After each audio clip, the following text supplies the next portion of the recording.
Okay.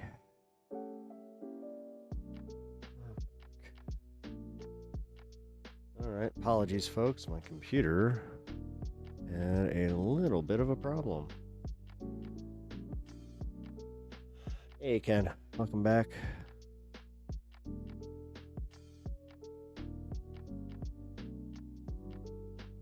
Okay. Now I get to reset this again. Yay.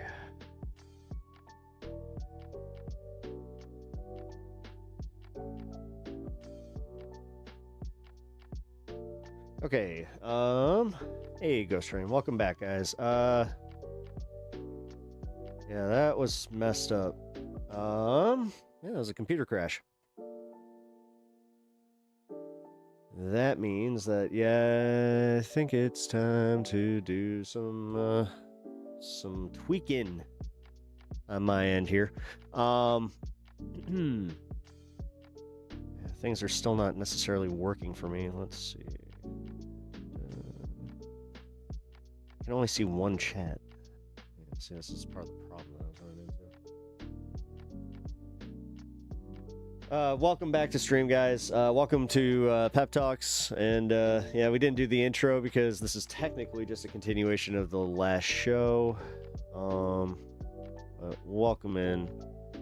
As you guys file in here, please hit the like button and get this back out there, because now I have to go and make some adjustments. Bear with me. We got some chill music to kind of hang with while we do this. Just give me 1 second. Gotta change this. Oh, why is this so annoying? Go. This.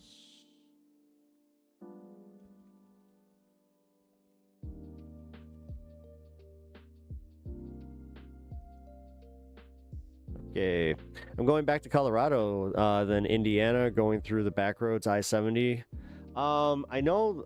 Wait, I saw that there was a highway that had some major problems going on. I think it was I-75. So yeah, you're doing the grueling mountain trek. Yeah, because I remember asking you about that. Like, have you had to use your the emergency ramps and all that?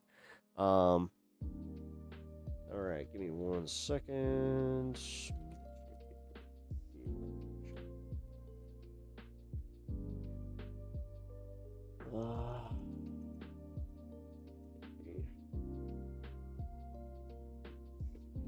There we go. What was the other one?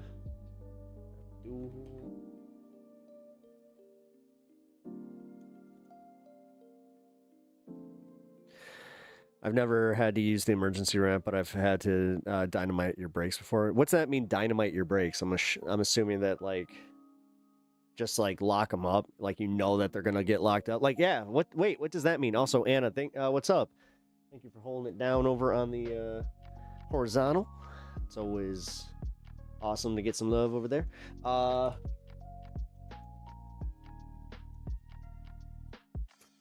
Just realized how that sounded.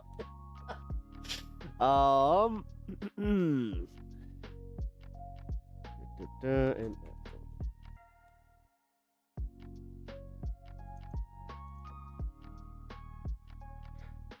you switched to vertical. Cool. Yeah, just do the thing. You guys know what's up. Hit the like button. Also, hey, what's up? Here, do this. DJ X, oh snap, crackle, pop. Hell yeah, dude, you got a 4-month milestone. Fuck yeah. Congratulations. That's awesome. I didn't realize that you actually followed me, or you became a member right around the time that my 1 year, I believe. Oh no, 4 months, duh.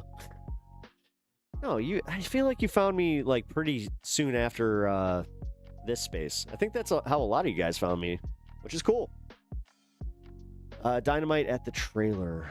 Wait, I'm confused. So wait, I overrode the computer braking. It had already put the truck on a jackknife going to the through the Eisenhower, so I had to stop the tractor trailer from jackknifing.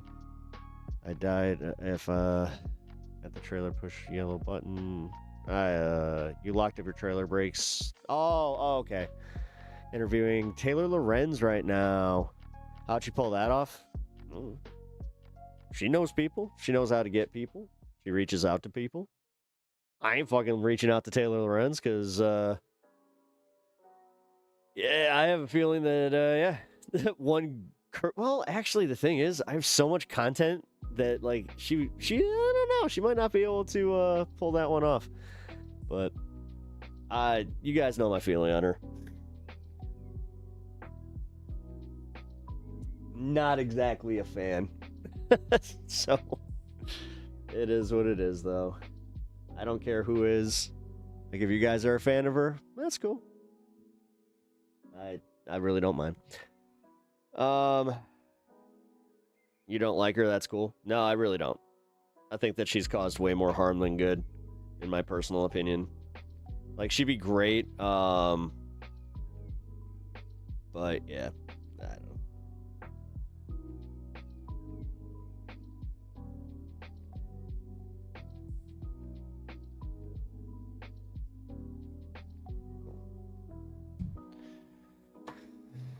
Alrighty, but what it did was yank your trailer, slowing the trailer down and straightening the whole thing. It happened after 2 a.m.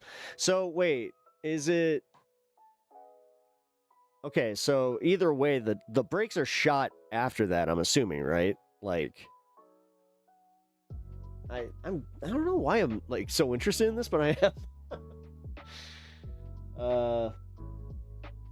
Let's see.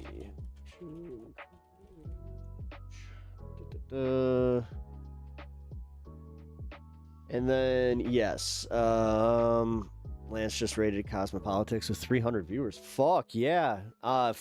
Wait, to this space or to Cosmo? Damn, dude. Cheers to that. That's fucking awesome, man. Like, hey, I'm glad to see people fucking growing over here. Like, yeah. Oh, on Cosmo. Yeah, that's not part of the problem that Letterhack was talking about.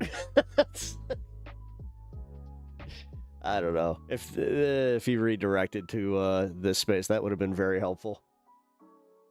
Whatever. You know what? I'm just happy that Letterhack got to say his piece. I'm gonna miss him, man. I did realize, like, while I was watching that again, I was like, man, he really is very good at what he does. I got lots of ghost stories IRL too. Do you have like a channel that you like do ghost stories on?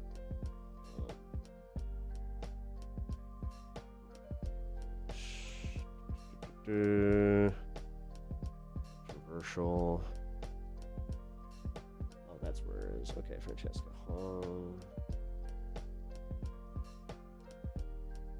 Trailer has a park break, and then okay. Yeah, I'll miss Matt also. Yeah, he was good, man. Like, he really was. Flat World, what up? What's up? How you doing, man? Found another cool streamer. I'm confident in saying they are worth rating whenever. Who's that? Yeah, we got a few people that we're looking into onboarding over on this space.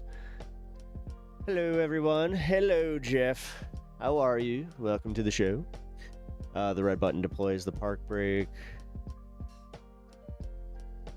You're good. Good. I'm glad you're good. Okay.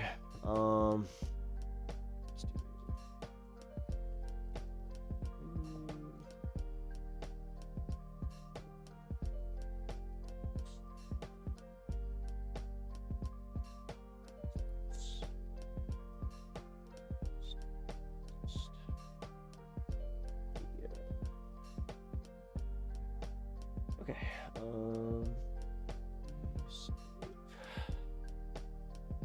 And then here's what we're gonna do. It sucks that I lost my original stream. I'm not gonna lie. When you do, well, like, dude, when the stream just kind of like KOs like that, you have to go back and essentially do all your settings again. Fun times, fun times. Kinsley, how's it going? Welcome to the show. Appreciate you being here. Very, very cool. Let's take a look.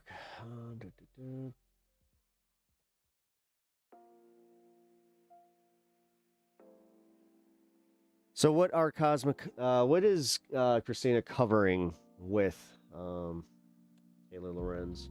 Or is it just a general interview? That's the kind of stuff that I just have zero interest in doing. It's just general interview kind of stuff.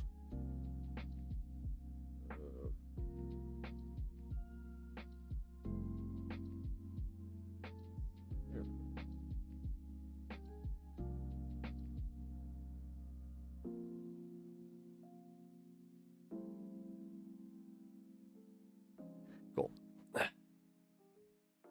Where on the political spectrum am I? Not a challenge, but I'd rather puke than hear MAGA support. I am not a MAGA supporter. I am a DSA supporter. I'm literally, that's like, if you want my politics, just go to the DSA and go, oh, okay. Because, man, I agree with, I'd say 99.9 of their platform. The only thing that I think that they could work on is being a little tougher. Just like, I don't know, they need some tougher skin.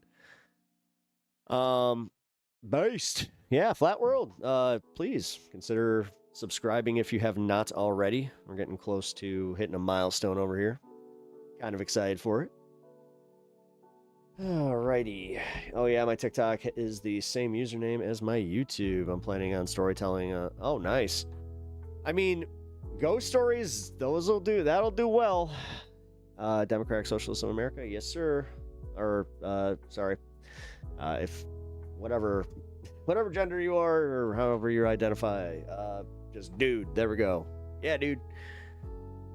Did Trump actually surrender?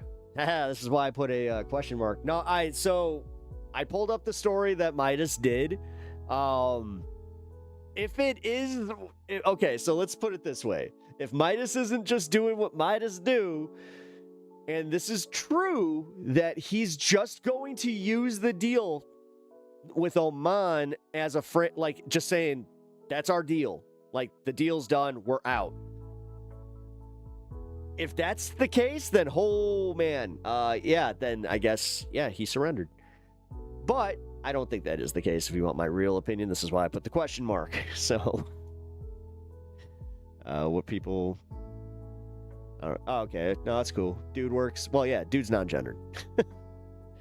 That is how I feel about that one. And it's okay. It's all good. All right, so ways to do this is... We're going to pretty much just go right into the news portion of the show. Hey, Ray V, what's up? Thank you for hanging over on Twitch. Also, yes, we are on Twitch. They got the stand here, even though he's upstairs with his mom. He's a mama's boy today. He really is, dude. It's so funny. Like, he has his moments where it's just like, man, he can give a crap about me today. It's all about her, which I do appreciate. Like, he takes really good care of her. All right, so like Trump is just going to cut himself into the Iran-Oman bilateral deal. That's kind of what, yeah, that's what people are thinking he's going to do, like literally. It's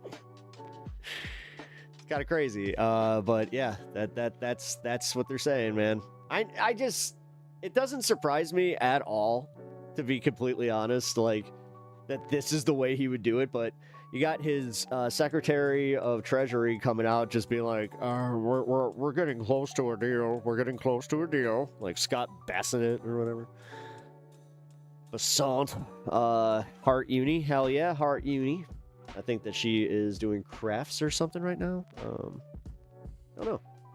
She might even be asleep because we had a pretty kick-ass lunch. Not gonna lie. Like, it was pretty decent-sized lunch, too.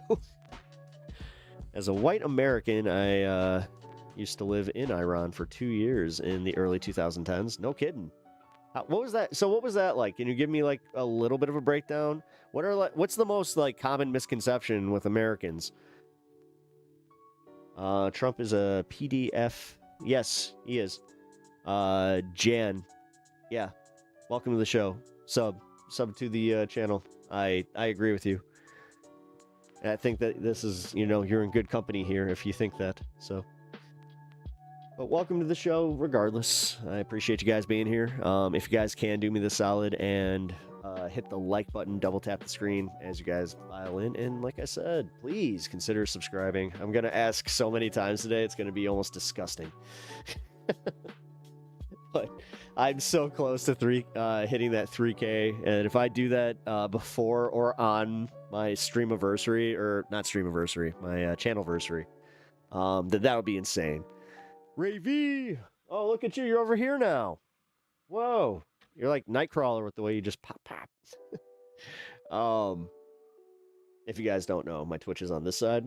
My YouTube's on this side.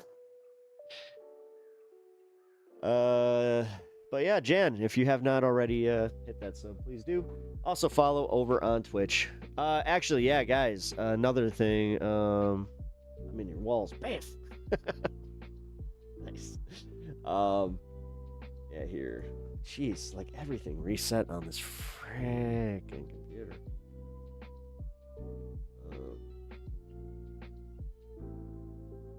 Yeah, throw me a follow over on Twitch. And also, if you guys are on X, consider it. I don't know. I'll be honest, I'm kind of done posting on it because it's barely picked up. I hate it. I genuinely hate that platform so fucking much. I get it. I get how it's contributed to the decline of our society. You did a couple weeks ago. Oh, awesome. I appreciate that. Thank you. Well, then I'll stop asking. Before watching people you like. Before watching people like you, I watched a lot of people like Dean, so I don't think you're gonna get to the point where you could possibly annoy me with it. Ah, got it. That they're undeveloped and backwards. Even common workers like cab drivers had satellite TV and smartphones and high-speed internet and washers and dryers and laptops and AC, etc. Yeah, dude, AC is one where they're just like, wait a minute, they have air conditioning? That is something that, yeah, God. America. There's nothing as American as just being like, wait a minute. I thought they were all just sucking sand. Wait a minute. You're telling me that they got that highfalutin technology and they got cellular phones? Oh, that's sad. Well, that sucks. Damn. I was hoping that was going to be something a little different, but it really is just that simple, huh? Yay! Yeehaw! What's up? How you doing? Async. How you doing? Welcome to the show. Appreciate you being here. And let's see. Oh, God. Oh, man. Sorry. Okay, so I have this thing. Let's do this. I was going to do this public service announcement thing before I was so kindly interrupted by my own computer. What a time to be alive. Oh, yes. Isn't it just like... I hate to say it, though. It is kind of like... Listen, it is a time to be alive. Fuck it. Any time to be alive is good. You understand the statistics in which, like, you swimming through your daddy's nutsack, like, and then you being the lucky one that made it? Like, do you understand just how, like, that statistic anomaly right there should scare the crap out of you? And then, like, this is the stuff that kind of keeps me from going, like, dark, where it's just like, no, you know what? This experience is cool. It sucks, but it's cool, and I'm here for it. I get to experience it. You never, like, this is the big thing, and this is going to be the theme of the day. You never know when your time is up, knock on wood. Because, yeah, I mean, I was discussing it on my last stream, which was literally 20 minutes ago, 30 minutes ago. So I guess if you guys want to see this, the first part will be released. It might even be released now. I don't know if it's done processing. So yeah, like the first half of the show, or not even whatever, half of the show from where we're at. I talked about what happened. I have a friend who's on family vacation, and a tragedy occurred while they were there. You're Jan. What's my name? I'm Pep. You can call me Pep. Your hubby is Lebanese. Oh, cool. That is actually the first that I think that you've told us that. That's cool. Yeah. This one's got a cool name. Have you seen the guy that has the off-road monster truck Mercedes in the desert? No.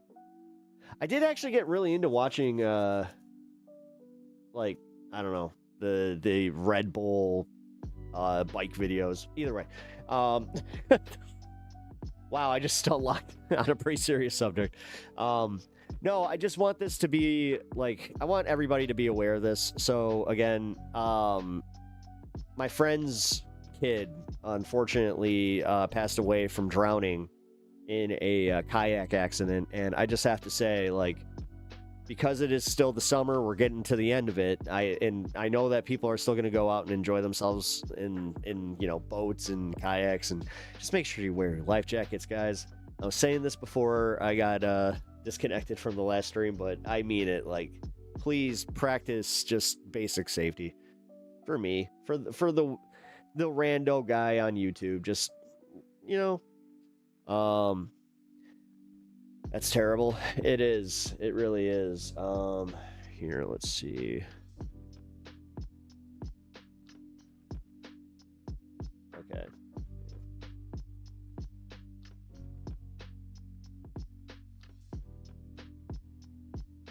Yeah, this is very unfortunate, guys.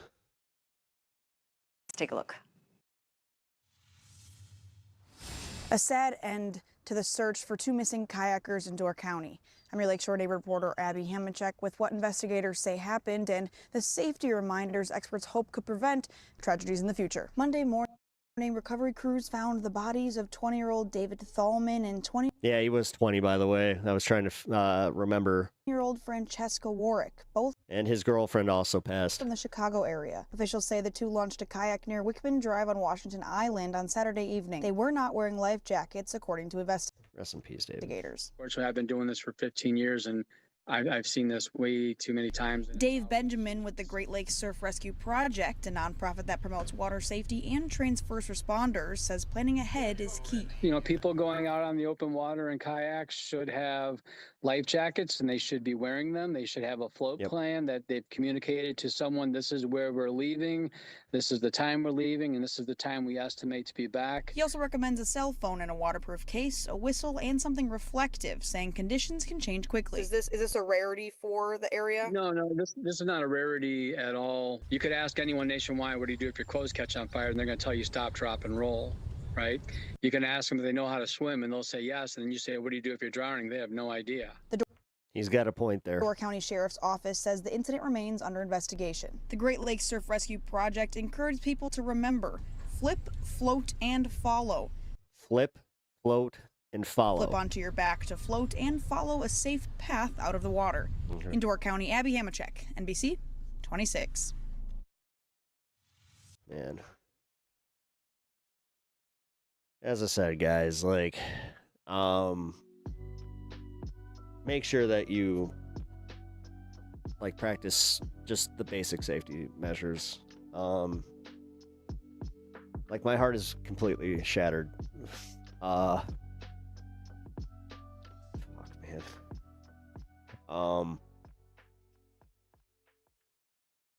Yeah, this is one of those things where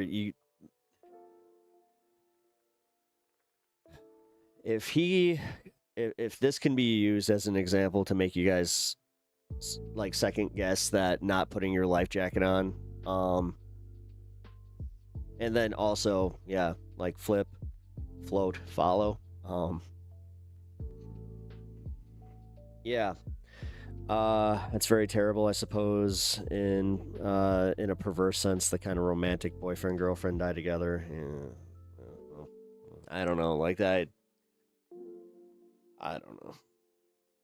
This is just it's fucking tragic as fuck.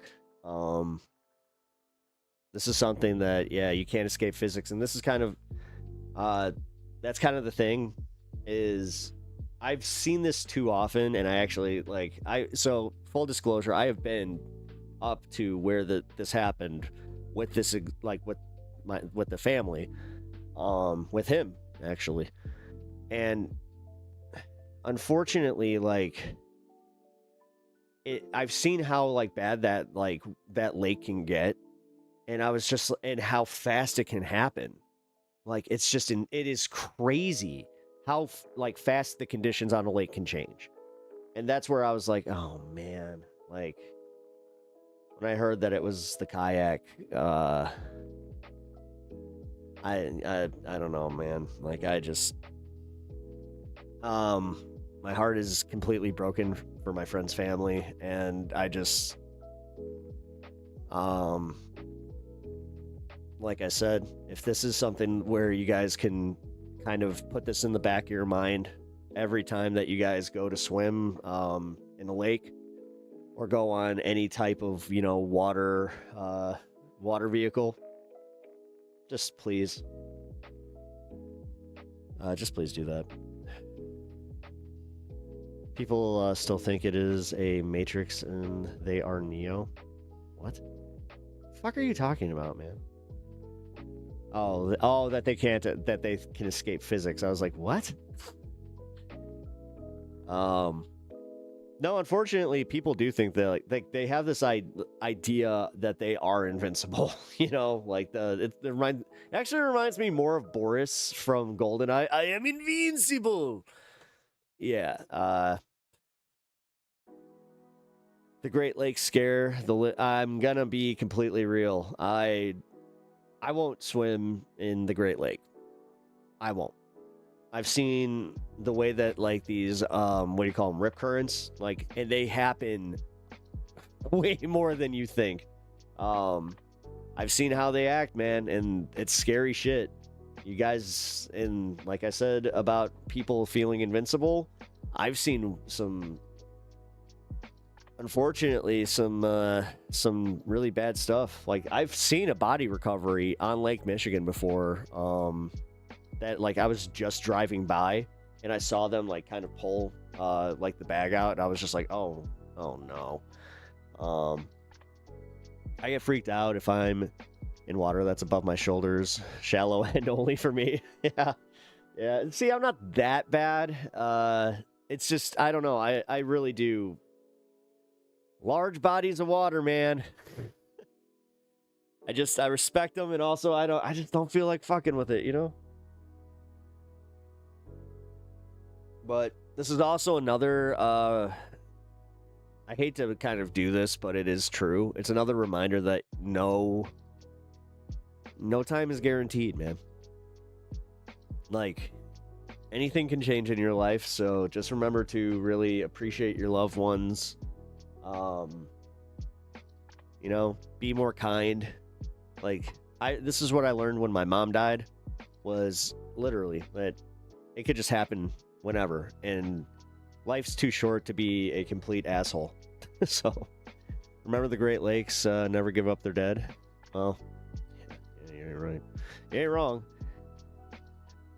Yeah, the Great Lakes are definitely, for some reason, it's one of the things that people just do not respect either, where they just constantly fucking, it's like they're daring this to happen. Oh, by the way, Pinkerbell, got a story just for you. Not sure if you know anything about, like, pools, but if you have a community pool that's closed in Texas, this might be why. Cracks along this far wall right.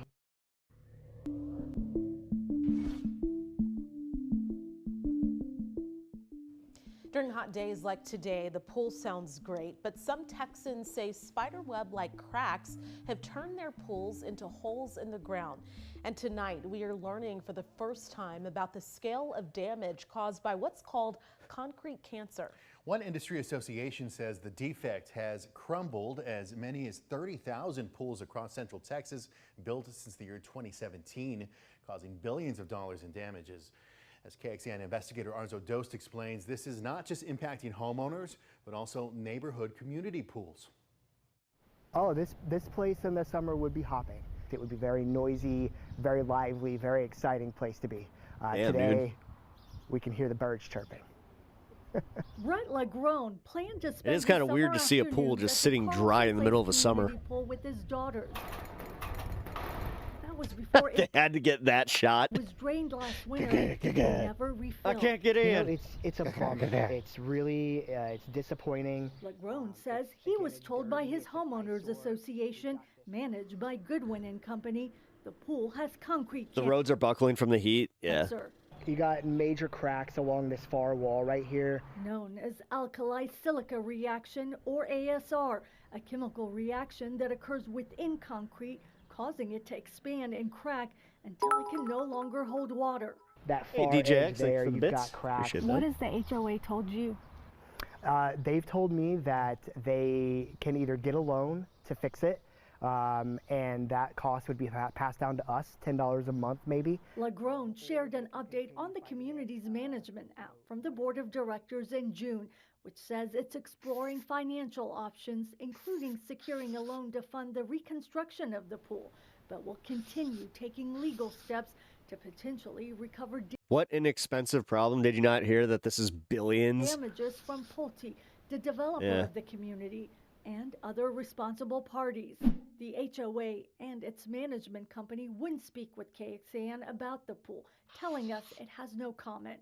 A spokesperson with Pulte Let me guess, they all voted for this shit too. Like, you know how they are always like, well, I got what I voted for. It's like, well, did you? says in an email, the pool and responsibility for its maintenance were turned over to the HOA in The video's kind of low. Yeah, it is kind of low. And I got my Video X on.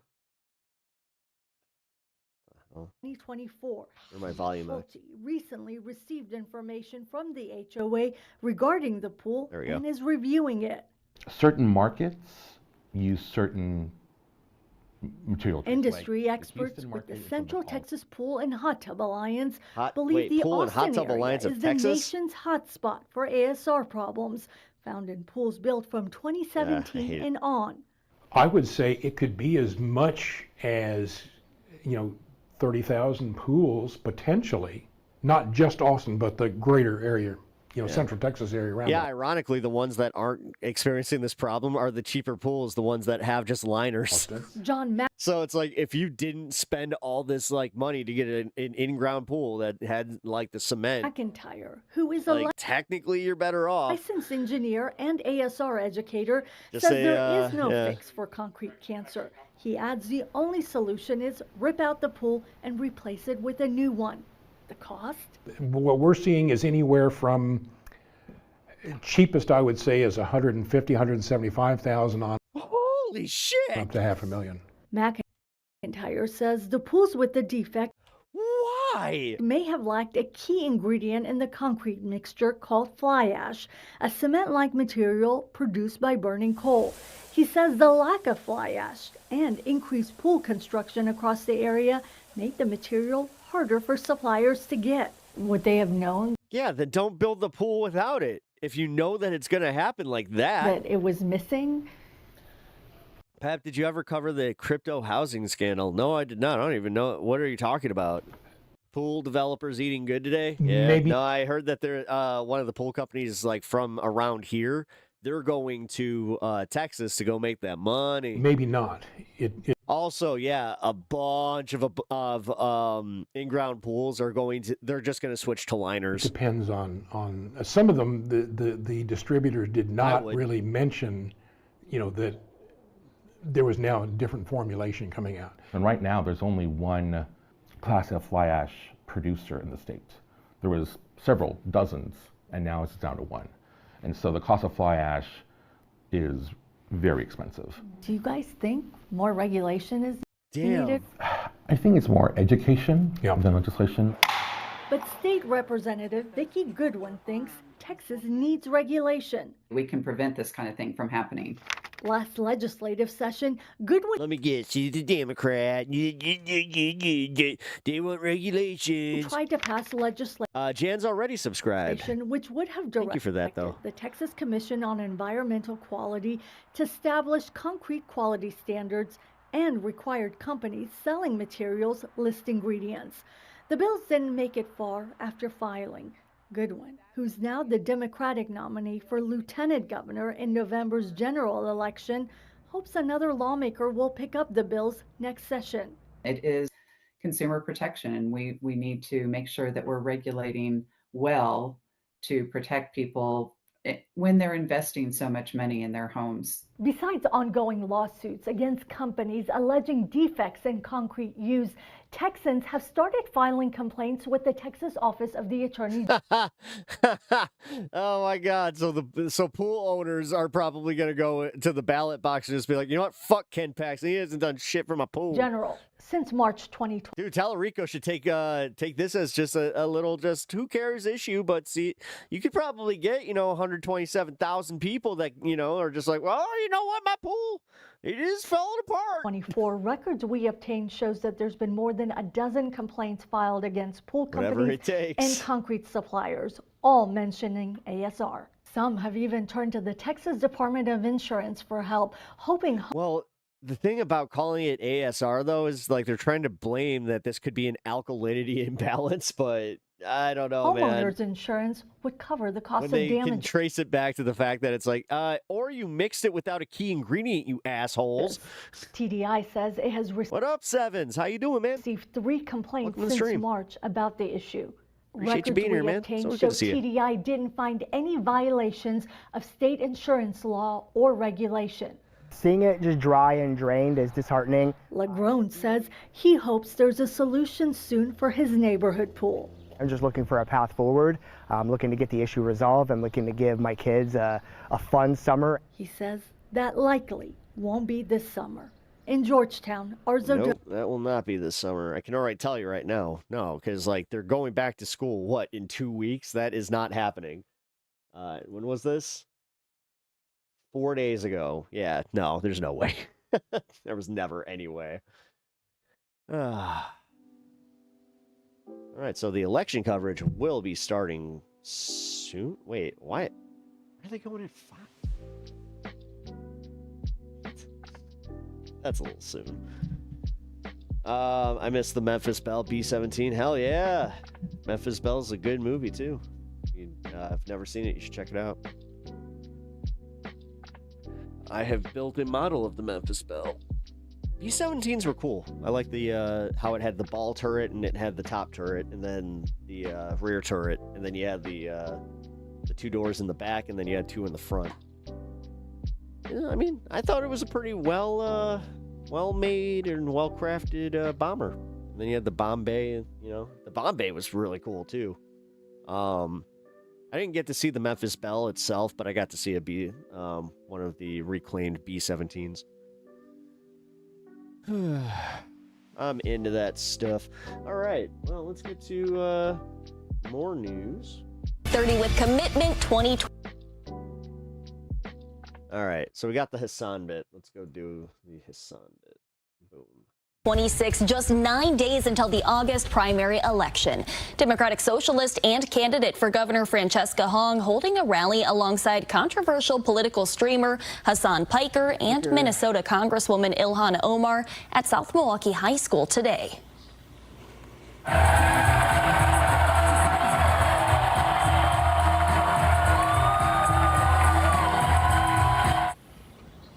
12 News' TJ Dysart joins us live in the newsroom this evening. TJ, some Democratic candidates for governor have criticized Hong for associating herself with Piker. Yeah, that's right. Hey, Kendall, including Democratic candidate David Crowley. 35-year-old political streamer Hassan Piker has drawn criticism in recent years over comments critics have described as anti-Semitic. He also This coming from like a 22-year-old's kind of rich. Faced widespread backlash in 2019 after saying the U.S. All right, now I'm doing the thing that boomers did to us. I'm not going to do that. You know what? I got to get better about deserved the September 11th attacks. Game is stonk.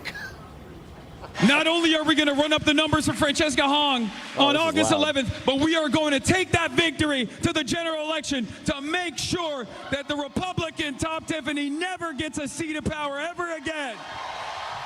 Now, Piker previously pledged his support for Hong earlier this summer when the Democratic Socialist appeared on his stream in late June. Since then, he has participated in fundraising efforts supporting Hong's campaign. The appearance comes with just 9 days remaining until Wisconsin's August primary election. Now, when asked about the criticism surrounding Piker, let's go W. Hassan, big W. Hassan. Hong said she welcomed. No, dude, I'm proud of him. Like, this is cool. This is, and I mean, who am I to be proud of him? But I don't know. Like, just as somebody who's watched his trajectory and just in general, his support. I've had some like disagreements. I think that appearing alongside these guys cool as you kind of frame use his and head into the influence. general. It would be risk not to try to build the broadest coalition possible. I think that one of the reasons we see Republicans or the right attack leaders like Representative and Hassan is because they know that they're losing, that the people are powerful and want the issues that they fight for. And TJ, Republicans are criticizing the rally today. Yeah, that's right. And not just for Hong appearing alongside Piker, but also Minnesota Congresswoman Ilhan Omar. In a statement to 12 News, Republican Governors Association Communication Director Colin Crompton writing, quote, Ilhan Omar has built a career trashing our country and representing the worst elements of the Democrat Party. Jesus Christ. This is an ABC affiliate? Francesca Hong is proud to stand right beside her. Wisconsin voters see it for what it is, insane. All right, TJ Dysart. That's the final word on the story. Well, there's your crafted narrative. Reporting live in the newsroom for us tonight. Thank you, TJ. Jesus Christ, dude. They don't even try to hide it. Okay. It's a big day today in the primary season in the U.S. electoral cycle. Particularly in Michigan right now, Ryan. I mean, it looks the polls indicate that there's going to be a sort of defeat of the machine at the hands of the sort of insurgent candidacy of in Michigan right now. Yes, and we put up a story yesterday by Michigan reporter Tom Perkins, which I would encourage people to go read over at dropsitenews.com. because it runs through a bunch of kind of down ballot races as well as congressional races that are pitting people who are both kind of economic populists, but also have been really motivated by the genocide in Gaza, by their opposition to U.S. support for Israel, and now, of course, now by the U.S. and Israel's collective action in the war against Iran. But the marquee race, not just in Michigan, but any Michiganders here that we need to channel to go and vote? I doubt it. Nationally, I'm gonna be real. I mean, with the amount of people I have in chat right now, and just in general, I mean, I think that the ones that would be motivated to vote if they live in Michigan and are watching this, they've already voted. Particularly since But the main blowout and then implosion, is Abdul El-Sayed against Haley Stevens. And it's just such a kind of remarkably kind of clear and stark campaign because no, I mean, yeah, Haley Stevens, I'd be shocked if she pulls this off. 2022, I believe it was, after redistricting, was put into a district and was encouraged to run against Andy Levin. Well, that just scared me. Who is the scion of a dynasty in Michigan. Sandy Levin and Carl Levin were his uncle and his father, who were both kind of legendary figures in Michigan politics. What's up, Carl Boomerang? Levin, Good to see you, man. Of the Senate.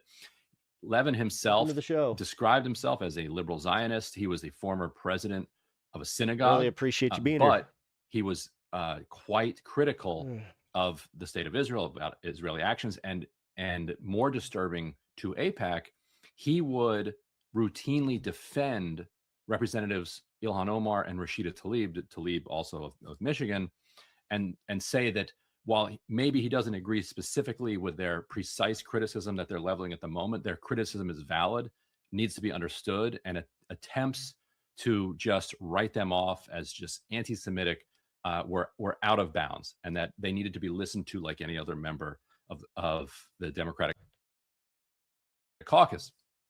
AIPAC's president at the time, in an interview with Dave Weigel, said on the record that because of that, Andy Levin had to go. So hey, Bob, getting ready to go out. AIPAC went in. Well, thanks and for checking in. supported Haley Stevens Hiya, to the Bob. tune of many millions of dollars. to drive Andy Levin out of office. And the argument was very clear. His position as both a member of this dynasty and also former president of a synagogue made his criticism of Israel, too potent, and so he had to go. So think about what they're saying there. They are saying they specifically spent money against him and drove him out of Congress because he was Jewish, precisely because he was Jewish. So that's how Haley Stevens gets her power in Congress. So this time around, AIPAC has spent at least more than $30 million. That's what they've spent through their super PAC, which is called United Democracies Project. And you'll like this, Jeremy.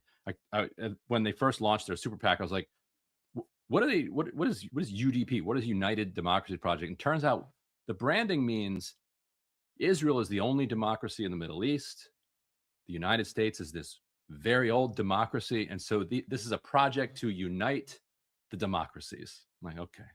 So that's AIPAC Super PAC. They have spent at least $30 million. And money well spent. Hopefully, after tonight, they will. Maybe they might tighten their pocketbooks. Maybe $30 to $40+ million has come from.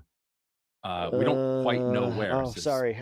My Discord's not on my computer forward right that now. doesn't For have some to reason, disclose its it's not donors. working. It may be AI money, it's big tech money. It's big money, whatever it is. I don't suspect it's necessarily AIPAC kind of sneaking around because they've already openly spent $30+ million. Abdul Al-Sayed, meanwhile, has had a super PAC organized by the National Nurses United Union, which Barry Weiss's Free Press called the lobbyists for the nursing industry. They've put in a few $100,000. The group American Priorities, which is the kind of super PAC countering AIPAC, has put in less than $1 million. Overall, he's had about $2 million. The Caucus for Imperial Solidarity, a little bit more than $2 million in outside support for his campaign. So we're looking at $2 million up against $50+, $60+ million. Yeah. And all of the polls, we'll see. The betting odds have her down at like 2 or 3% chance of winning. All of the polls have him up more than 10%.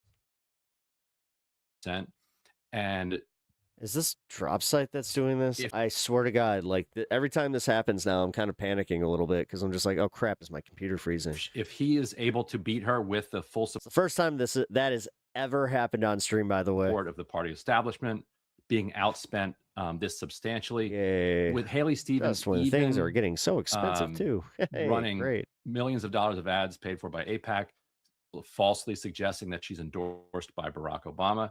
It will be a seismic defeat for the Democratic Party. Dang, 2 million versus 60 million. Going to lose this House race in mid-Michigan to.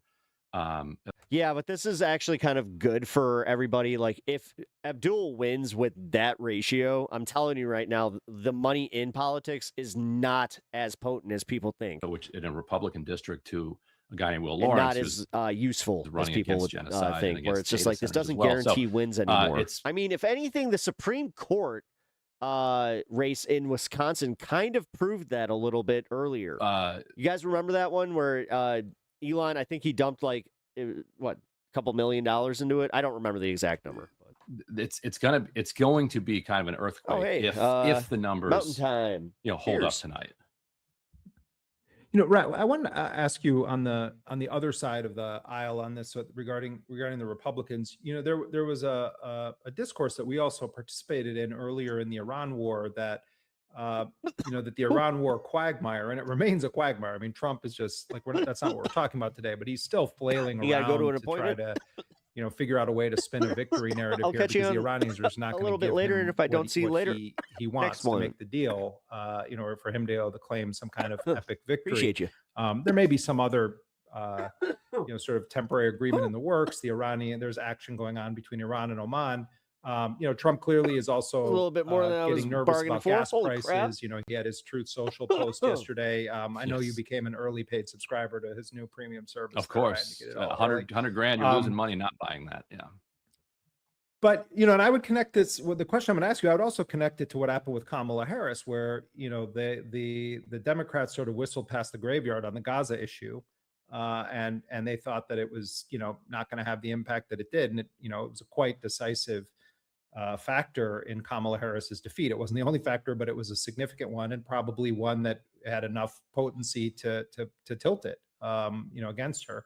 But on the Republican side, Trump really seems to continue to have a massive grip on the entirety of the Republican Party, and his endorsement does actually mean something.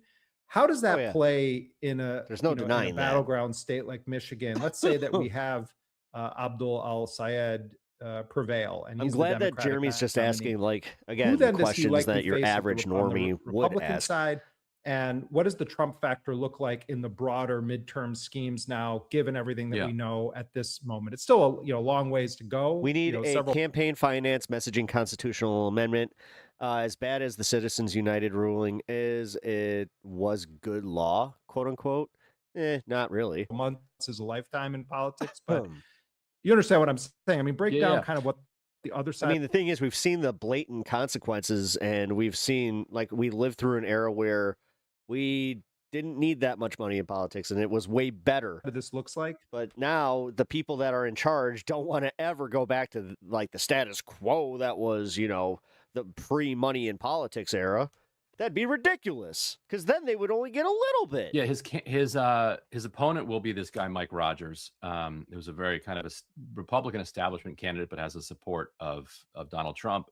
El-Sayed has said he's going to call him for the next several months $5 Rogers, which he says is aimed at highlighting how gas is headed towards $5, but also kind of how corrupt it's satanic Israelis out of our politics. Based the guy is. You can buy him for $5. Welcome to the show. He ran against Alyssa Slotkin recently, I guess 2 years ago, and yeah, considering corporations to be people is not good law. What the fuck? Narrowly lost. So he's a very What do you mean by that? He's a very formidable candidate. I'm a little confused. But on the Republican primaries and Republican Party more generally, I was actually asking the same question to my Breaking Points co-host Sagar, because we've been covering all of these Democratic primaries for many months now, and you've got these really heated contested races between the populist candidates and the establishment incumbents, and there's been anybody who's even following it casually has seen this unfold over the past year. And I was asking Sagar, I was like, do you have any races at all other than this Thomas Massie primary in Kentucky? And he said no, and that's because Trump has such a solid lock on his party that all of the members of the House who are other than Thomas Massie effectively and Marjorie Taylor Greene support at whatever it is that Trump says he wants. If he's anti-war, that's the MAGA position. When he's pro-war, that's the MAGA position. If he wants tax cuts for the rich, that's the MAGA position. And so because every single Republican always votes 100% with Donald Trump, there's just no opening for any Republicans to run in any House or Senate race. Well, not Senate races. I can get to that in a second. In any House races around the country. Like if you're kind of let's say you wanted to be an insurgent MAGA candidate, you can. What is it now? 38 to 50 state legislatures you need to control to ratify? Yep. Cannot win without, at minimum, Trump staying neutral, but you really would need the endorsement of Donald Trump.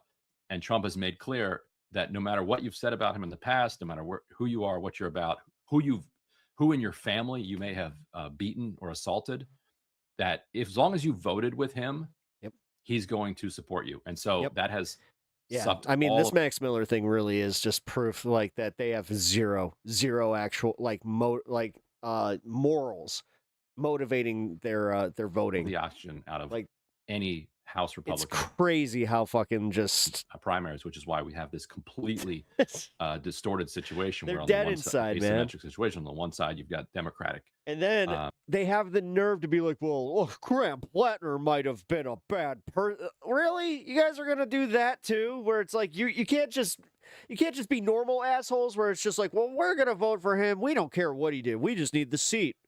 We just need the influence." But then you have the nerve to just be like, "Why don't you guys be more upset about that?" Turmoil on the other side, you've got. Like I said, there's nothing worse than being told that you should be upset by a Republican and then seeing people on the left actually respond in the way they want them to. Senate side, there have been a handful of Smalls. Senate Republicans who stood up to How's Trump it in going? various ways. Some of them voted against him after January 6th. Some of them Right. voted against his, I'm saying that that's some almost as measures on the plausible as the floor. amendment happening. So Maybe Tom more Tillis plausible. in North Carolina was one of them. He didn't even run.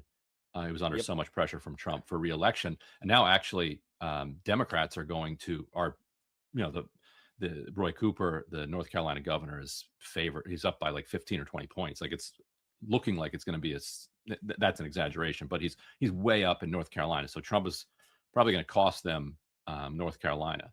But he also elsewhere he ousted Bill Cassidy in Louisiana, and elsewhere he ousted a couple of senators who were not disloyal to Trump, but once in a while were somewhat critical of him, or somewhat even, let's just say, skeptical, not even critical, like Cassidy, for instance, hemmed and hawed before he Nah, he ain't no troll.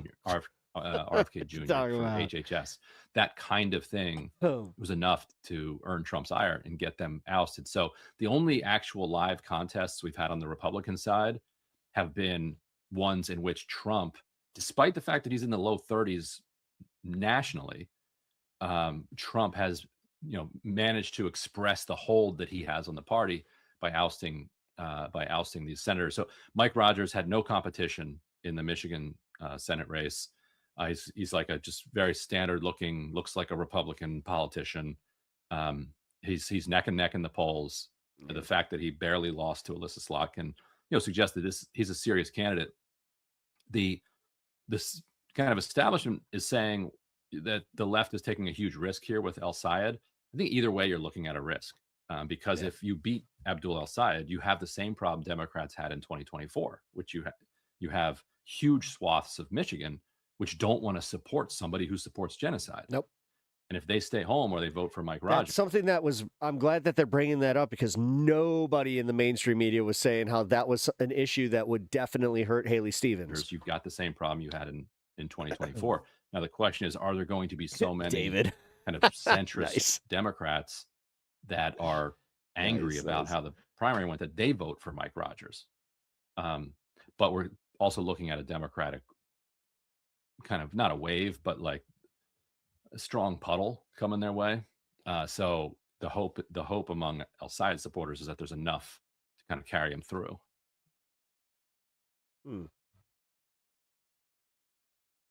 I mean, we'll see. The fact that it's tonight, we finally, with how much we cover this stuff and how we have been waiting to get to the end of these primaries, it is kind of nice that we're almost done. When's Wisconsin's? I think it's next week. Russia and Ukraine are trading blame after a drone hit a Black Sea resort area on Monday. A warning that the video we're about to show you is disturbing. Russian officials say at least 7 people were killed when a Ukrainian drone went down on this crowded beach. They say 4 of the victims were children. A regional governor claims the casualties were caused when debris from a drone fell. Ukraine says the drone in a vacation hotspot was brought down by Russian air defenses. And in a separate incident, a man... Damn. I hope you understand, how, the optics of that. Kherson, Ukraine. Could you imagine that happening in America? Something hits a random beach in the from the Pacific or the Atlantic. Oh my God! Chased by a drone. People I want to warn you that this video losing their is minds. Also disturbing. Ukrainian officials are calling this a Russian war crime. Congratulations, Foxbox. Nobody cares. The man survived with several injuries. Ukrainian officials say the man is a street vendor, not a combatant. Let's bring in CNN's Claire Sebastian joining us live now from London. So this took place in the city of Kherson. You see this drone attack basically targeting a market street vendor. Just walk us through what happened here. What the? That was crazy. Yeah, so the first thing to say, Zain, is that he survived. He was then...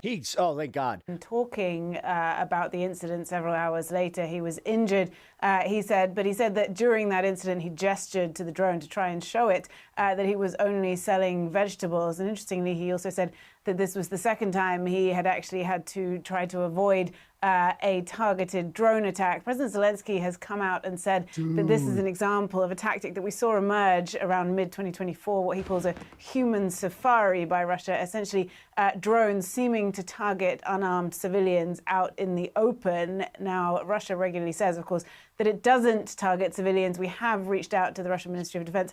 Well, I think that video fucking evidence says otherwise. On this incident and haven't heard back. Of course, this is a pretty disturbing incident. You can see the aftermath there, video released by the Ukrainian authorities in that incident. But again, look, the man survived, a lucky escape here. But I think this sheds light on the situation in Kherson. Yeah, this is very the lucky. biggest Ukrainian damage this city that did. sits on the front line. It's separated only by the Dnieper River from the Russian forces. They are under near constant attack. Drone nets cover the streets in the city. This is life here, and it's getting increasingly dangerous as Russia tries to push forward and, if not take more territory. Obviously, it lost Kherson when Ukraine liberated it in late 2022. It's trying to make life as difficult as possible for civilians still in this area. Zane?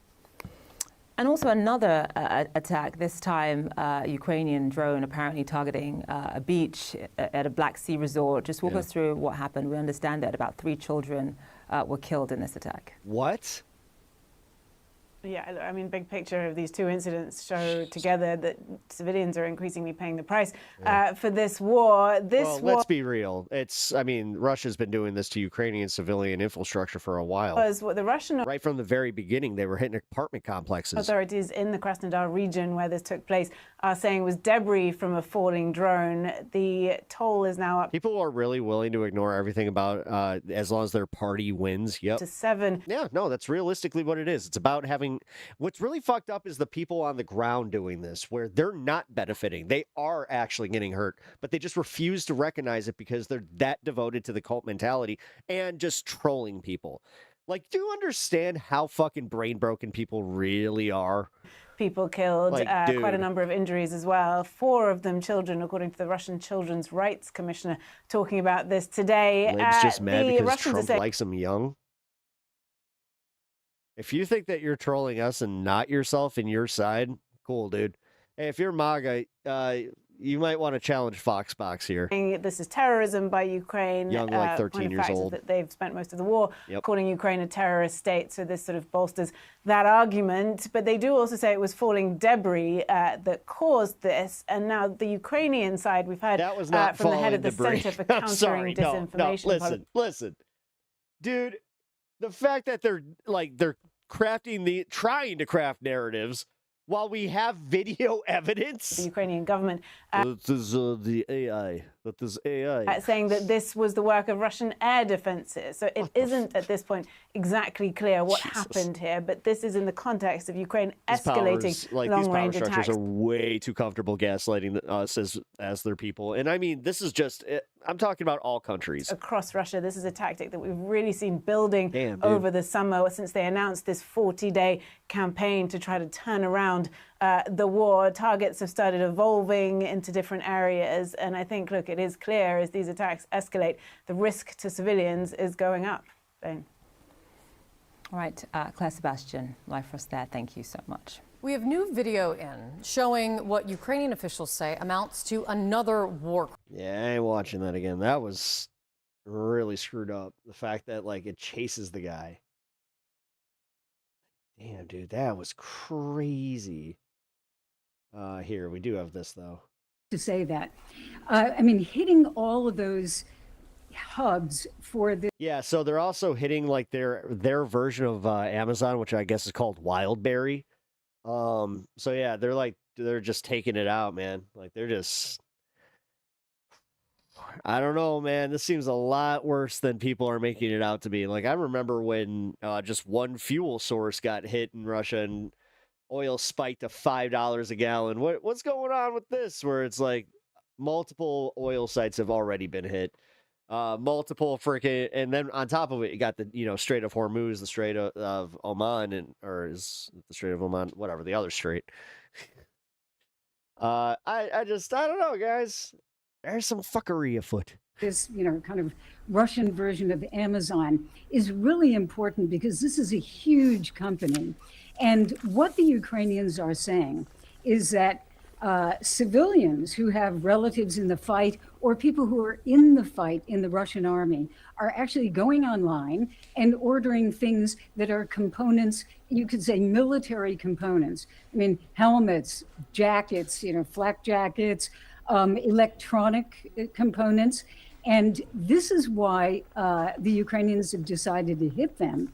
And of course, it creates a lot of havoc because this is part of the supply chain. Not only, militarily, you could... Chatter says 1/3 of Russian hospitals do not have running water. This is, well, I can't say it's literally true.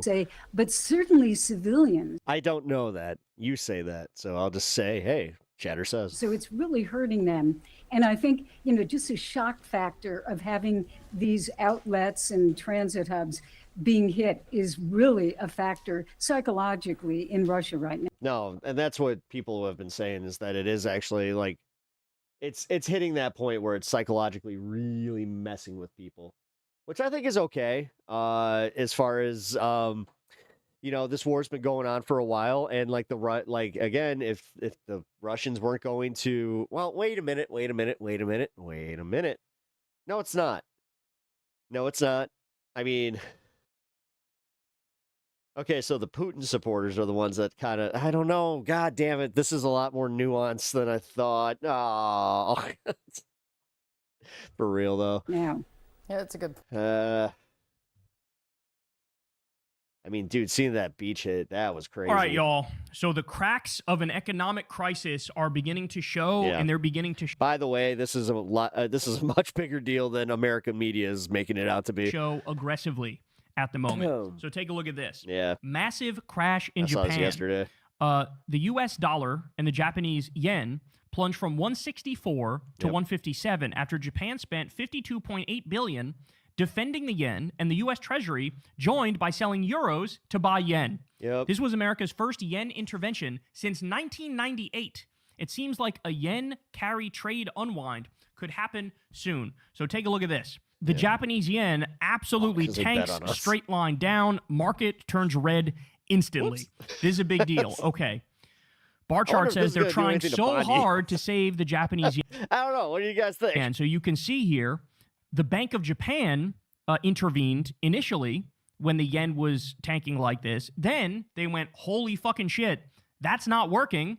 We need the U.S. to intervene. And then the U.S. Treasury intervened to save the yen. And guess what? After all of that, Japanese yields are surging despite the combined intervention of Bessent, the Treasury Secretary, and the Bank of Japan. Bessent is now trying to keep oil prices, the yen, and Japanese yields in check at the same time. Despite spending billions, the yen carry trade is still blowing up. Oh my days, oh my word. That is fucking terrifying. So let me explain this to you in simple terms here. Okay, so what are the issues that we're dealing with in the Japanese economy? Well, they have low domestic interest rates. So the Bank of Japan has kept its interest rate very low relative to other countries at just 1%. Now, at the same time that's happening, you have high global rates. So central banks like the Federal Reserve in the U.S., they've maintained rates that are between 3.5% and 3.75%, in that range there. And so that means investors are borrowing money cheaply in Japan. They sell the yen and buy foreign assets to lock in higher returns, which drives the yen's value down. Then, here's the part that shouldn't surprise any of you, as a direct result of Trump's illegal war against Iran, now there's an oil crisis in Japan. Japan imports most of its energy, almost all of its energy.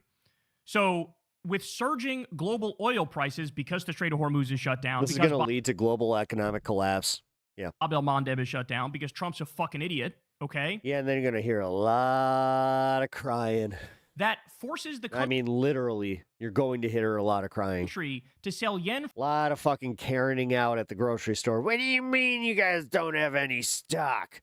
What do you mean we're in a crisis now? Trump wouldn't do that to us. For U.S. dollars to pay for what is basically essential for the country to continue functioning.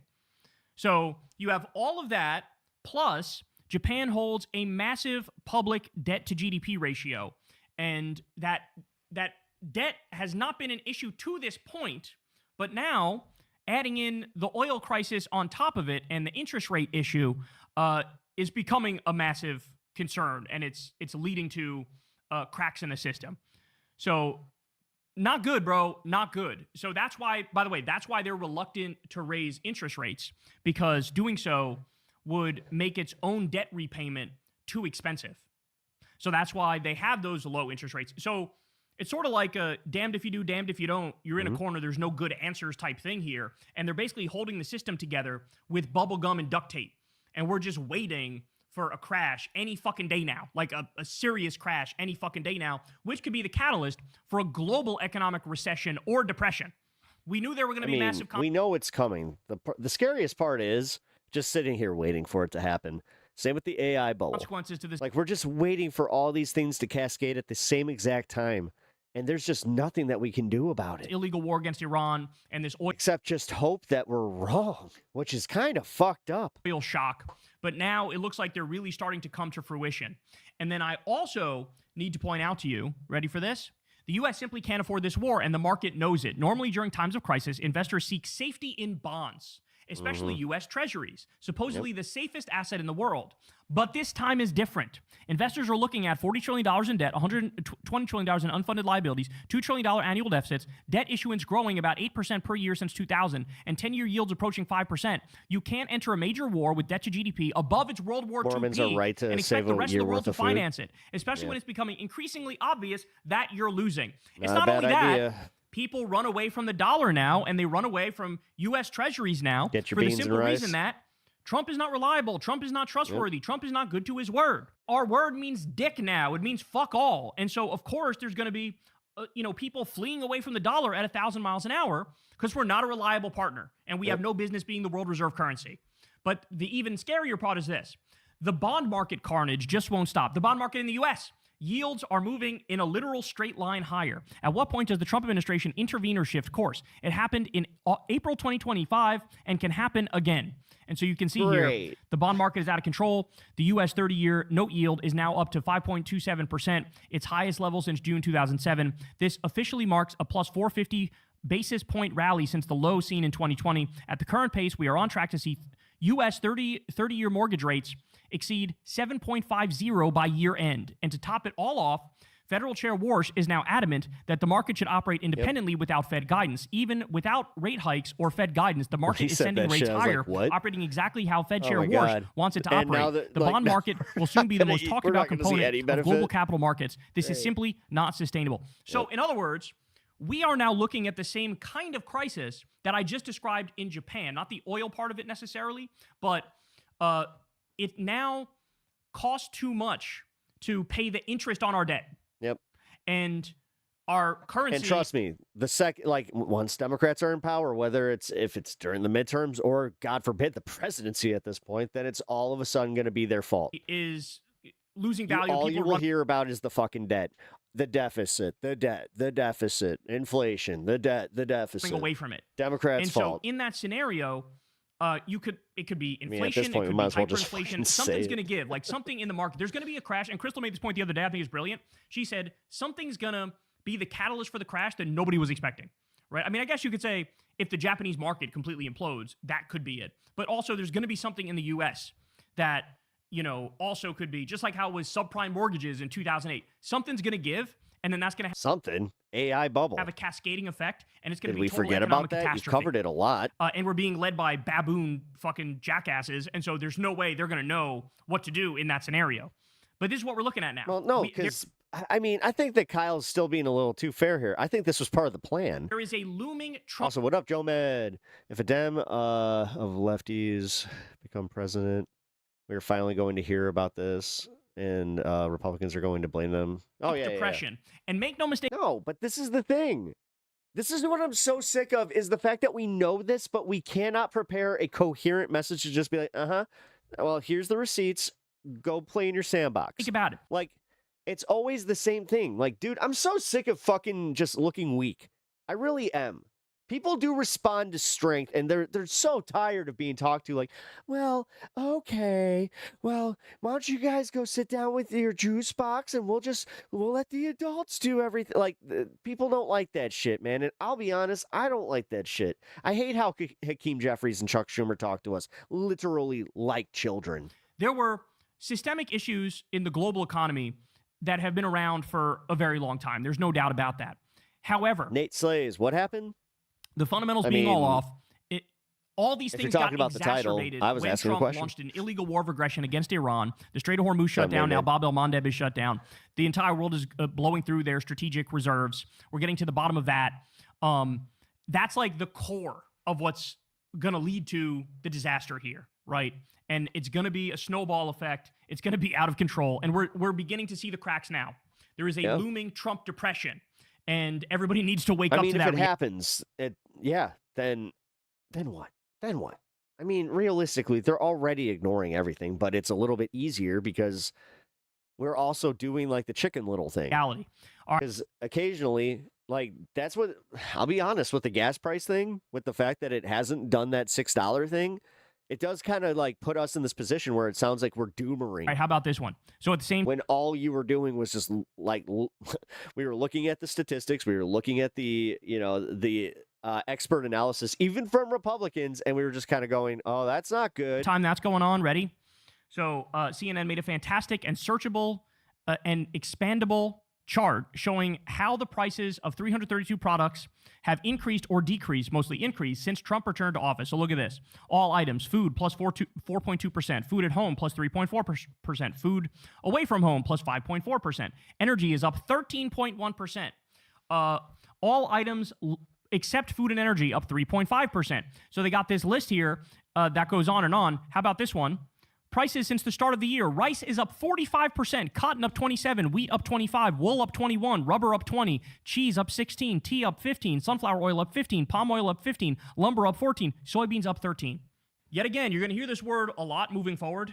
Simply not sustainable. None of this is sustainable. Rough times ahead, bro. Rough times ahead. It's all happening. It's all happening. The question is the timing. I don't know. Nothing adds up. I don't know. No, none of it adds up. Exactly. I don't know what exactly the And I think that this is also part of like the destabilization kind of thing where they don't have to report on things. Like, I think that they flooded the zone so much that we don't even know where to look. Which is kind of scary. There are dark times ahead. It's like, where is, like, because we're looking essentially for a bomb that they that they just put into action where we're just like, uh-oh. Hey, y'all, do me a like.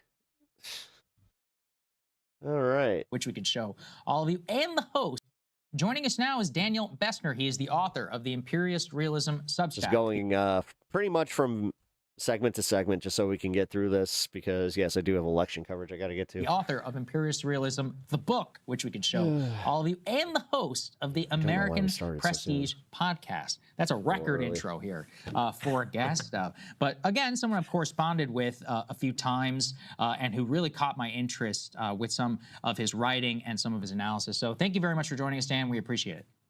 Thank you so much for having me. Really happy to be here. Absolutely. So you've been really lasered in on this theory of imperialist realism, which you've developed, kind of the fallout of post-Cold War liberalism and the rise of a new multipolar world. One of the things, topics that we cover pretty extensively here on our show, just to link it to today's news, let's put this one up here, for example, on the screen, about Iran is said to get some Chinese shoulder-launched missile systems in weeks. Made me think of some of your analysis. This is exactly the same type of tactics the United States undertook during the Cold War against the Soviet Union. But, more generally, maybe give the audience an idea of your framework here around imperialist realism, what it means for the United States, and then the future of the world, and connect it here to the Iran situation.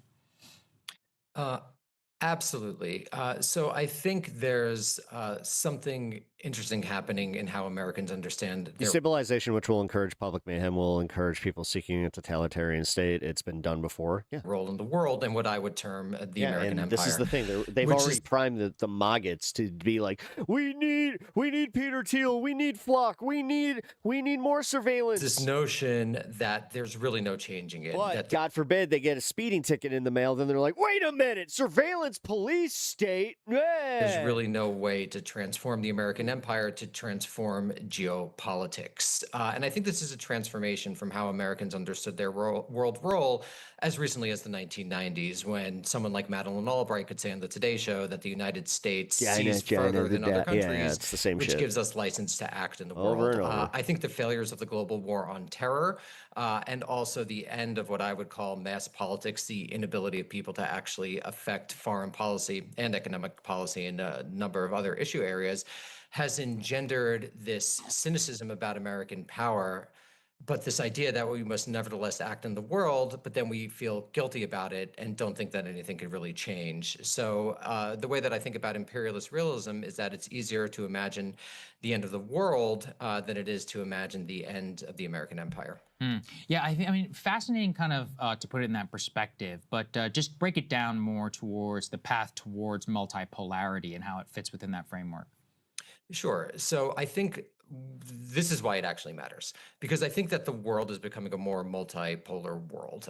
The United States was uniquely powerful both after World War II, where it controlled something like half of the world's manufacturing base, had an atomic monopoly, that is a monopoly of atomic weapons, really had the world's only real air force. And the more we learn about the Soviet Union, particularly in the 50s, 60s, and 70s, the more we learned that it was actually incredibly weak, much weaker than Americans could have really known at the time.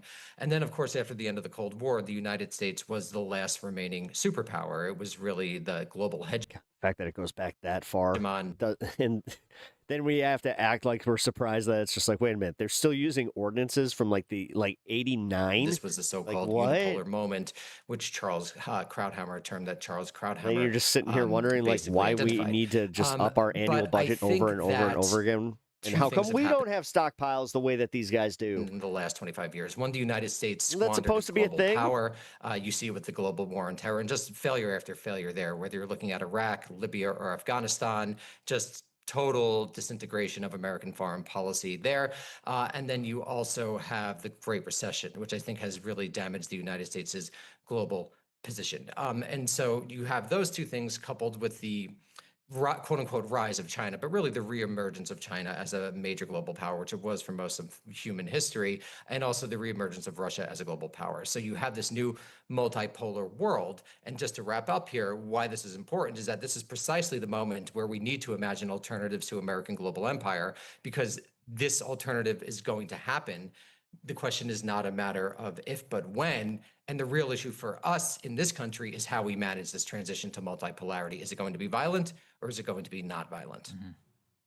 Daniel, talk a little bit about the shift away from even rhetorical support for the quote unquote liberal international order. So for my entire life, all of our wars and interventions have been framed in these liberal international values. We all know the ways that the American empire has fallen short of that rhetoric, but the rhetoric was deployed. We're going to bring freedom to the Iraqis, et cetera, et cetera.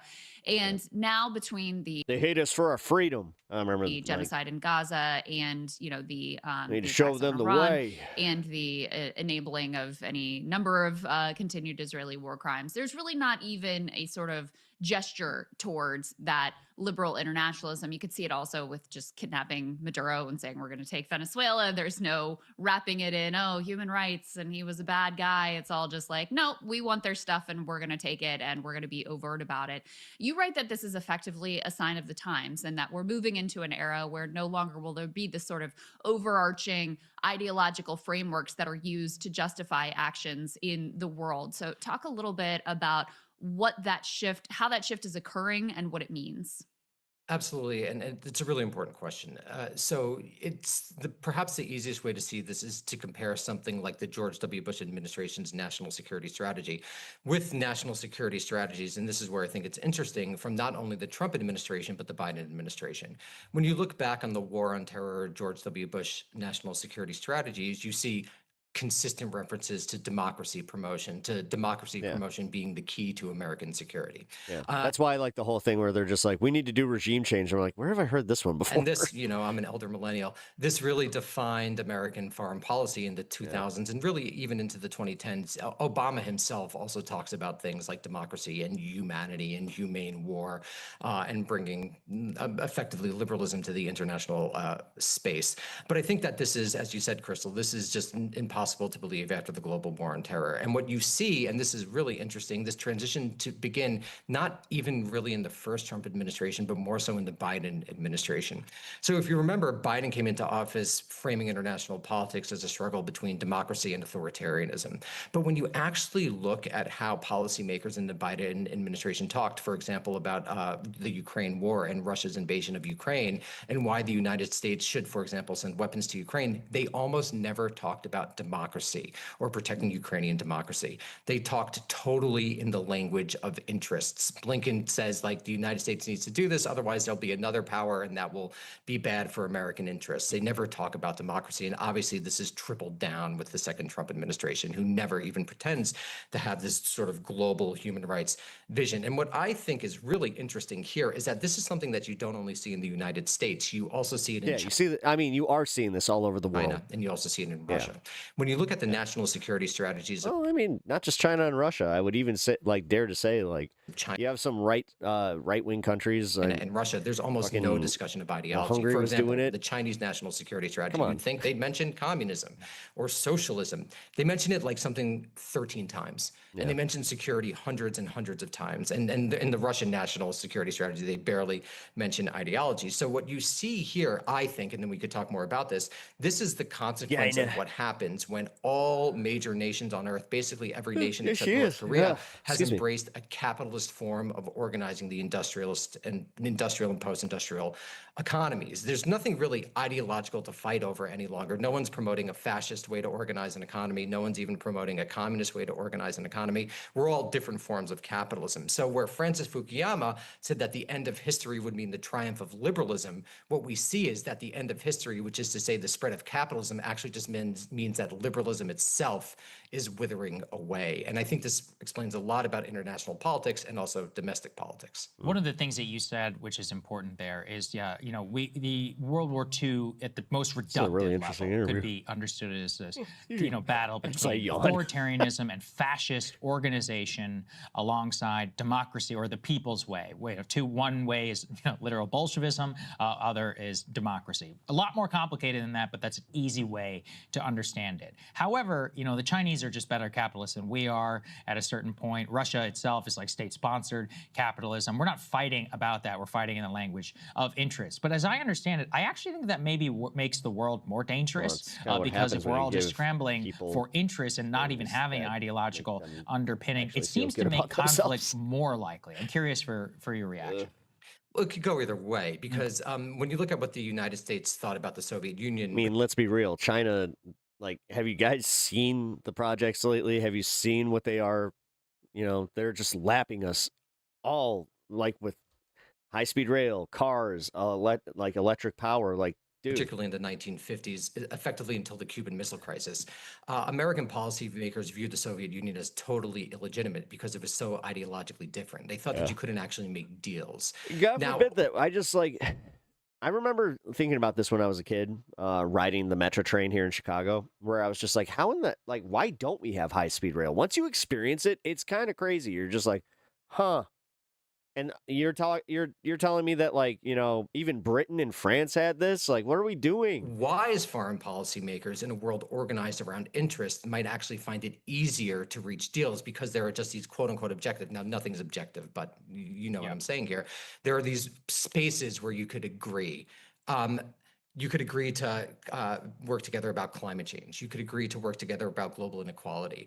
The problem is that American foreign policy is still ideological in the sense of not liberal-based, but Americans still believe they need to There's a lot of funding put into high-speed rail. I wonder what happened. The Americans still believe. That'd be nice. That'd be nice to actually, like, with some of these projects that fail, to get some of that money back. Believe that there's no genuine alternative to American empire. So an American foreign policy elite that embraces a form of imperialist realism, even as they know the United States is not going to make the world a better place, actually makes international politics more dangerous because then maybe you're not going to leave East Asia. Maybe you genuinely believe that you have to stay in East Asia for American security. And even someone who's genuinely good on some of these things, like John Mersheimer, he argues that the United States needs to maintain its forward position in East Asia, basically now until the end of time. So I think it's those types of ideas that the United States needs to maintain a global primacy now and forever that could actually make the world more dangerous, Sagar, like you're claiming. Yeah. But it doesn't have to be that way, but it currently is now. Interesting. Dan, how does AI development fit into your analysis? You've got Elon Musk in a recent interview saying not only is everyone I'm going glad to she asked universal that. I high was kind of wondering income, that. but money is not going to be a thing.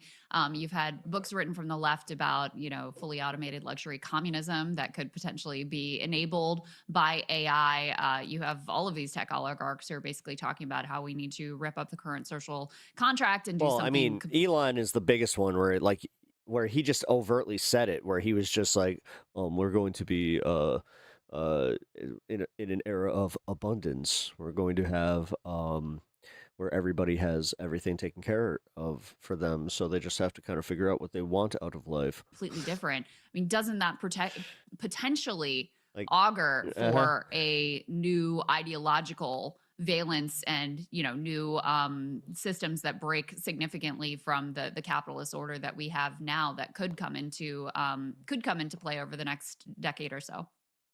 It's absolutely. I think it's really important, and I think, to my mind, and I think I'm perhaps a little unique on the left where I situate myself on this. I think the major problem with AI is that it's going to exist under capitalism, because to some degree you could view it as achieving Marx's fantasy, where you no longer have to engage in the I'd types argue of that BS it would have to be like Minority Report, where the cars are self-driving, but they fly. jobs that someone like David Graeber wrote about, that it Take away the human would element. actually free you to rear cattle in the morning and criticize in the afternoon and drink beer in the evenings. But in actually existing capitalism, all it's going to do is basically destroy labor. And I view AI primarily as related to the falling rate of profit, which is this idea put forward by Marx and other economists, not just Marxists, which is that over time, profits become more difficult to basically squeeze out of a capitalist order. I mean, the way that I talk about it to my students is, if you build St. Louis into Well, this is the weird part about what Elon's saying. I mean, can we recognize that on its face, it is kind of like the outcome that we're looking to like bring in, is when we do have that much abundance where people don't necessarily need to work. 19th century. I mean, when he said that shit, I was kind of like, wait a minute. I thought going to make a lot of money, but now in the 21st century, the you have fact to that it's basically coming from manipulate him, that's where it's all red financial derivatives in order flags. to achieve a stable level of It's like, growth. So I think that the capitalist class also, then why fight against, the communist left, like, when that's essentially what you want? whether consciously, unconsciously, is trying to deindustrialize the white collar and professional managerial class. So that's what I think artificial intelligence, primarily its economic incentive is. And when it comes to international politics, I think the major issue that we could face is something that we saw in Iran, which is AI doing target selection based on outmoded data, and you get the destruction of children's schools, and there's also potential for AI arms races and things along those lines. But I think the technology is a bit too immature to see where that will go. But like atomic weaponry, you would ideally have some form of international regulation of it. But again, in this interest-based world where the United States thinks it has to be primed now and forever, it's unlikely you're going to get that. So just going forward, like so we're going to have a new world order, obviously, that loaded term. Which is hilarious when you think about it. But it's actually literally quite I hate common. to say it, man. So what's that, It is what are our funny. different options? Just like, all You right, just said conspiracy there's theorists, one, you East did Asia. it. I agree with You're you. kind of the ones that that ushered this shit in. A little bit later. That's one option, is kind of retrenchment, focusing on core objectives. The other is the Iran option, is you break the back of the empire on a stupid foreign conflict, which is completely meaningless. If you were to look at history, that's usually how an empire dies. I guess another option is that we end up potentially fighting over, the mythical Taiwan conflict. Wait, floating cities on Venus? Have you not seen the composition, like the atmospheric composition of Venus? It's not exactly great. Where could we end up? What do you think? I mean, highly acidic. I think the choice is between restraining and reduction of American presence abroad or fighting Also, wars. lots of gas. I think, just to put it in its starkest terms, either the United States is going to reduce its global footprint. It's, at this point, 750 or so military bases. It's going to accept that it's no longer the power it was in 1945 or 1989 or 91, and it is going to come home, which I actually think is a much deeper held strand in American politics. And actually the period since World War II is quite unique, I going totally back agree to with you. George. I totally Yeah. agree. Yeah, that's how Yeah, it was. I mean, That was the normal outcome for the majority of history. Precisely. And you look at George Washington's farewell address, which was actually a letter, fun fact. He warns against not participating in I feel like you're wrong about that, because I also remember like the gravitational foreign entanglements in is a lot fucking hard, like heavier. in Europe. But people have talked about this elsewhere. This isn't to deny that the United States has always been an empire. Westward expansion, native tribes are understood as foreign nations, literally, which is why Neil Gorsuch is ironically good on native relations. But I think that we're entering a moment where we really need to rethink global power. And if we don't accept novel realities, There is a middle layer on Venus that has lots of oxygen and normal Earth-like temps. No kidding. I think we're going to get by. But what about the gravity? I remember that the gravity was a little more intense. Let's just link this to Iran, because I think it's difficult to know right now, but I think if you're right, you're right. Might look back on the Iran conflict. I remember as when we set the auguring probe there, and I was just like, revolution yeah, in it's nothing military special. affairs of the type that we haven't really seen since the invention of the rifle in the middle of the 19th century, and then later the machine gun. Because before the rifle and the machine gun, you had basically Napoleonic battles. Armies would face and they'd go at each other. Robert E. Lee discovered that that wasn't how it worked during the Civil War, and then all the European leaders discovered that that wasn't how it worked in World War I, because the machine gun could just mow you down. I think that the biggest thing happening in military affairs right now is the effects of drone warfare. The way that I put it, think about what if one day the United States puts an aircraft carrier in the South China Sea and China sends literally 1 million drones at that aircraft carrier. This is a transformation in warfare that is also, as we've already seen, going to force a wise American foreign policy elite. Not sure we have the wise blob, but imagine that we did, to actually rethink basing. These are structures, literal American bases. A lot of these were bases that were taken over from the British Empire during World War II. They are artifacts of a different age of warfare. And the age of drone warfare literally send 1 million drones to the Middle Eastern bases. But I was about to say, the surface conditions, ground temperature of 464 Celsius with a crushing pressure of 92 times Earth's gravity. Seem like the foreign policies. Oh, oops. Was I not supposed to look that part up? Establishment is rethinking those fundamental premises. And again, this is imperialist realism, this notion that you really can't think an alternative world, which is the type of thing that could lead to violence. Wow. Well, very smart Absolutely analysis. fascinating, Dan. Yeah. Thank you, guys. Yeah, you're welcome. Everybody go buy the book, listen to the pod, subscribe to the Substack. Any other things I need to promote? No, I mean, really the only path forward is to subscribe to the podcast and Substack. That is the first step. That's toward the only revolution. way forward for the world. I hear that one. See you, man. Thank you very much for joining us. Bye. Thanks, Dan. Okay. Well, we got on a little side tangent here. Here, give me a second. Because I did just watch Project Hail Mary, and all right, let's see. Temperatures range from 80 to 140, and pressure matches Earth's sea level. So, this layer, surface reality. Surface reality temperatures can reach up to 900 degrees Fahrenheit with crushing air pressure of 90 times that of Earth, destroying all. But then it's the cloud layer. Okay, so the cloud layer, that's where the temperatures. So you would have to literally build like a cloud city. That's kind of crazy to think about, but yeah, 80 degrees matches the pressure of Earth's sea level. Major obstacles. This layer consists of harsh sulfuric acid clouds and lacks protective global magnetic fields against cosmic radiation. Yeah, I remember this. Like, I remember just it being kind of basic why we won't do that. It's not worth it. Like, again, the acid, you do understand that, like, any amount of acid in spacecraft, like, dude, it's not as easy to be like, oh no, we have a problem with this, cloud city that we just built. Whatever, what will we do? It's like, well, it's kind of eating it, so what will we do? unless you build it out of something that cannot frickin', get acidized or oxidized or whatever the frickin'. Listen, I ain't Mr. Science Man, but I'm also not Mr. Dum Dum. That's where Cloud City came from, or the inspiration. Oh, that's cool. I didn't know that. That's a cool concept, but we are nowhere near being able to achieve cloud cities on Venus. Yeah, no. The money it takes to get to Mars once could be used to fix Earth twice. Now that is, that's a good way of looking at it. Not to mention the micrometeorites, solar flares, insane radiation. Well, that was the big thing. The fact that it doesn't have the electromagnetic layer or whatever the fuck. It doesn't have the atmosphere, and it does. Yeah, we're not. Yeah. You're just constantly getting bombarded. Can you fix Earth's biosphere first? It's kind of what I'm saying. Like, or like, I like what James Cameron said, where he's like, or we could just, explore the planet that we're on right now. So its core is dead.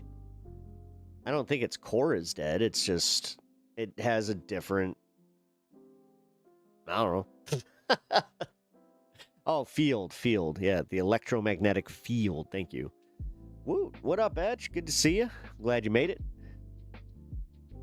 What up, chat? We just chilling. We're kind of talking about Venus and why we don't have a cloud city there. I kind of stun locked out of the last segment, which kind of sucks because it was very, very interesting.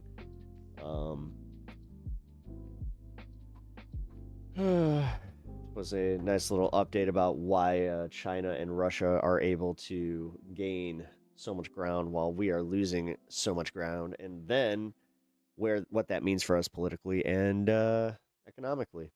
Yeah, in a few hundred years or more. Oh yeah. Watch The Expanse. No, The Expanse is literally like, I think that out of all the projects, that one is the closest one. That's why when Elon said that, that's the closest thing to what Earth experiences during The Expanse. Is literally they need people to go to Mars and go out to the belt. So what they do is they essentially take care of everybody on Earth first, and then like they have what's called basic. It's just like, but they literally, it's then used as a derogatory term where it's like, oh, what do you just want to be on basic your whole life? Essentially just meaning like, oh, okay, so you just have no meaning. Cool. It was kind of Star Trek-esque with a flair of dickishness, you know what I mean? Against okay, the Iranian. So here, let's do this. I'm going to speed this one up because it is Midas Touch, but this is one of the rare times that Midas Touch is coming in. They're the first ones to say that Trump was surrendering. That's why I did the question mark, because I want to know about it. Yep, the Belters. Yep. I am on book 4 of The Expanse. I like the series, but I like the book, obviously, a lot better. Shocker! Occasionally, can we just admit that sometimes the movie is either as good or, like, sometimes better than the book? Project Hail Mary, I would argue, is just as good as the book. But anyway, let's do this. Yeah! I'm Ben Mycelis. Donald Trump is panicking as the world burns and Iran is stealing his lunch money. Yes, thank you for saying that, Pep. Oh, nice. All right, here we go. Donald Trump is fully surrendering to Iran right now, waving the white flag. He's no longer even demanding that Iran do a all right, that's a proper use of AI, I'll admit it. Deal with the United States. Remember, deal. He's saying, Iran, you better make a deal with Oman in the next 24 hours, or else we will decapitate you. You better make a deal with Oman. Well, Iran has been trying to make the deal with Oman, whereby Iran fully controls the Strait of Hormuz. More on that in just a moment. At the same time, Reuters is reporting that the situation regarding the U.S. precision munitions is even worse than previously reported. It really isn't simply a matter of dwindling. Thoughts on the Mass Effect games? I never really got to play them much. Precision munitions, it's like the United States, if I'm being completely honest, has basically run out of all precision munitions. And if if there were to be any other conflict in the world, be it in China or elsewhere, the United States does not have the munitions I'll be wrapping up here soon. Military equipment to even participate in a war. So not only has Donald Trump destroyed the so-called Arab security umbrella that he promised, he's destroyed the U.S. security umbrella all over the world. The United States. The way his voice cracks, I'm sorry, man. It has become all over yet another Trump casino, utterly and totally. I don't understand how they consistently start their videos with like, I'm Ben Mysauce, and then go, bankrupt, or a Trump dystopian reality show where we're all non-consensual participant members in this sicko reality show. Sorry, that's never not going to be funny to me. We just want to get out of this like it's some escape room. Take a look at the latest. Trump told Iran, this is what he said today. You better finalize a Strait of Hormuz deal with Oman. You know you can make your voice crack on purpose? It's actually a little bit difficult for me to do that. By the end of business on Tuesday, or you will face devastating airstrikes. Fry a lot easier than that. I want to give them every last chance before decapitation, he told Bloomberg. You'll find out today or tomorrow. Will they make a deal with Oman? He's doing what the Dems do. Iran's plan with Oman regarding the Strait of Hormuz would grant Iran total authority over all inbound maritime traffic, a senior Iranian official told Reuters. Additionally, under the proposed arrangement, Oman would clear outbound vessels only after notifying Iranian officials, assuring Tehran retains visibility and the option to intervene, in essence, full control over the Strait of Hormuz. The senior source said Iran is unlikely to accept an alternative to this deal to reopen the Strait of Hormuz. So, Donald Trump's brilliant deal-making is, Iran, you just make a deal with Oman because I am incapable of doing a deal, and I want to just say the word deal. Yeah, he's just going to say it. Like, they made a deal. So you do a deal together. Let's go up to this Reuters report. God, this is so weird. I'm going to show you too, because Rubio, pathetic little Marco Rubio is out there saying, well, we think that there is some progress between Iran and Oman right now. Okay, well, y'all aren't involved in this. I mean, how crazy. Like, we know that Donald Trump. That's so fucked up. Like, they're just banking on their own people just being that dumb. That's like, they're never going to look into this. No, they are. Trump steals everything. They never He's do. going to try to steal credit for the deal between Iran and Oman for Iran to control the Strait of Hormuz. I just want you to think about that. That's the outcome. That's the end game right here. Exclusive from Reuters. The U.S. has used virtually all of its precision strike missiles during the war in Iran. Stockpiles on ATACMS and precision strike missiles Nate are Robinson's on Majority Report. Thank you for that almost information. depleted. And we have used about half our Tomahawks per. He's the guy that has that like transatlantic accent. New data circulating inside the administration. This comes as the United States continues to debate the extent to which it can continue striking Iran without drawing down on the stockpile to levels that would impact readiness for a future conflict. Virtually all. Iran's foreign ministry spokesperson says that the discussions between. It's just so odd. Like, I've never heard somebody that has like a consistent cadence the way he does, but then, like, again, when he gets excited, he turns into like a little schoolgirl. Iran and Oman have so far been positive at both the technical and political levels, and that Iran is working with Oman to develop. Okay, that's not fair, actually. No, he turns into the teenage voice from like The Simpsons. Would you like fries with that? Develop the necessary framework for the future management of maritime traffic through the strategic waterway. So what's Rubio saying all about this? Rubio's like, well, there's been some major progress in the talks to reopen the Strait of Hormuz. Major talks right now between Oman and Iran. Here, play this clip. Nonetheless, I think that there's a conversation and negotiation that we are involved in between Oman and Iran on how more ships can be able to go through there safely in the short term as we move towards these longer term talks about denuclearization. And suffice it to say, there's been progress made in those talks, but not finality yet. We're hoping that will happen very shortly. Okay, thank you guys. And then Rubio lies, though, and says, lots of ships are moving through the Strait of Hormuz, really, like the 2 tankers that tried to use the route without IRGC permission yesterday that were destroyed. Yep. How about the Kuwaiti base that was hit by Iran yesterday? Iran is now just pummeling U.S. bases like in Kuwait, and the U.S. doesn't even acknowledge it anymore because the U.S. can't stop it, and Trump can't even escalate if he wants to, so they're just like, oh. Yeah, they're just not talking about it, and then they just hide the casualties. Let's just pretend it doesn't happen. Here's what Rubio said. God, this is fucking weird. Let's play this clip. The one that you see a lot of focus on is the Straits. The Straits, there are ships moving through the Straits. There's oil moving right now through the Straits, so the Straits are open. Nonetheless, I think that there's a conversation and negotiation that we are involved in between Oman and Iran on how more ships can be able to go through there safely in the short term as we move towards these longer term talks about denuclearization. And suffice it to say, there's been progress made in those talks, but not finality yet. We're hoping that will happen very shortly. Okay.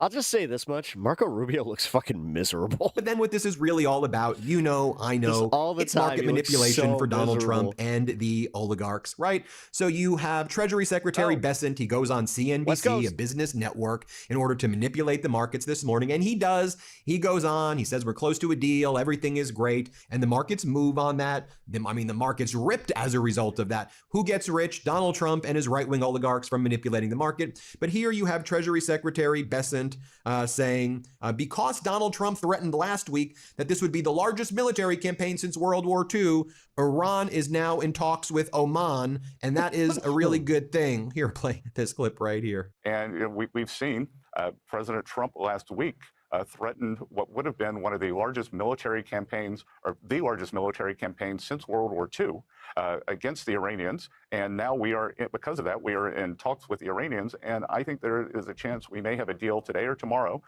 Why don't we have more compilations that play right before these guys or after these guys come on, where it's like, all right, well, he said that we're close to a deal. Well, we have a compilation of all the times that he said just that. To take that for what you will. Open the strait, and I'm going to threaten you with World War II annihilation, war crimes, but you need to negotiate with Oman. And Iran's like, that's what we've been doing. Can I We've just been be doing real? We keep using this thing about war crimes, but I haven't seen a single war crime actually convicted, like negotiation, or anybody like convicted of a war crime. Like, can we just admit that this is a little fucking, with Oman. We are not negotiating with. It's a bit of a problem with the youth. That's where we're at. By the way, even CNBC acknowledged the market. Yeah, they're very okay with doing this. Remember those boats that got blown out of the water by Pete Hegseth? Yeah, that was a war crime too. Manipulation. They were like, oil moved pretty drastically after what we just heard from Treasury Secretary Bessent. Play this clip. Oil moved pretty drastically on what the secretary was saying. He said that we could see an opening. He believes we'll see a deal potentially today or tomorrow to reopen the strait. As a result, take a look at oil prices. WTI moving pretty rapidly. We had been at $82 a barrel earlier this morning. At the top of that interview, we were trading at $80 a barrel. Now it's off by $3.55 to $76.79. That in turn has impacted the futures pretty rapidly as well. The Dow was up by about 300 points earlier this morning. Now you're looking at the Dow up by 513 points. It's all fake, though. Had been negative. It's now indicated Dude, it's up by all about fake. If this happens based on just lies and conjecture, that's a problem, dude. They haven't produced, and the stock market has not stopped doing this. This is what's fucked. We as Americans have not called this out as the biggest problem that we have ever faced. We are facing a stock market that's going to collapse, that is just propped up by fucking lies. 5 points, and the NASDAQ is up even more. Dude, I hate this shit. Than it had been earlier at 227 points.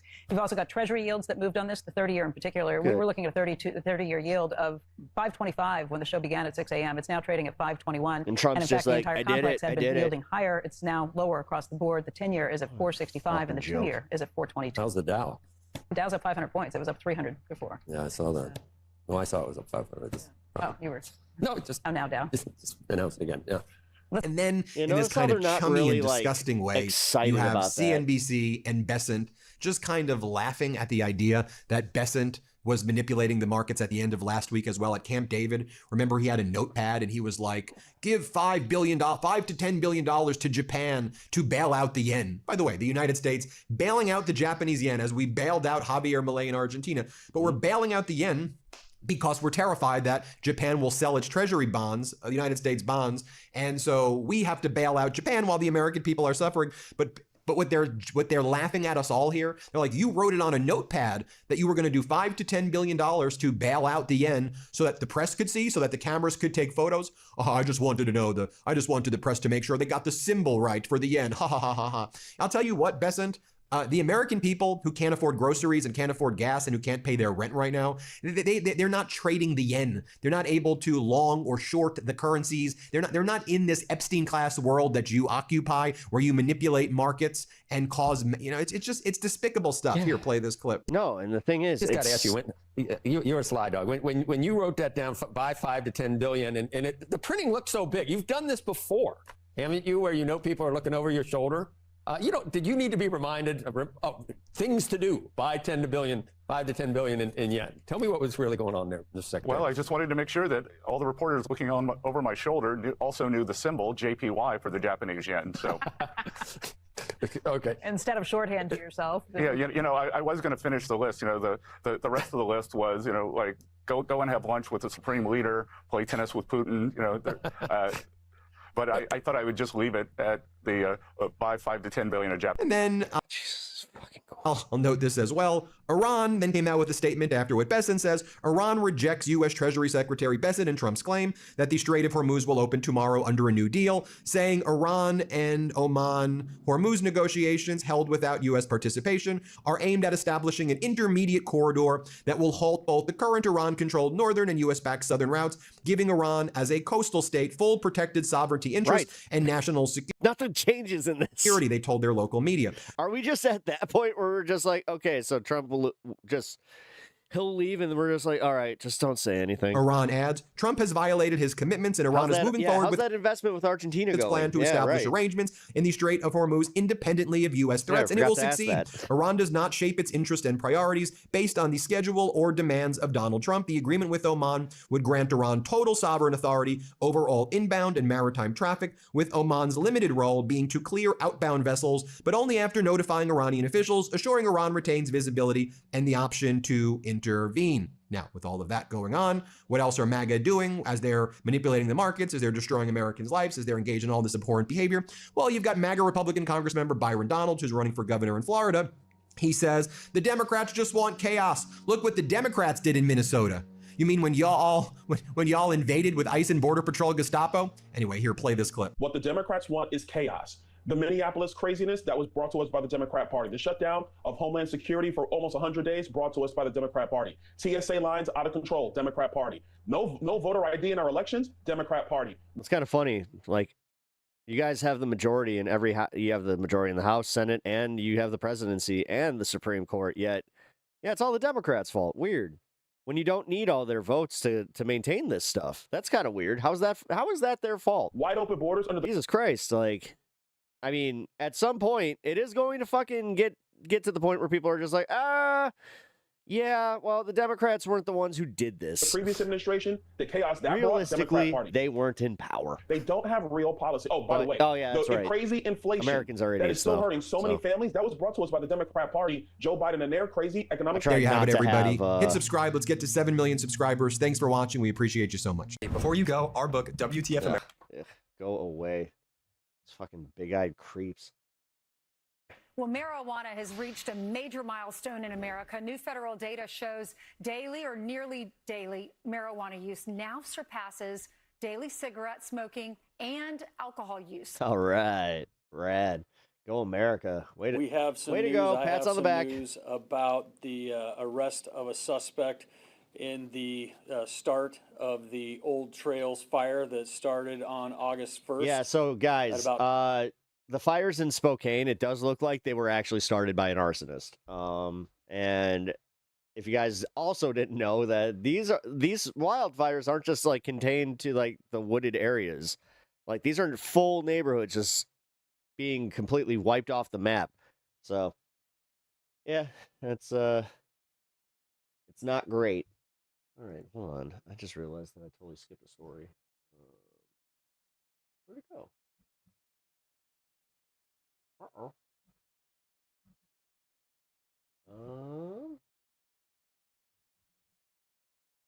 Hold on. Hold, please. Let me do this. Mackie, he'll go live soon.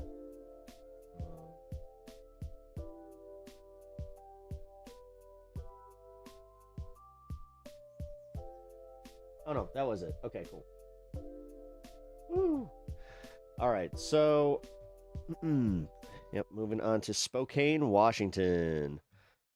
Let's effing go. Where are we going? What are we doing? Am I doing like, oh yeah, we're talking about fires? Like, I mean, that's not something I would get excited about. Like, this is not good. About 10 a.m. About 5 p.m. this afternoon, we executed an arrest warrant and search warrant in the city of Spokane, and we took 37-year-old Aaron Farnacci, a convicted felon, into custody on a single charge of arson in the first degree. Mr. Finacci is currently in custody and being interviewed by detectives from our major crimes unit here in the Spokane County Sheriff's Office. The witness, a citizen, very good citizen, noticed a male standing on the side of the road looking into the trees as he was going to pick somebody up. About 10 minutes later, as he was coming back through the area, he noticed the male was bending down near some grass. At that point, the male stood up and looked very nervous, according to our citizen witness. Oh, damn, dude. At that point, the male walked away. The citizen returned to their house. A short time later, after being at home, they saw smoke coming from what they believed was the area that they had seen the male bending down by the side of the road. The governor of Washington State calls Spokane a war zone from the fires still very much blazing there. He made the point that much of the country does not seem to realize these fires have flattened city neighborhoods. And I want to show you what he's talking about here. This is the neighborhood around West Holyoke Ave. You can see this is what it looked like before the fires. Now look at what it's like now. You can see what the smoke and the flames did to that neighborhood, simply flattening it. Eastern Washington is just getting erased. I mean, one other neighborhood, West Pine Cliff Court. We Again, watched this happen in before California too. And now after, you can see. Or is it the same shit where they're just like, they didn't rake the leaves. They didn't rake the leaves. Just that entire area flattened. You can see a fire truck right here. Yeah, the city of the fact that this kid got caught, he ain't getting out. Spokane has a population of 250,000. There have been evacuations now for some 65,000 people. So a quarter of the city. Even like if you expanded the county, the population is 600,000. So that would be 10%. Huge numbers of evacuations. One more neighborhood, North Parkview Lane. Again, before, look at all the beautiful houses here. Now look at, I'm going to X that out. Now look after. You can see, again, the fires that. Holy crap. They're just completely flattening it. Hundreds and hundreds of structures have been destroyed, most of them homes. So again, people it's like the LA don't fires. have places to live there. This is a devastating situation. Authorities have now arrested a man on an arson charge for one of the 3 fires that have just been tearing through the Spokane area. According to witnesses, the 37-year-old suspect was seen bending down near a grassy area close to where the fire started. And then smoke was seen shortly after that. As of right now, nearly 65,000 people have been evacuated from the fire zone. And overnight, these fires grew to more than 10,000 acres, more than 700 structures so far destroyed. Say bye-bye to your craft beers. Right now, well, I get my craft beers from Revolution Brewing, which is in Chicago. So it is not contained, 0%. I don't actually get a lot of craft beers from Seattle, believe it or not. Correspondent Maribel Gonzalez in Spokane, Washington. Maribel, what more can you tell us about this arrest? Hi, Pamela. Yeah, well, we know that that arrest was in connection to the fire that started here, or the aftermath, I should say, of the Old Trails fire. That is this is a neighborhood that was impacted by that blaze. We know that the suspect is a 37-year-old man, and it actually was a witness that called the tip into law enforcement. They saw the suspect acting suspiciously. Law enforcement later returned to the scene, and they were able to determine that where that man was standing is where they believe that the fire started. Now, he was found to be in possession of waterproof matches and a butane lighter at the time. We also know that authorities have said he has a criminal record. The sheriff here in Spokane said that he's a convicted felon out of the state of Arizona and that he has a preceding arrest in the case, in a manslaughter case later for premeditated murder in Arizona as well. So we will be able to get to know more about this suspect later on as he appears before a judge while we're dealing later with today. But right now, he is being held on a $1 million We're already bond. dealing with heat domes and wildfires. Like, there was already a wildfire happening when he did this. Joining me now is Dave Up the Grove. He's the Washington State Commissioner of Public Lands. Thank you for joining us. I don't know what it is about this lady, but God. There are several fires burning at this hour in Spokane. There is extensive damage, loss of more than 700 buildings at this hour. I do want to ask you what the status is right now of all the different areas that are on fire, and how difficult it is to fight these, and how long you think this might go on. Well, good morning. I've spent the last couple days on the ground in the city of Spokane, talking with firefighters on the front line, meeting with families. Well, and there's you are that correct. pool. The devastation just breaks your heart. Hundreds of families have lost their homes. Tens of thousands of people have been displaced. Firefighters are continuing to work around the clock.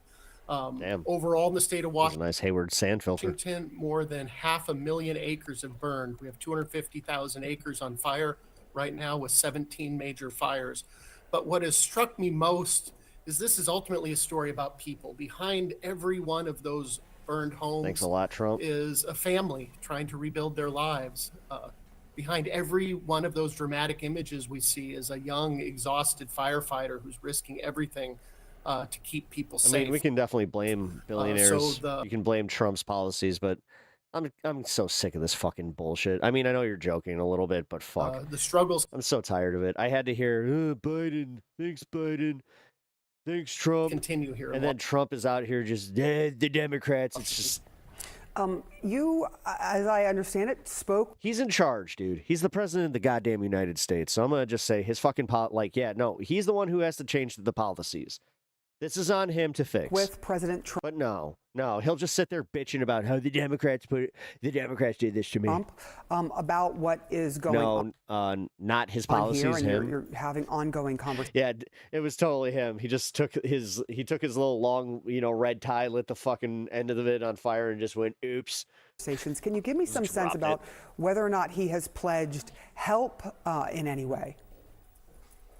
No. Well, as state lands commissioner, I'm not the one communicating directly with the president. Our governor, This is Bob climate Ferguson, change, spoke plain with and the simple. president. Yes, these heat domes are insane.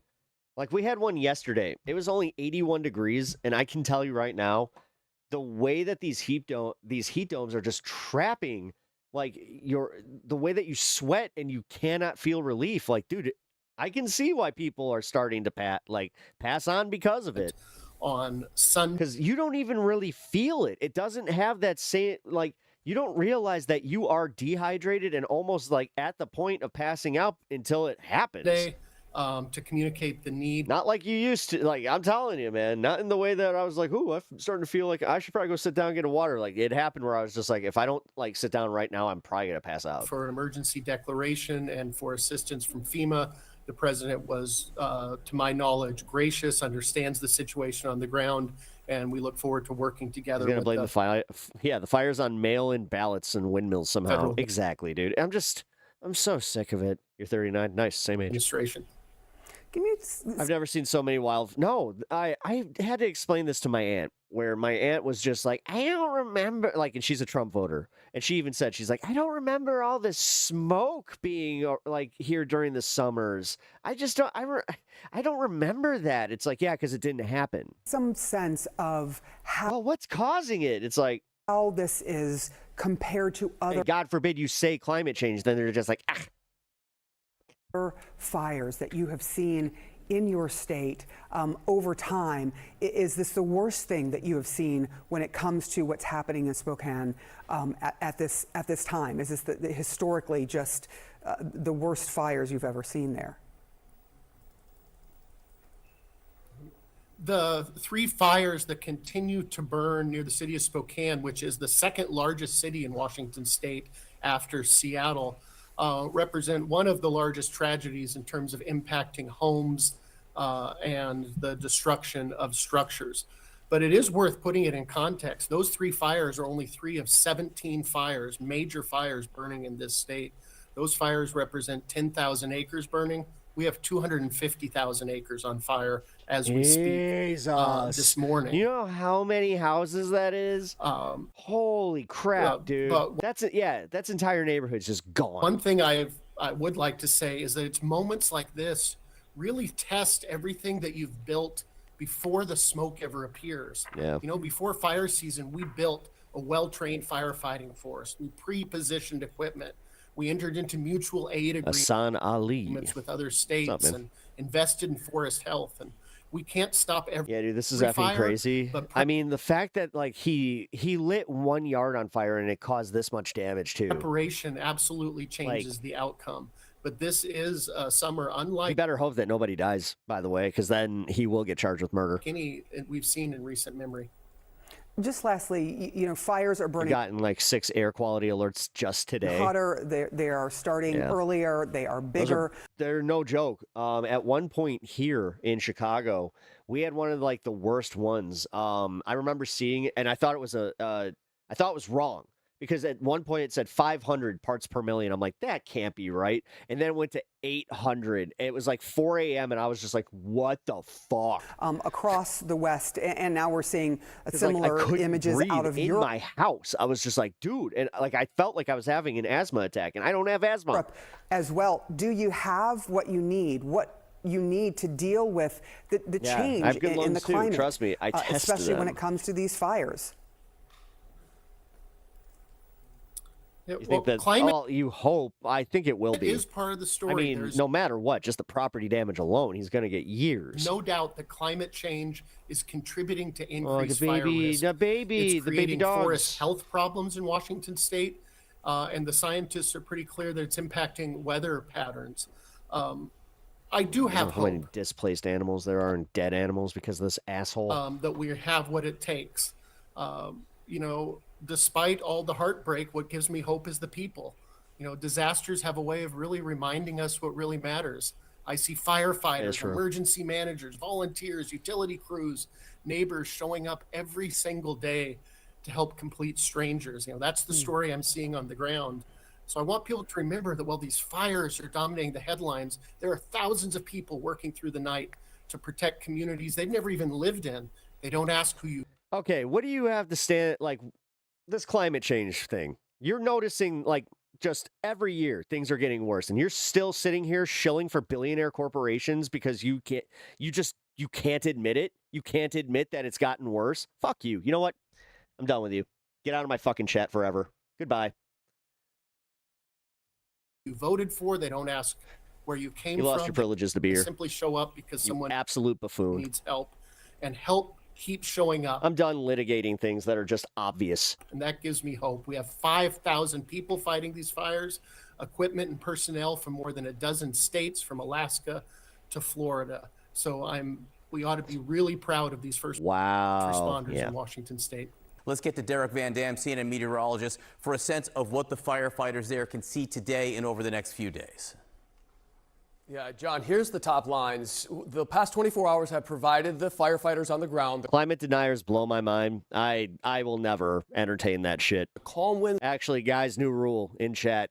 We got climate deniers. Ban them immediately. They need. I'm not dealing with that. To try and get the advantage, the upper hand on these wildfires. But the reality that we are all facing. Because honestly, it turns me into a bad person. Then I start thinking like, oh, I hope you live in a wildfire zone. I hope something bad happens to your home. Is that temperatures will Yeah, I don't want to be that guy. Increase. The relative humidity will go down, a crucial weather parameter in the fight against wildfires. And there is no rain. Although in this likely they'll end up flooded. Forecast. Look at this image or this video here, and you can see there's very little wind pushing the smoke in the background. I believe that's a gas fire here, but the charred remains of this home not really billowing much in any particular direction because the winds remained light. That was a video taken yesterday. So that's what firefighters needed. But cumulatively, the 3 major wildfires surrounding Spokane are all at 0% containment and have now surpassed 10,000 acres burned so far. Yep. So what will the wind do in the future? You can see the light winds continue today, but look what happens. You can pay attention to the timestamp on the top portion of the screen. It increases as we head into the second half of the week. We're talking Friday into Saturday. nice a very that the weak difference trough is or a cold that, front will come through, you know, and that's going to help pick up the winds. But before it, the temperatures rise. The relative humidity comes. The difference with the LA fires was that the wind was so unpredictable and so high that it was just carrying the fires just miles down. What does that mean? That means we remember how it was just like a single ember was taking out like acres. Have increased fuel availability. So like the thousands fuel and thousands is of the dried acres. out vegetation on the ground. So It's pointless trying to reason with them. No, I'm done trying to reason with people that are COVID denialists and climate change denialists. I'm not doing this. Canadians working together, unfortunately, Don't get vaxxed. Don't do anything for your health. Honestly, never go to a doctor. Like, if that's how they truly feel, then that's how I hope they practice their lives, is that they never go to a doctor. For a potential another. That is not advice, by the way. Volatile wild. This was just saying. I hope they stand by their convictions and are so anti-science that they just behavior going forward. It's already social Darwinism off their way off this fucking rock. Seen. Not to mention the lack of rain and the smoke that is just choking the Pacific Northwest. That satellite image says it all. We've got air quality alerts for tens of millions of Americans as this spreads down the West Coast. John, crap. That's heading right toward Chicago again. Means higher temperatures later this week, not welcome at all. Derek Van Dam, thank you so much for that update. You know what? Screw it. I wasn't going to. So Alex Jones finally completed his latest transformation and has now come full circle, and he's officially calling to remove Trump. Okay. So let me. You guys remember when I said that he was going to do that? Play this clip for you here. By the way, I love how Alex's son is now filling in for him, and that's his kid, literally like looking exactly like him at the same time. It's kind of bizarre, but let's listen to what he has to say, and then we'll bring it down. The big issue is how to stop Trump. And we have to have Congress go for the war powers. They've 3 times tried to vote war powers. They're supposed to authorize a war. You know what? They need more vaccines. This is a war. They're getting the draft ready. If this isn't a war, nothing's a war. Shot vax could have solved this problem. By the way, let me just pause to point out, how many times have I told you that when these people finally start telling you the truth, who do they sound like? They sound like us, except years too late. Years too late, yep. So when I was saying shit like this, he's not wrong. Years before them, they were coming after us. They were saying we have Trump derangement syndrome, we're crazy, that he's America first, he's anti-war, he's anti-corruption. Now that he's been in there for 2 years and he has destroyed everything, now all of a sudden they sound like us just 2 years too late. So my question for you is, if you're an Alex fan, why would you listen to him when you could just listen to me? Because what I'm saying today is the shit he'll be saying in 4 years, 5 years, 6 years from now, after he realizes yet again that I was right. So let's play it from the beginning again, and you'll see. Again, he's like, we got to remove Trump. Who does that sound like? The big issue is how to stop Trump. And we have to have Congress go for the war powers. They've 3 times tried to vote war powers. They're supposed to authorize a war. This is a war. They're getting the draft ready. If this isn't a war, nothing's a war. I mean, this is absolutely out of control. And so I'm calling for it right now. 25th Amendment, impeachment, whatever needs to happen to get this front and center, to get control of our country. It's impeachable alone. The president supporting the So you guys are saying DSA is better than the Democrats? Yeah. DAA. I agree with Tucker Carlson and all of the people. Yeah. Do you know what the DSA platform is? Instead of being scared of the big scary communists, go actually look it up. Voted for go read a little bit. The mergers with the foreign military. It actually says it in Section 219, clear as day. Fucking parakeets. Need to be in Nuremberg-style trials. I mean, this is unbelievable. And if you think it's crazy now, imagine what's coming with this. They want us in a total war so they can censor and take our freedoms and nationalize everything and push us aside with AI, total liability. Who does he sound like? They're going to take all of our freedoms. That's the only area where he's wrong. Alex, they already did. They already took all of our freedoms, and you cheered it on. You were cheering it on when they were going after Mahmoud Khalil and Rumeisa Ozturk, rounding up innocent people, fucking locking them up, deporting people for making jokes about Charlie Kirk. Yeah. That actually... Yeah, I mean, to be fair, that also didn't actually hold up. They ended up getting payouts. See, this is what I don't like, is the blatant ignoring of how the system actually did, uphold itself. Happened. Cheering on Trump as like the courts did not, like, this is where Trump really is kind of failing over and over and over again. Suing media companies and trying to bankrupt them, trying to revoke licenses from media companies. Parakeets? No, I was talking about the way that these guys are. They just parrot everything, but I'm like, you're not even cool like parrots. You're like parakeets. Going after Code Pink activists for calling him a war criminal to his face. DSA, war communist, war. You were on his side at the time. Now all of a sudden, it's the opposite. Now you're admitting, oh, they're coming after our rights. AI's coming to take our jobs. And you fucking meat ride Elon Musk. To this day, you still meat ride Elon Musk. What is wrong with you? Space, yeah. You support the guy start heading over there sooner who's or created the later. technology to help take everybody's job, and you act like he's not a... I'll be honest, I'm waiting for the election. Con artist, and he's not a scammer, and he's not in with Trump and MAGA. That's why I was and he's saying, not I think we fucking started a stealing little bit $38 early. billion from U.S. taxpayers to make 12 fucking rockets explode as he rants against parasites. How about who just take admitting that both parties are corrupt scum? Yes, you can do that, but you can also recognize where DSA is not part of the Democratic Party. a little bit of money from the government. But now you're sitting here just like, so DSA is better. Yeah, they are better. To feed They're not at, like, you want to talk about corruption? Yeah, they are better and they're not as corrupt. their kids. If not corrupted at all. Like, but I'm not that stupid. It merges with the foreign military. It actually says it in Section 219, clear as day. You have to have a special type of personality. This You want to is go into unbelievable. politics. And if you think it's crazy now, imagine what's coming with this. They want us in a total war so they can censor and take our freedoms and nationalize everything and push us aside. Yeah, the difference is like getting punched in the face or the eye instead of getting violently beat in the face with a With crowbar. AI, total liability, immunity, and protection, this is a disaster. We are facing tyranny, but the Good public's analogy. awakening. We've got to come together and transcend left and right, and we have to say no to an expanded war that will definitely destroy the economy, kill a bunch of our troops. They're preparing a massive ground invasion. It's all confirmed. This is going down right now. Rex, what do you think we should do to spotlight this? I'll tell listeners, we're live right now. Share our live feed. We're going to cut all this up. Breaking. Alex Jones calls for impeachment of President Trump for attempt to implement the national draft and launch total ground invasion of Iran. Americans left and right must come together now and demand Congress invoke the war powers and end this war now. The Senate must vote down the NDAA that's already passed the House. We have our action plan. Rex Jones, what do you say? So he said impeachment. His name's Rex. Or 25th Amendment. We got to get rid of this guy. That's what I've been saying for a super long time. And now he's saying it when it is too late. The damage is already done. If only he listened when he was warned, when he was riding the fucking Trump train in 2024. But he didn't do that. He didn't listen. And a good question for these. No, and that's the thing. Like, I've been kind of saying that he was blatantly ignoring everything that he used to talk about as far as, you know, Trump going after freedom of speech, Trump going after, you know, your average Americans and using ICE as the Gestapo. Like, I don't know, man. That really did bug me with Alex Jones, where it's just like, how can you ignore like what's right in front of you? And this is the stuff you were talking about. Like, I used to be an InfoWars listener when I was in my like early 20s. You know, you could argue that it was a little less intense back then and definitely less political. It was more just conspiracy based, but yeah, he used to talk about that stuff all the time. But all right, let's got a few more things to get to, and then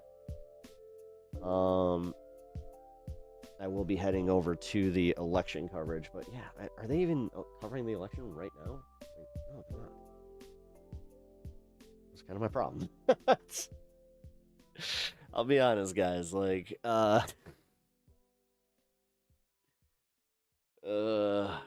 commit a lot of time and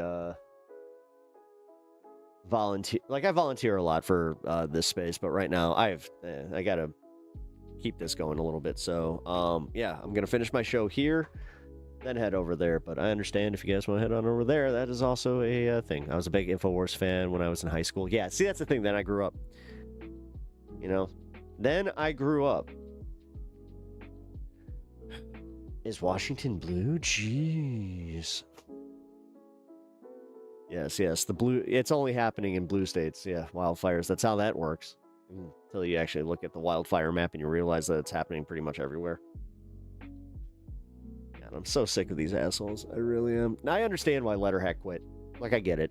It really, like, when you deal with these assholes day in, day out, and it's just, it's daunting. It's just so daunting, and it's thankless.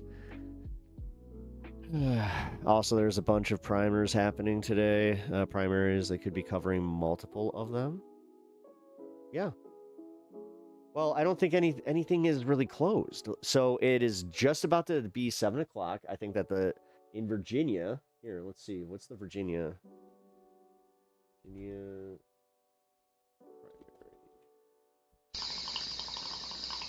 Etch, thank you for the $5. I appreciate that. I'm excited for your appearance. At HBX $5. We need intro music. Pep him excited for our appearance, but we need intro music. Yeah, tell Nick that. I mean, he could theoretically play it, but I'm not going to do that to everybody else.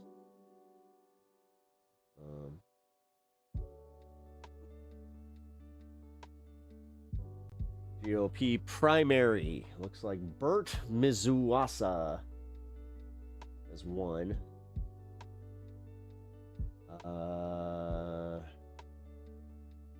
For primary for U.S. Senate.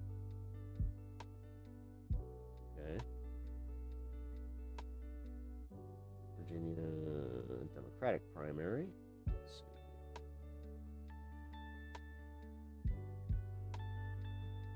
I'm starting to get the idea that they don't want you to really be able to see the Democratic uncontested, uncontested. Elaine. There will be election coverage later tonight. Yeah, no, that's what I'm planning on doing.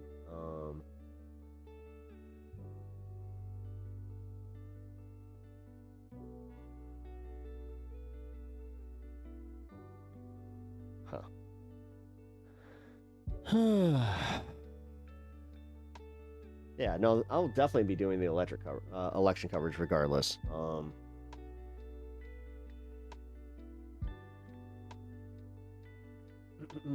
Okay, so let's keep going. If you guys have not already, where am I switching to? This space on YouTube? I'm not switching anywhere right now. I will be joining the crew on this space once the election results start coming in. I mean,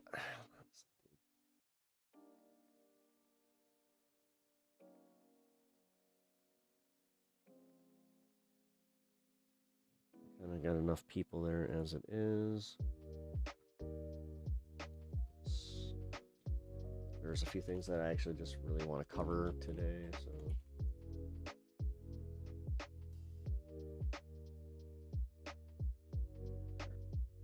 I will redirect no matter what when I head over there. So that's going to be a thing. Is like the one guy on the news only excited to see the numbers.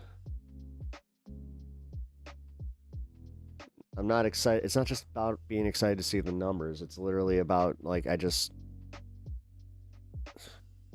feel like doing a panel thing right now. I kind of feel like vibing by myself. You know what? Fuck it. I'm going to just say it. I'm going to speak my mind.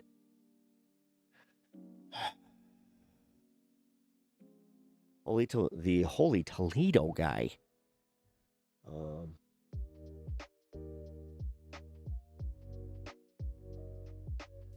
Okay. Sorry, I don't mean to be like prickly about it, but Pep, I'm adding you on LinkedIn, bro. I'm not on LinkedIn. What are you talking about? It's a joke. No, I understand that it's a joke. I'm talking about just overall, like. Okay, let's get to it. Why is this not fucking popping up? I'm on Twitter. There we go. All right, so flock cameras. I want you guys to bring these to your attention a little bit more. Because, yes, I've seen some stories about how there are flock vigilantes, if you will, going out and taking down multiple cameras. So police in Winona, Minnesota are stunned after every single one of their flock cameras was suddenly removed in a single night. According to the police department, all 8 of the town's cameras were cut down and hauled away. Police are asking for the public's help to identify the individual, but the public has been leaving comments like the flock cameras tore themselves down. Whoever did it was fishing with me. Whoever did it was at Bible study with me. Yep. I mean, they were at the bar with me, so. Police there say 10 flock cameras around the city have been cut down and stolen. Officials say the automated license plate readers were sawed off at their poles in Winona and on the Mississippi River Bridge in No. Oh, no. Buffalo County. While police departments across the region use the technology to investigate crimes and locate missing persons, civil liberties advocates have raised privacy concerns about the camera's widespread use. Officials tell us an investigation is ongoing. Developing story in Winona. Yeah, as I said, I'm kind of glad that, like, the comments are just like, what do you mean? The guy was with me. I have no idea. Also, Janine Pirro, it looks like Janine Pirro is out. Look at her. Look at her. She's taking her little box with her. Look at her. She's taking her box with her. Look. Spot leaving the White House with a briefcase and a white box. And they're saying that the white box was all the evidence that she had to, like, show Donald Trump. Or it's like, look, they have evidence that this was you.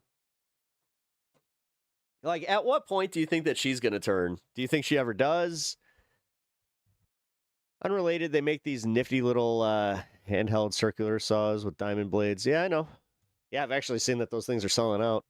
I did... Went to Catholic schools from the age of 4 until adulthood. I used to be a conservative Republican. Yeah, actually, like, even though I was religious, I never had that arc. All right, here we go. So this is important. I wanted to watch this with you guys because we've covered this guy a lot. Victor Marx, he is running for the Republican governor position in Colorado. This guy is quite the fibber. He is also just, I hate to say it, he's a very interesting man to watch. He is. He always has something. He'll say something incredibly stupid that will just make you go, huh? And it's not like Trump either, where like Trump kind of sells it a little bit better. This guy like makes you go like, did he just say that he's an exorcist? Did he just say that he like found the Ark of the Covenant? Like, he's one of those types. So, yeah, we're going to watch this, and then we will do the election coverage. You recounted a story where your dog apparently sensed a demonic presence, prompting you to step in and cast out 5 demons from a woman. Is that true? That was the only time that my dog keyed up on an individual, the male, that I thought was possibly a trafficker. I don't think... What the fuck? It's unreal. As I said. And like, just without reasonable, given you want to seriously, be governor of Colorado, that people are going, well, hang on, is this guy the real deal? With the Democratic Socialists just starting to barrel through, we are going to become a California, and I'll tell you, that's even he's doing the Democratic Socialist smears. You want smears. to get rid of borders, the Senate, the presidency, the Supreme Court, ICE, prisons. You're exactly the kind this of guy's whack nuts. job that many people are saying are the problem in the party. The Democratic Socialists of America are polling better than both the Democratic Party and the Republican Party. Well, hang on, that wasn't my question. Brianna. This is a fundamental framing problem that people keep... Oh boy. The US midterm elections will be enormously consequential. Trump's entire agenda is on the ballot, as is the shape of the presidential race to succeed him. Such is the desire to win. That dude's wackier than Binface. Downright inappropriate candidates have proceeded with the full backing of their Now that is an accomplishment in itself. parties. Democrats lined up to praise Graham Plattner, for example, even as ever more serious scandals piled up around him. My next guest is hoping he falls into the imperfect and not the inappropriate category, but others may disagree. Victor Marx won the Republican primary in his bid to be the governor of Colorado. Congresswoman Lauren Boebert is a fan. He's a Marines veteran and an exorcist who claims to have killed a man at the age of 7. Oh, wait. And he joins me now. Well, Mr. Marx, welcome to Uncensored. Damn it. I thought he was going to do his monologue for a second there. Correction, I am not an exorcist. I pray for people, but I am not an exorcist. How would you categorize your role in exorcising demons then? Well, it's not exercising, it's having authority over them. And as a born-again Christian, I surrendered my life to Christ while I was in the Marine Corps back in 1986. I received, like any Christian who yields himself, the power of God's Spirit, and I believe the truth of God's word, that he has given us all authority over the demonic. So I simply pray for people who have struggles. But like I've told other interviewers, you know, the catchphrase exorcist, a Catholic priest wouldn't call me an exorcist. I think they're the only ones that can carry that title. Well, I am a Catholic, so I mean, what you're purporting to be capable of doing is pretty similar to an exorcist. You know, what I thought would be interesting for the purposes of our viewers who don't know you, Victor Marx, is I don't think I've ever seen a candidate to be a governor who has so many extraordinary stories swirling around about him. And I thought in the interest of fair play, we'll just go through these stories and we'll try and establish whether they're true or not. And on the particular point of the exorcism, for want of a better phrase, in a 2023 podcast, you recounted a story where your dog apparently sensed a demonic presence near a swimming pool, prompting you to step in and cast out 5 demons from a woman. Is that true? I would say it's not characterized correctly, but well, let me ask you this for context. Do you personally believe in evil as a Catholic? Sure. Okay. So I do believe animals can sense things in people or evil spirits. That I do believe that. Okay, much better. But I have a trained canine who was tracking. You got approved for AP Psychology and American History classes today. And a young Cassandra, lady congratulations. That's across awesome. the way. I never stepped into the water, but I actually visited with them. I just walked over, started conversation, and it eventually led to. I can never me figure out asking if I this hate young woman, or you don't have to. I don't Hey, know. I'm do indifferent to them. Do you want prayer for anything? Because I don't like pray for them. people all the time. And she actually broke down in tears and said, yes, I really need prayer. So I prayed for her. And we do believe there were 5 demonic assignments against her. And when we were done, which was a short time, there's nothing drastic. There's nothing Hollywood. It's just me praying for someone. She felt relief, and that was great. And I went back to the other side of the pool with my dog. What's the name of your dog? Reagan. Reagan was our dog on that one. Yeah. And she was with us. Which one, sorry? In Iraq. Her name is Reagan. She was with us in Syria and Iraq. Yeah. So named after Ronald Reagan? Yes, sir. So I a served dog under President named Reagan after when I was Ronald in the Marine Reagan. Corps. Yeah. Okay, and I love Ronald Reagan, but just to be clear, your dog Reagan, named after President Ronald Reagan, alerted you to the presence of demons inside a woman by a swimming pool. You go over and you pray with her in a way that removes at a swimming pool those demons from her. Am I understanding the story correctly? No, I would say my dog keyed on what I thought was the fella. When my dog, because she's trained, she's a tier 1 dog, and when she keyed up with the low growl, I thought, what the heck? And because we're involved in counter trafficking, that's what I went over there for. He's just if the Democrats lose this seat, I don't know, guys. This might prove that Donald Trump rigged all the elections. Like, there's no way. There's no fucking way. This guy is just so full of shit. Make sure that she was okay. And the fellow was uncomfortable with me. But when I asked her, is she okay? And that I prayed for people as I entered the conversation, would she like to be prayed for? She started crying and said, absolutely. So that was the situation. And later, as I thought about it, I thought, I wonder if my dog picked up that this woman was oppressed by evil. I mean, it's a pretty extraordinary thing, and then a pretty extraordinary power that you appear to think you have. And it is, with all due respect, that is exorcism, what you're talking about. So why would you quibble with the characterization that you're an exorcist? If you're going around removing demons from people, you're an exorcist, aren't you?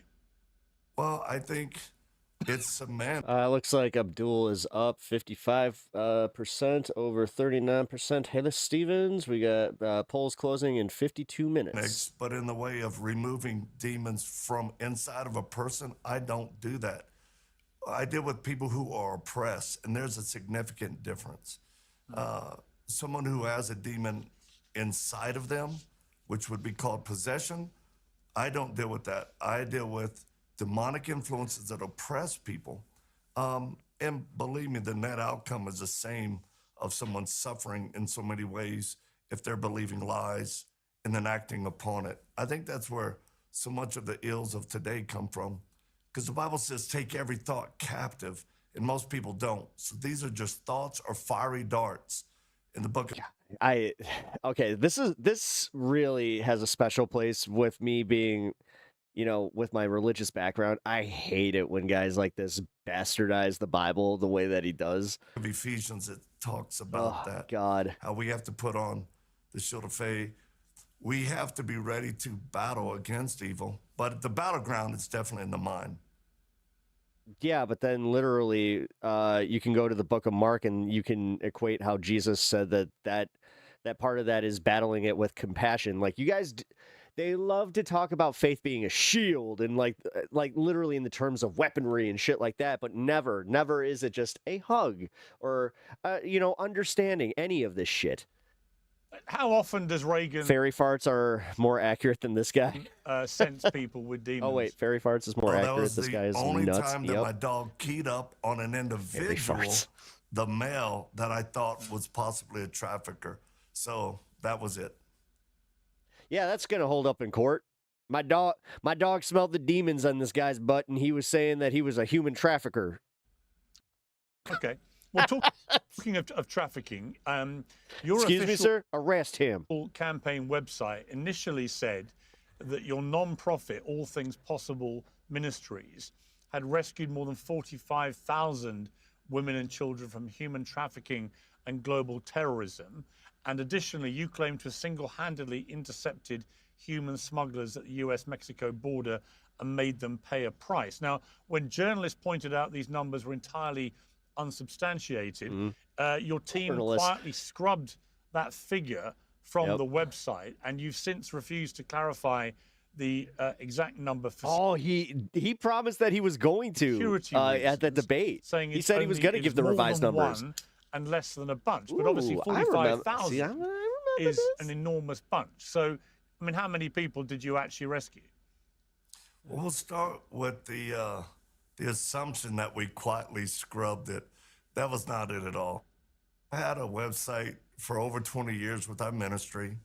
I have over 3 million followers on all my social media platforms. I have never said that we rescued 45,000 women or children anywhere, verbally, videos, 20 years of documentation, or my main website.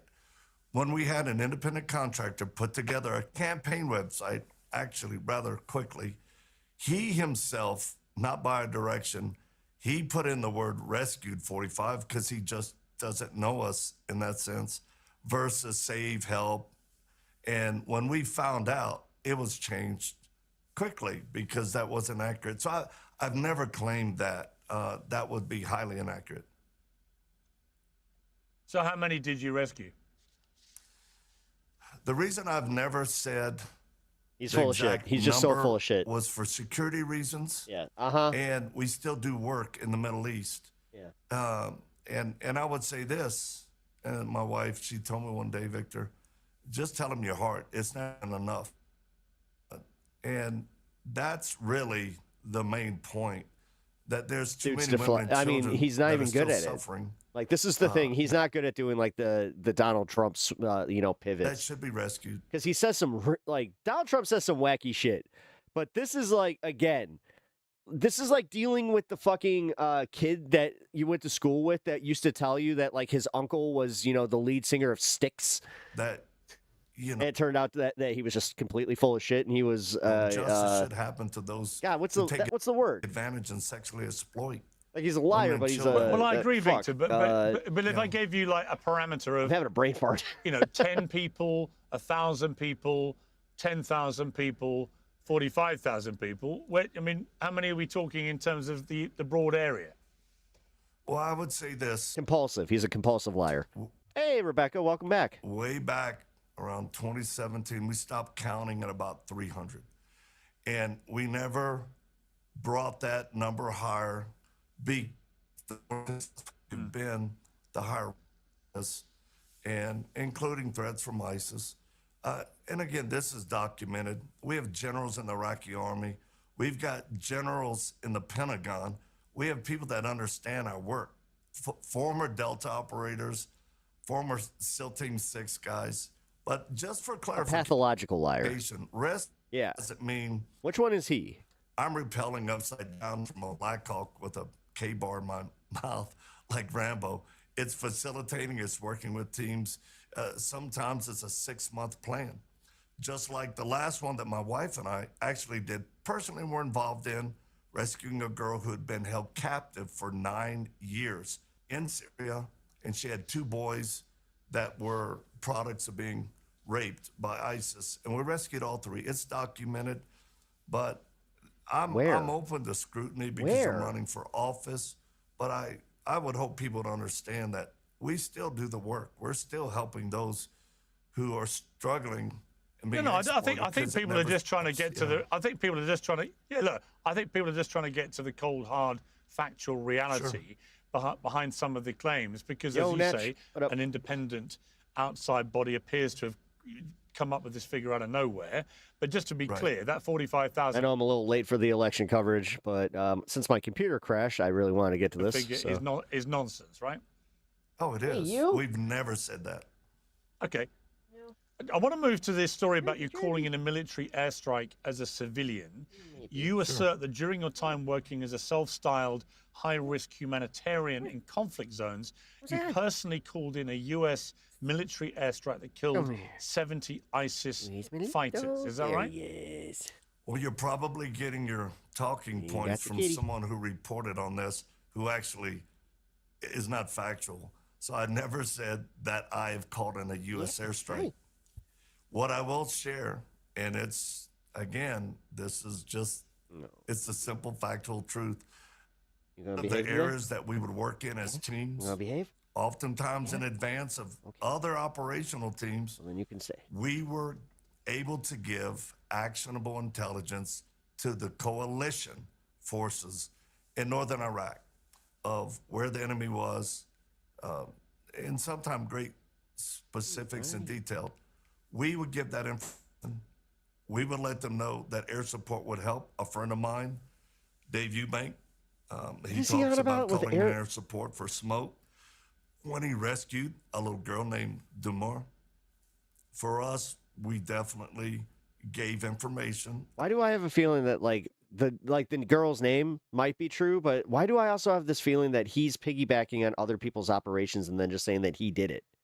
Again, because they kind of called him on that during that debate where they were just like, okay, but you said that you did this, and then it turns out that he just kind of threw some funds their way, and that's all he had to do with it. Coalition, not U.S. Air Force, but Grift coalition maxing, forces.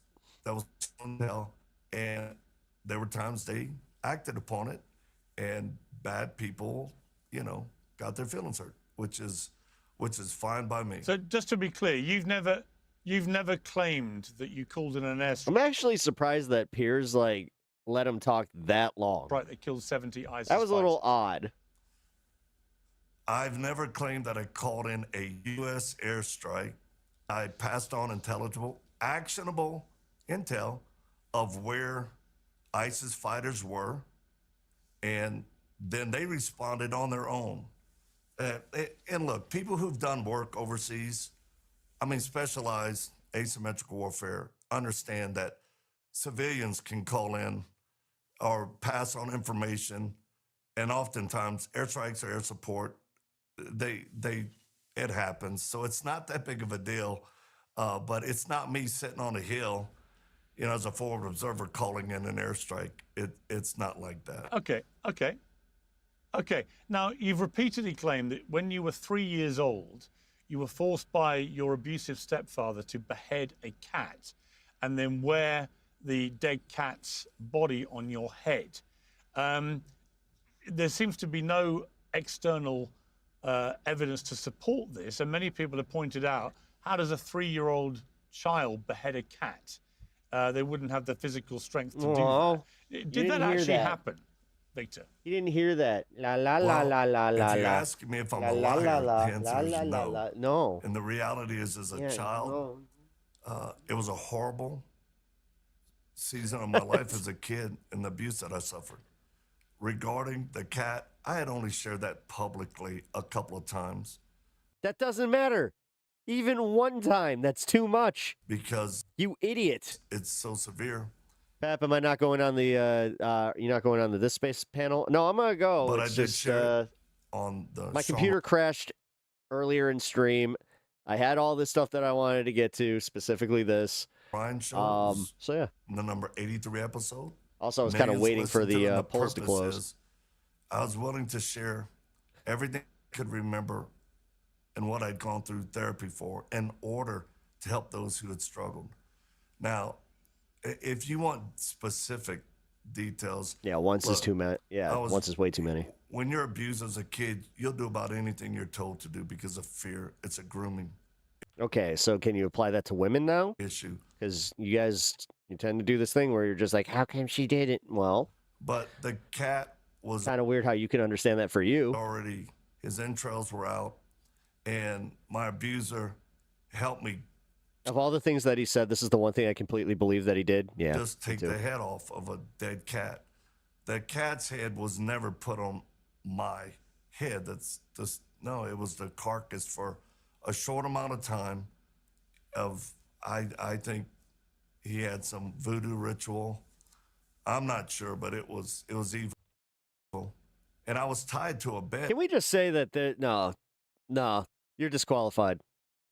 For No. the better part of all day. Just by so one much arm. no. And I was Damn it, exhausted. dude. What's Colorado doing? And I understand, like, you're high, but goddamn, come on, man. child. Put the pen down if this is the Later, guy he that let you're me thinking, rinse off oh, in yeah, the I'm gonna go shower. vote for him. I don't do, I've never said that to be sensationalized. I mean, I'm in my 60 years old. I started sharing that like in my late 50s because I just didn't want people to feel alone when they've suffered extreme abuse. Just yesterday, I'm at a park for a campaign deal. A lady walks up to me and she goes, I heard you on the Sean Ryan show. She goes, thank you. I heard you years ago. She goes, it helped save my life. She goes, I suffered horrible abuse, but those of us who know. I said, there's a lot of us out there. So when Okay, people but just talk to be about- clear, just to be clear again, Victor, but just to be clear, how did you See? He's being good right behead now. the cat's head? Very nice, very evil. What did you use? Bro drank his own Kool-Aid and never looked back. It was like a Kind of what it seems like. large butcher kitchen knife, and the cat was dead, and the abuser held my hand, helped me cut through the neck, and that was it. I mean, if you're 3 years old, though, how are you cutting a cat's head off? That requires a strength, which I've got 3 sons. None of them would have had the strength at 3 years old. Oh my God, that dexterity. Oh my God, to cut a cat's so head off. busted. How have you done that? That's what people are Lito's plotting. Don't you put that smoke on finding him. a little bit suspicious. He's being good right now. Understand, if you put your hand around your son's hand on the knife of a dead cat, could you not cut the head off of it? It wasn't me. I would say with great difficulty. Have you? I haven't done it. No.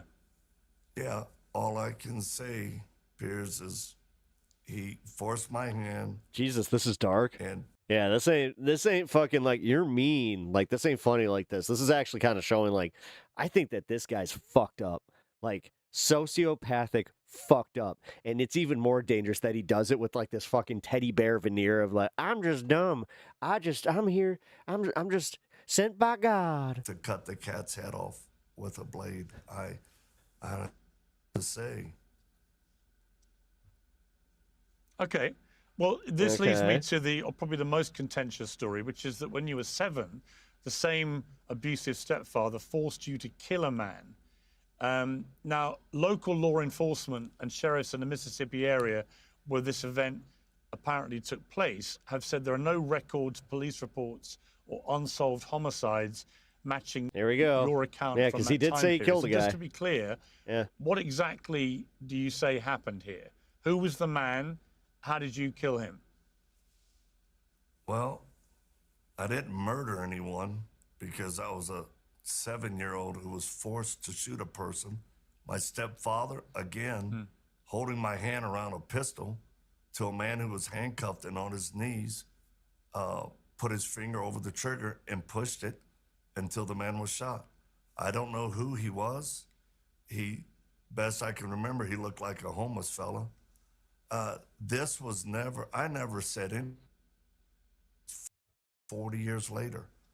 And out of just a horrible conscience, I contacted the local sheriff department and they said, where was the home? I said, I don't. This is the level of interviewee that Pierce actually What was deserves. that night when he brought me there? Who was the person? I don't know.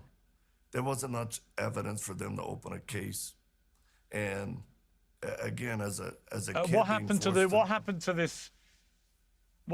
the homeless man's body? I don't buy his shit. No, I don't believe he did any of this. There was a hole dug in the floor. It was a wooden house. There was a hole cut out and a hole underneath the floor. And he was pushed. I feel like he saw this in a movie or something. Into it and buried. Yeah. So why can't the police just go and find it? We have no location of where the house was. So you've no idea where this happened or who the person was. I mean, you can see why people... You know what's crazy? I remember so many locations from when I was around 7 years old. If something like this happened, I'm pretty sure I know exactly where it is. People might be saying, come on. Because, like, this guy, he is also doing the thing where he's just like, I was just a kid. Yeah, bro is out of his mind. Yeah.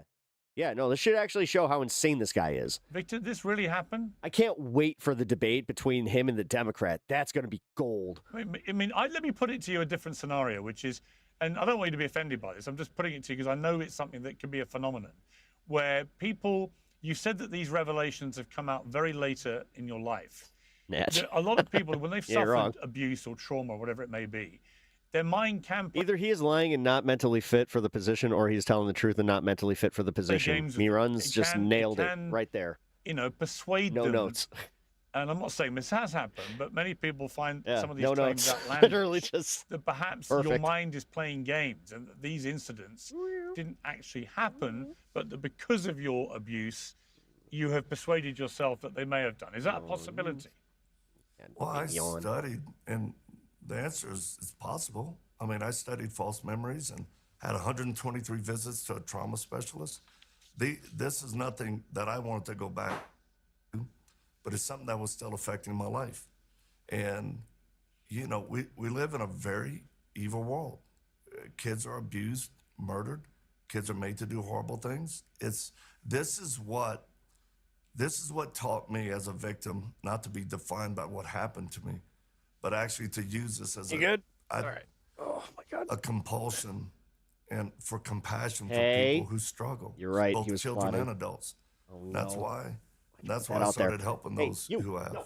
So Don't I you start. understand that, but once you prove them right, there's anybody who works.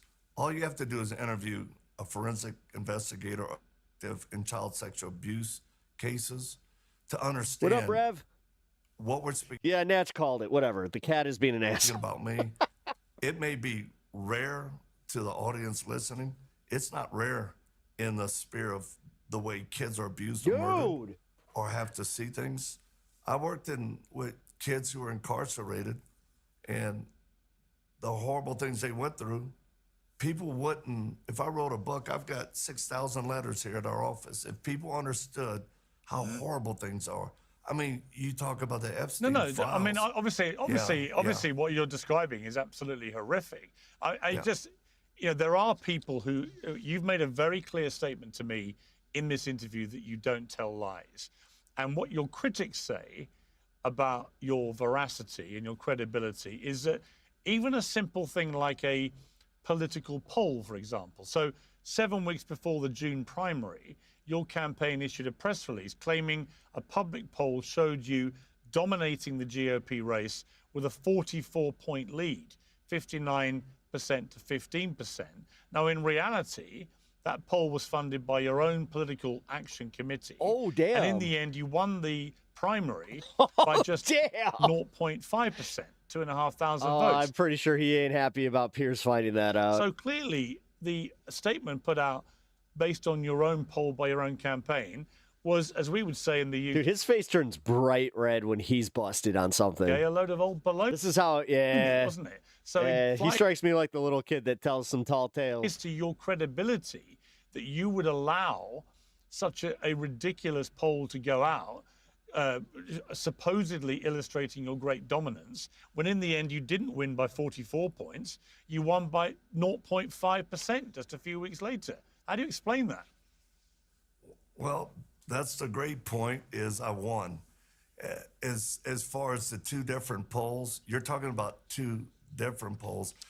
There were polls on the internet. God, this guy's dumb. The one that Oh came my out God, he's not by even good at Signal lying. Group, they're a bona fide agency out of D.C. That's and just, they did the yeah, poll. it's just two different polls. I man, think what changed at the last minute is exactly kind of This the is politics direction you're 2026. taking. Unfortunately, it is. It's an attempt to smear my character, Very, my very background. unfortunate. And a lot of money was spent to do that by both candidates and the Democrats. So I think that definitely affected the election night.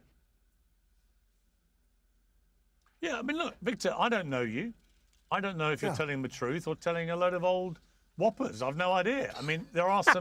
He called them whoppers. You have to accept there are a number of outlandish stories in your life that you've talked about, which when people have tried to investigate deserve them, that. they run up against Tell some whoppers there, guy. a brick wall, right? So I don't think it's unreasonable, given you want to be governor of Colorado, that people are going, well, hang on, is this guy the real deal, or could he potentially have fabricated Yeah, we got Pecos Bill over here. dramatic stories from his early If you guys know, you years know. to portray himself as a victim and garner support? I'm just saying what you know that's what your critics say. I don't have a view either way. Yeah, and again, anybody who's run for public office, I understand that, but I think people need to understand, for 40 years, Some old whoppers. I mean, when I've shared and helped people, and the things that we've done, it's never been challenged or criticized. yes, it has. Oh my God, you are so wrong about that.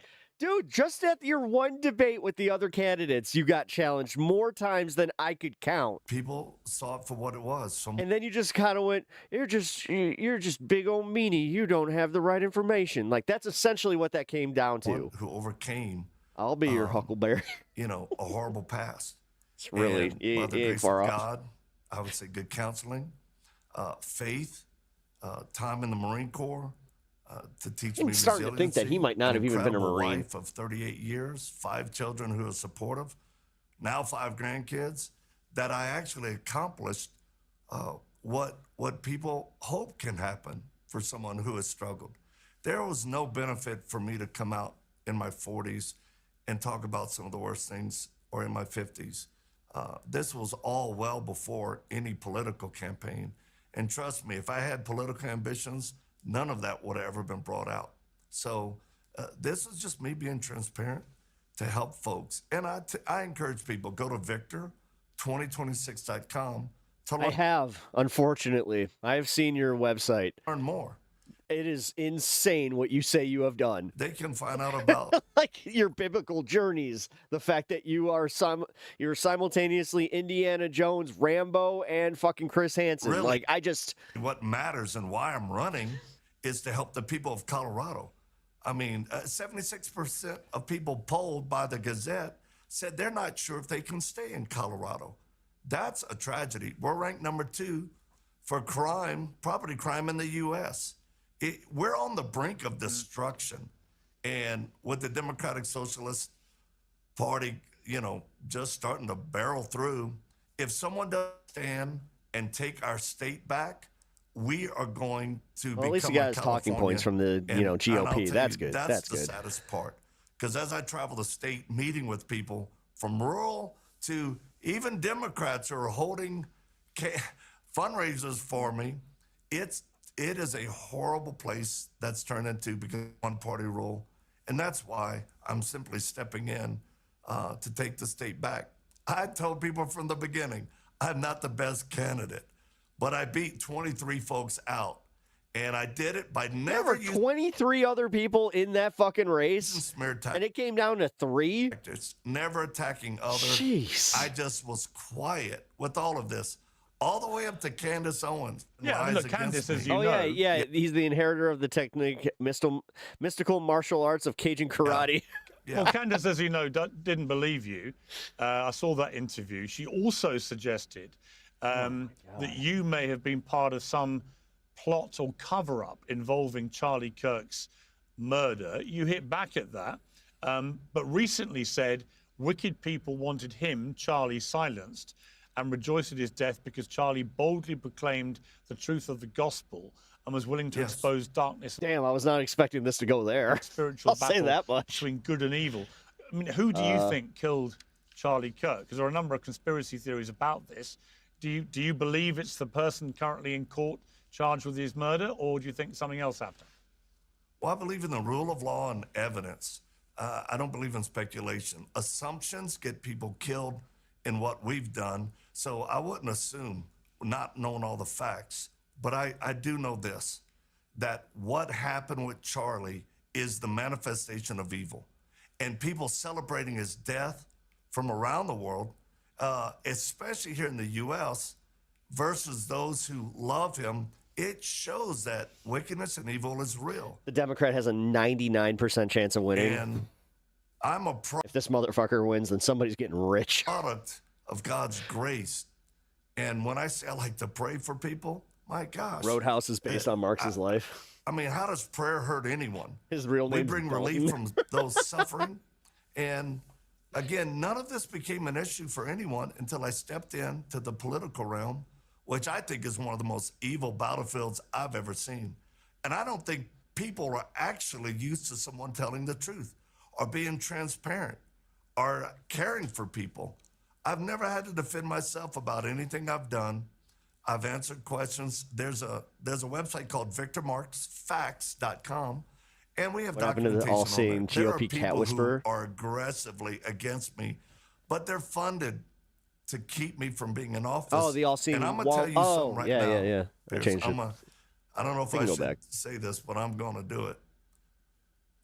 I think one of the biggest reasons people are trying to keep me out of office is because Denver has a bunch I'm of not homeless. part Yeah, most cities of the do. establishment. I believe part of the Republican Party and the Democratic Party are crazy and corrupt. And that's why I've done everything different from the beginning. And I went right to the people. And I still won't do what both sides do, but it's for this reason. What people at home think about, you know, is it really a level above? Yeah, it's about money and power. I've been able to see behind the veil and just gone, this is worse than people think. So when you have... Yeah, and even cities that are Republican run have homeless problems, i.e. fucking St. Louis. Two candidates that I beat that now won't support me, and they're supposed to be Republicans. Louisville. I just go, wait a minute, are you really Republicans? Georgia. When I meet with Democrats who do a fundraiser going... Weird how they have homeless people too. There's homeless people in Mississippi. Oh shit, there's even some in Oklahoma. Got to help our state. But what we've developed is proprietary technology through a dashboard that we have imported the budget and the 900-page bill, and we can... He doesn't have a thinking cap. ...show where the waste and he doesn't have anything to power the thinking cap. fraud is. And that's You're asking what too much of people this one. in positions of power and money and political positions are terrified of. Well, me you mentioned fraud. Obviously, Bob Kirkmeyer, who was runner-up to be Republican nominee with only lost by 0.5%, he's openly criticized your character, calling you a fraud who doesn't tell the truth. Yeah, she did, and that's okay. That's all she had. She couldn't attack my policy. She couldn't prove any allegations or lies. So it's just rhetoric that gets told again and again and again. But what's interesting is that without me fighting back, smear campaigns or anything, I just simply tell the truth, tell people what I'm going to do for them.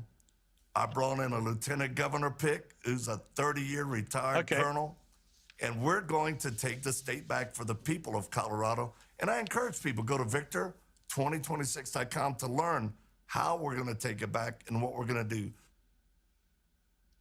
Yes, please do that. If you were That to win, terrifies people. if you were to win, if you were to win, Victor Marks, would you order an investigation into the murder of that homeless man?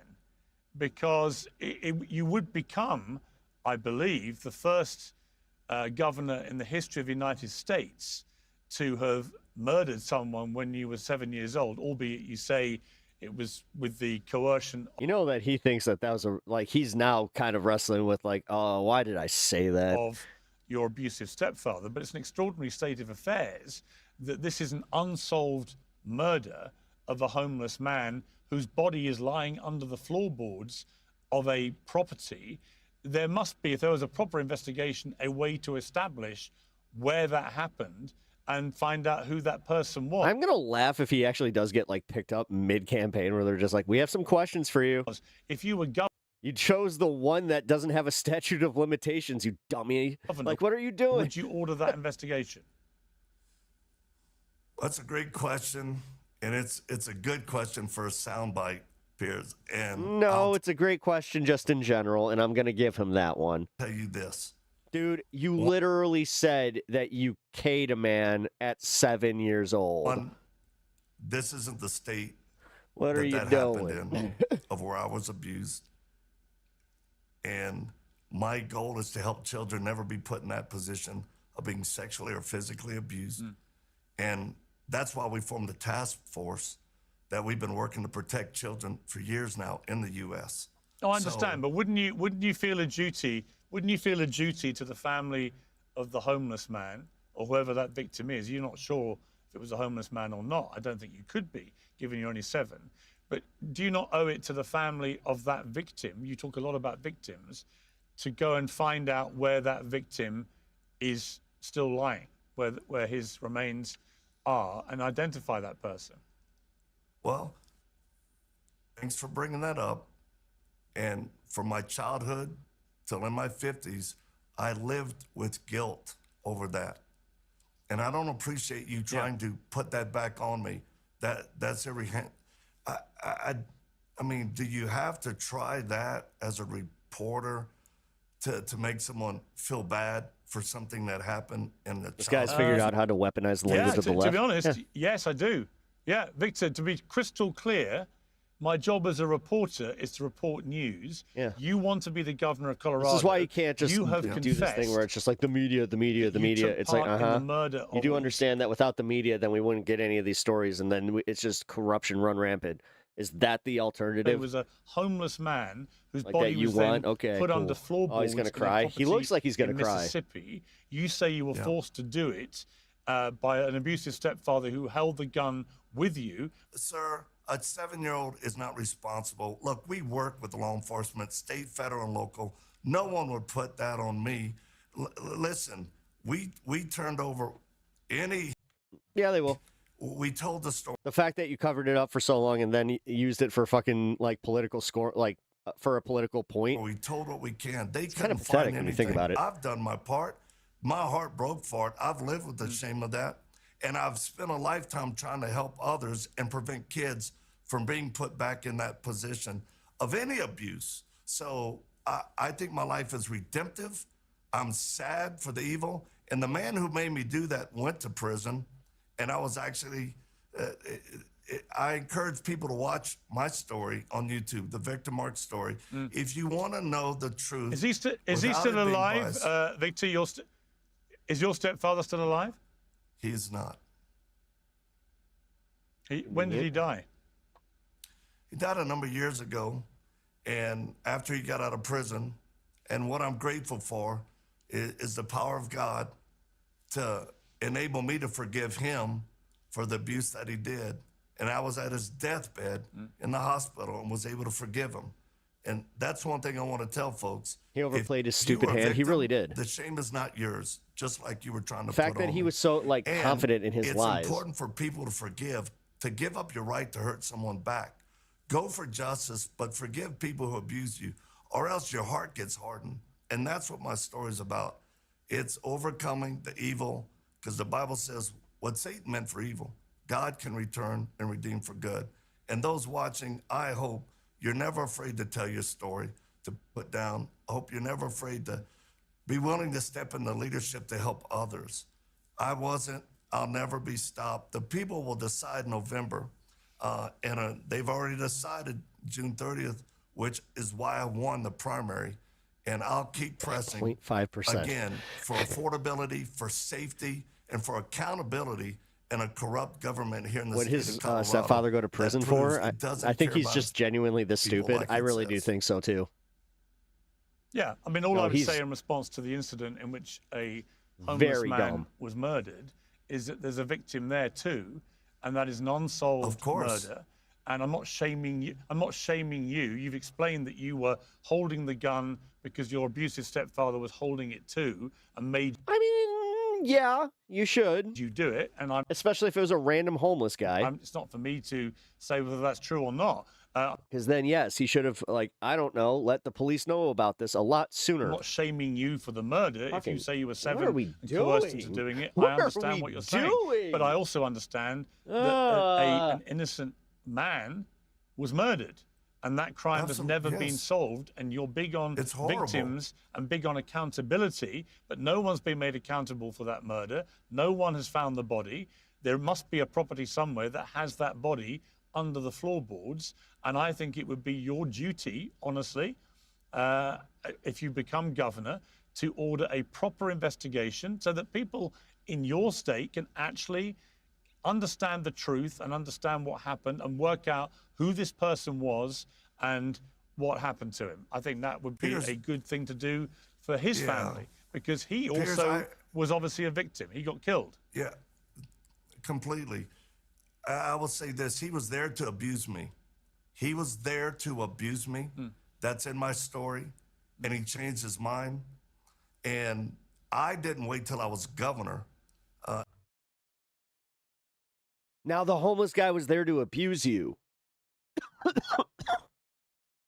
In order to try to seek justice, I went to authorities to try to find out and help them find out who this was. Line sacks of shit like this guy make it harder for victims to actually get their cases heard. The guilt and shame I lived with as a child. Fuck this guy. All the way to adult. So you're talking to one person that doesn't hide facts, that doesn't.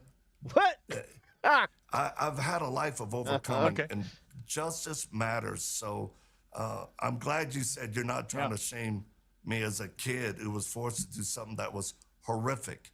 And 123 visits to a trauma specialist prove that. I'm not, but Victor, just to be clear, I would like justice for that homeless man who was brutally murdered. I would too. And I think that you should want the same. And I want to protect children so that they don't have to be abused.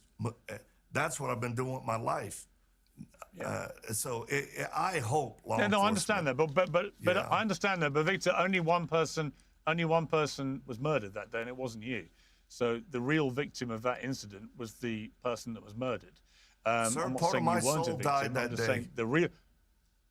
Part of my soul died that day. Yeah, but and I've lived with it a lifetime. Yeah, but he actually. And I told I law understand, but enforcement. he actually died that day. And I hope. And we don't know who it was or why he had to die.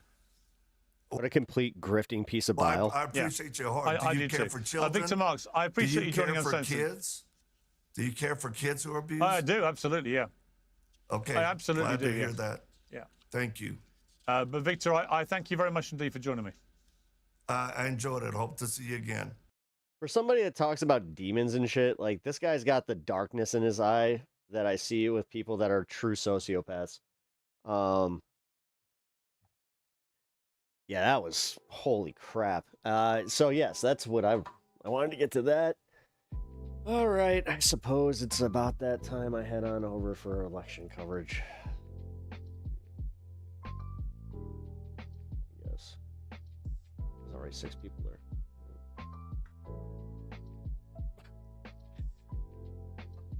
Or I can just give a quick update. And also turn on the Konecki cam. Let's turn on Konecki. Konecki.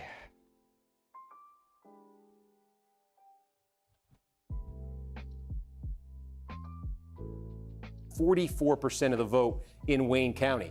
Okay, that was considerably lower than how Hillary Clinton did in 2016. Clinton got 60% of the vote. Why did Clinton do so well and Whitmer so? Really, she struggled. This was one of her worst counties in the state in 2018. Clinton, if you remember that primary with Sanders, was doing extremely well with black voters. She was beating Sanders 90-10, things like this, among black voters nationwide. This included Wayne County. Wayne County, biggest city by far, Detroit. Detroit is 3/4 black. Hillary Clinton won Detroit overwhelmingly in that 2016 primary. Now, in the 2018 primary, Gretchen Whitmer did not win Detroit. Neither did Abdul Al-Sayed. Sri Tanadar, the third candidate who also ran to the left, who's now a congressman, who, by the way, we're going to check in on his race in a minute. He's got a serious Democratic primary challenge this year. He actually won. I think it was 38 to 36%. It was Tanadar 38, it was 36 Whitmer, and it was 26% for Al-Sayed. So when I say the opportunity exists for Stevens to improve on the 44% that Whitmer got out of the largest county in Michigan, it's right there. It's in Detroit. Because the polls have shown that Stevens has been beating Al-Sayed by a very healthy margin among black voters. And it calls to mind potentially something akin to what you saw in that Clinton race in 2016. And if Stevens is able to win Detroit by a big margin, that number, if you're using that Whitmer number as a baseline, that's a way for her to move it up. That's hugely important for her. Yeah, so I think that vote that came in Detroit Still was pretty early on in the in-person results. vote. No, because what he's doing is Wayne County. Yes, we're early on in the results, but what he's negating here is that we have 5.5 expected votes in right now. Abdul Al-Sayed, 61. Okay, so like what he was saying about, okay. What he was saying about Detroit was not early in, and again, it's just, this is a couple thousand votes here, so we're still waiting on much more. But it does speak to that being Stevens friendly. Yeah, that was just one county. At least Yeah, to Wayne have County. her ahead there early.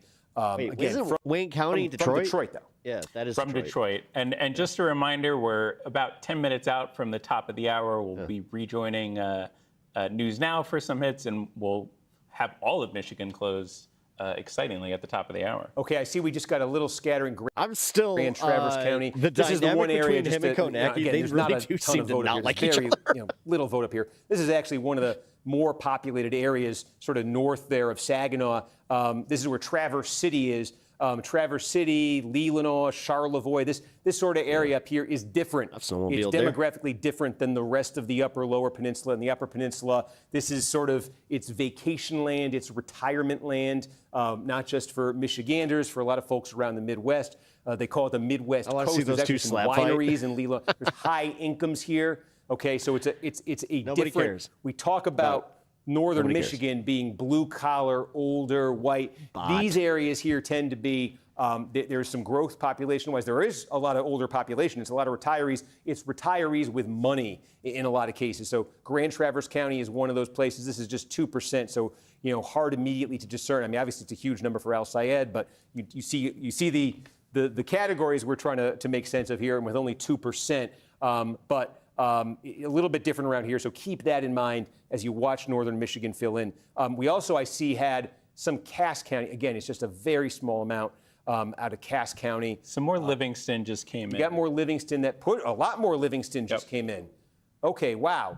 Tell us what kind of vote we just got there in Livingston. This looks like it's a lot of election day. It looks like, according to my estimates that I keep here in our tracker, that should be all of our election day vote. Well, that's interesting. So, again, we said this is the outlier area. And how much time do I have till this hit? About 9 minutes. Oh, okay. So, again, we said that Livingston is part of this area where Whitmer ran up the score in 2018. So, look, she got 61% of the vote here, but we knew Stevens is not going to match that. That's just a product of Whitmer being sort of the local candidate.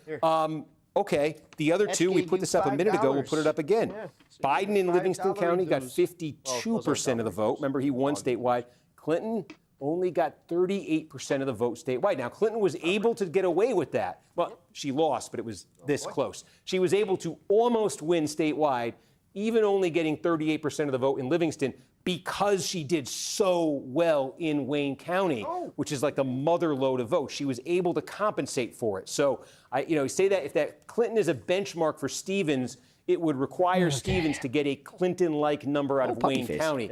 I don't know if that's in the offing because there are other parts of Wayne County that are not as demographically friendly to Stevens. We'll talk about that as the night goes on. I think Stevens could perform better potentially than Whitmer did in Wayne County, but that doesn't necessarily mean she's going to reach the Clinton number of 60%. So little treat and go. I don't think 38 is the benchmark, is the low end of this for Stevens, if you're using the Clinton example. I think she wants to be higher, but she is higher right now. She's a point higher, and this is what we've seen now in Eaton and what we're seeing now in Livingston. it's the election day vote, it's the Al Sayed vote that's really kind of overwhelmingly making up this. So is there room here for Stevens to move this number up? Is there room here for her to move it up substantially? In fact, can you tell us what what the vote by mail is breaking by here? In Livingston? Yeah. I was just taking a look. We just got Shelby Township in Macomb as well. Okay. But before we get there, let me take a look at Livingston. Are there any other right DSA here. candidates running in some of the smaller districts here? So the vote by mail currently is breaking 40%,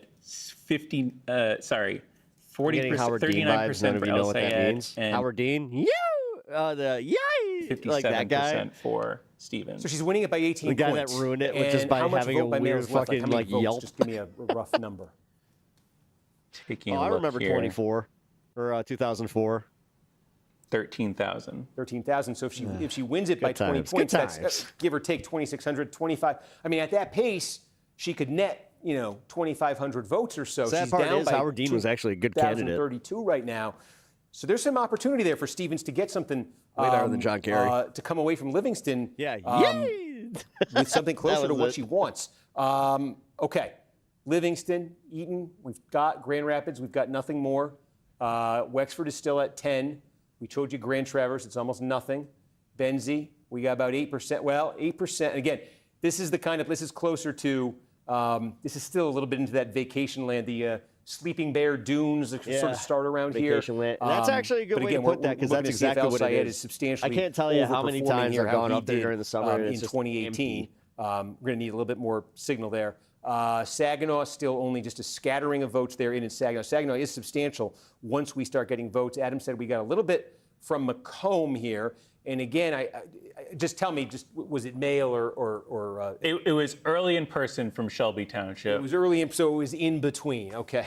Most complicated. Yes. Yes, and we also got all of the election. Matt, we have high IQs here. Your reference will not be lost. They vote in St. Joseph down there. Oh, you said I have a high IQ. Well, okay. some of so y'all. what? Not sure We if I got was all the included in election that. day vote here. Yes. Well, that And was Stevens nice is okay. of you. So Thank this you is for the interesting. compliment to my wonderful community More than half here. the vote is in, and myself. This is the most Al right? Sayed friendly. Right. Okay, St. Joseph County, to put you in terms of where you are, Kalamazoo, a little bit north There it there. is. If you went Kalamazoo. south, west, you'd be in South love Bend, Indiana. snowmobiling in You're kind Kalamazoo. of getting to that part of I miss doing that that. Dutch western Michigan right there, kind of getting closer a little bit to the distant guys Chicago did area. not So know me, my anyway, dad used St. to, Joseph County, we got our we got were our like benchmarks. Let me get semi-pro them here. for a Okay, bit. We so were sponsored Clinton by got Ski-Doo. 38% Like of the they- vote here in 2016. They, gave the us establishment sleds, candidate, which was Biden insane. got 53% of the vote here in 2020. Oh, yeah, I forget and that Whitmer got the UP gets the fucking 52% of the vote, vote too. here in 2018. And there's Stevens just getting through the worst batch,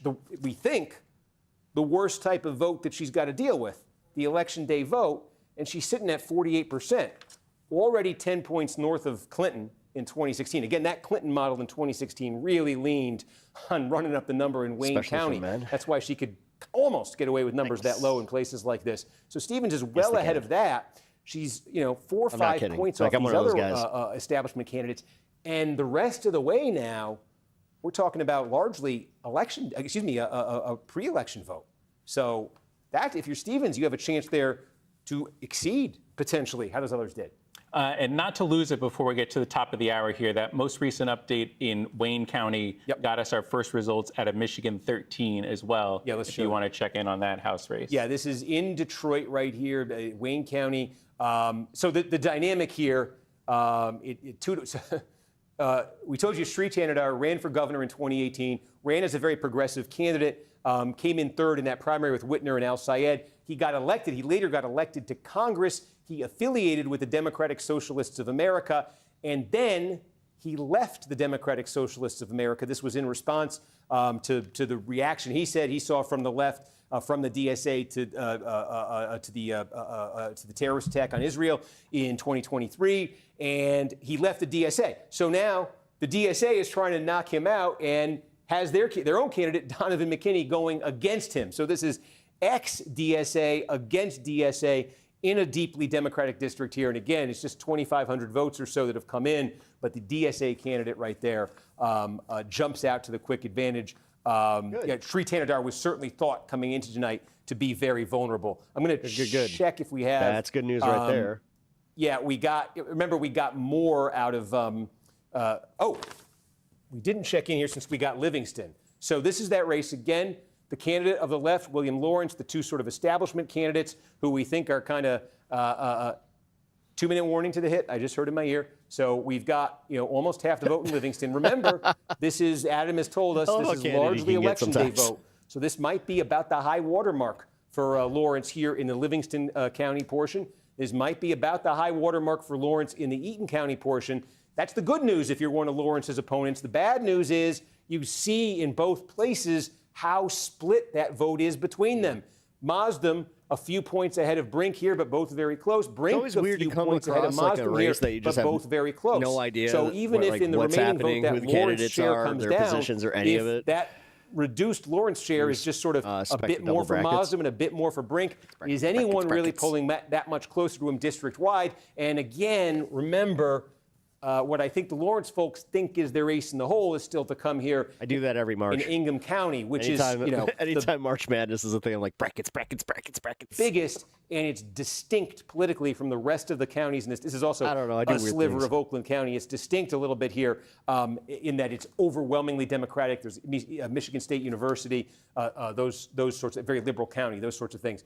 Zoom out here, statewide Senate race. I know we have an update coming at the top of the hour. This is what it looks like statewide. I know we're throwing a lot at you with this vote in this county and that vote in that county. I'll be honest, the reason that I'm staying here is because they're not even covering the freaking election. 6% of the vote counted statewide. Al Sayed is leading that tally. So much of that is coming from a few places on here that we have been showing you, these big counties where we've got returns, and those returns that we're showing you, as Adam has shown us, tend to be from the most Al Sayed friendly type of vote. That's the context for the 6%.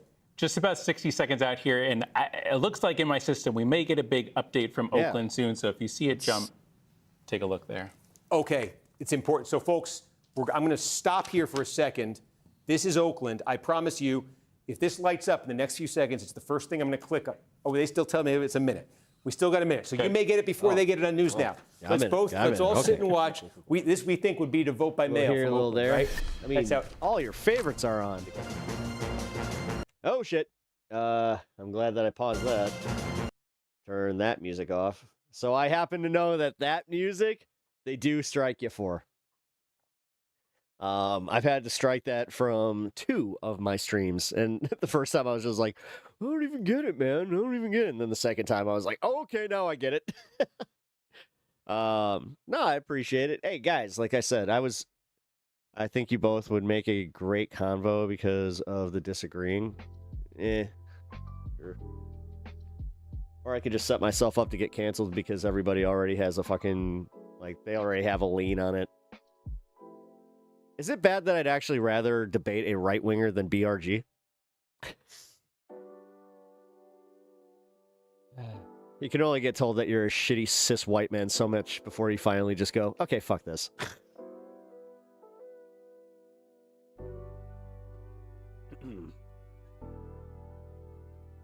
Oh, I didn't mean to pause that. My bad, guys. Oh, it's not paused. He's just that silent.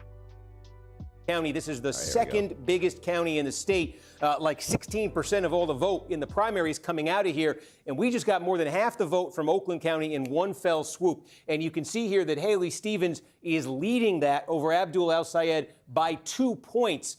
Now, the important context for this is a lot of this, we think, is vote by mail. That's typically what has come first in Oakland County. Now, this is going to be a little weedsy here, but this is important because it's the trend that's been revealing itself as these results have been coming into tonight. And did I miss something? Did more happen between you two? That we've been seeing. Really. The vote by mail tends to be older. It tends we actually had a pretty decent appearance together on the last panel show. More establishment friendly. It tends to be more favorable. For anybody that's clamoring for me to have a debate or a more in-depth conversation with them, that is what we're seeing in other counties around the state not tonight. Interested. She does her best with the vote by mail, and so she does have the advantage over Al Sayed with this big batch that just came in. But I would say it's only a 2-point advantage with what we think is sort of the best type of vote for her. What other type of vote is there? Yeah, well, there's no drama. Election day vote. Folks who went to the polls and voted in person today. No, I'm just being honest. I'd much rather fucking debate a right-winger. And what we've been seeing There's throughout no the rest of Michigan tonight, and what we've been seeing across this primary season, is that election day vote All that will tends come to from be that is just younger, a divided younger voters, fucking more progressive voters. The fuel for these sort of left-wing candidacies that have won I don't in want to these give Democratic anybody in my primaries has audience come the in that reason to election fucking day not vote, like him, and I meaning don't want his that's the audience vote to we've find seen reasons across to not like Michigan me, so far. which trust It's me, more friendly. I know me. I know me. You see this face? You think I don't know this face? You don't think I know what I do? To Al Sayed. And so Stevens, this is a county. This isn't just any county. There's 83 on the map. This is one of paramount importance to her. She has to win Oakland County tonight. She has to win it by, I'd say, a substantial margin. She leads by 2 points with 60% of the vote in. But if that remaining vote that's going to be coming in here is the election day vote that's as pro-Al Sayed as we've been seeing elsewhere, the opportunity for him to pass her here and for her not to get that kind of number she needs out of Oakland, I think is very real, because I think that's really been the story that we've seen. As I zoom back out here and look at the statewide total, 17% right now. Al Sayed with that 8-point advantage. He has been absolutely cleaning up with the election. Do you think that's the reason I'm not on? No, I'm going to be completely real. The reason I'm not on is because I keep checking in.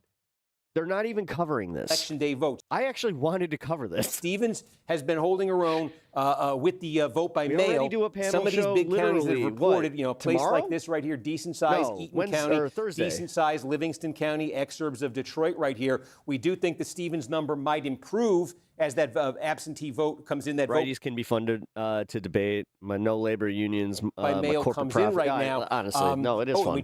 I just see some more. Just have to have the right I thought there might guy. be a little more there. Apologize for that. I do agree with but you. The that bottom they should line is that have let you know that he was going to be on that panel, because you two should have had the opportunity to talk before you went on a live stream together. Number, yeah, well, absolutely. it is higher for Stevens than it is for Al Sayed. Sayed.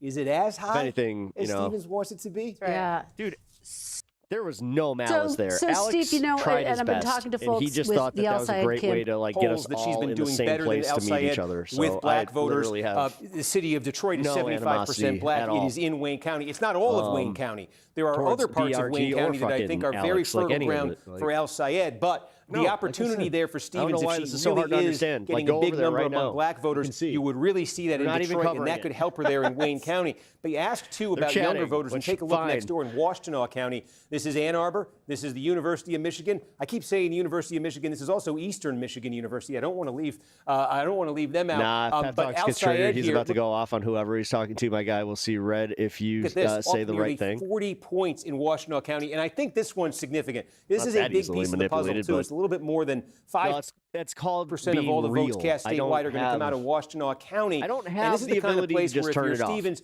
I think you knew going into the night you were not going to win Washtenaw too County old for because this of what shit. we're talking about, college, young, all of that sort of thing. But I'm old, I'm tired, and I work with children. you want to hold your own. Quote You CM need to tread water. You need to be running at like 45%, 44%.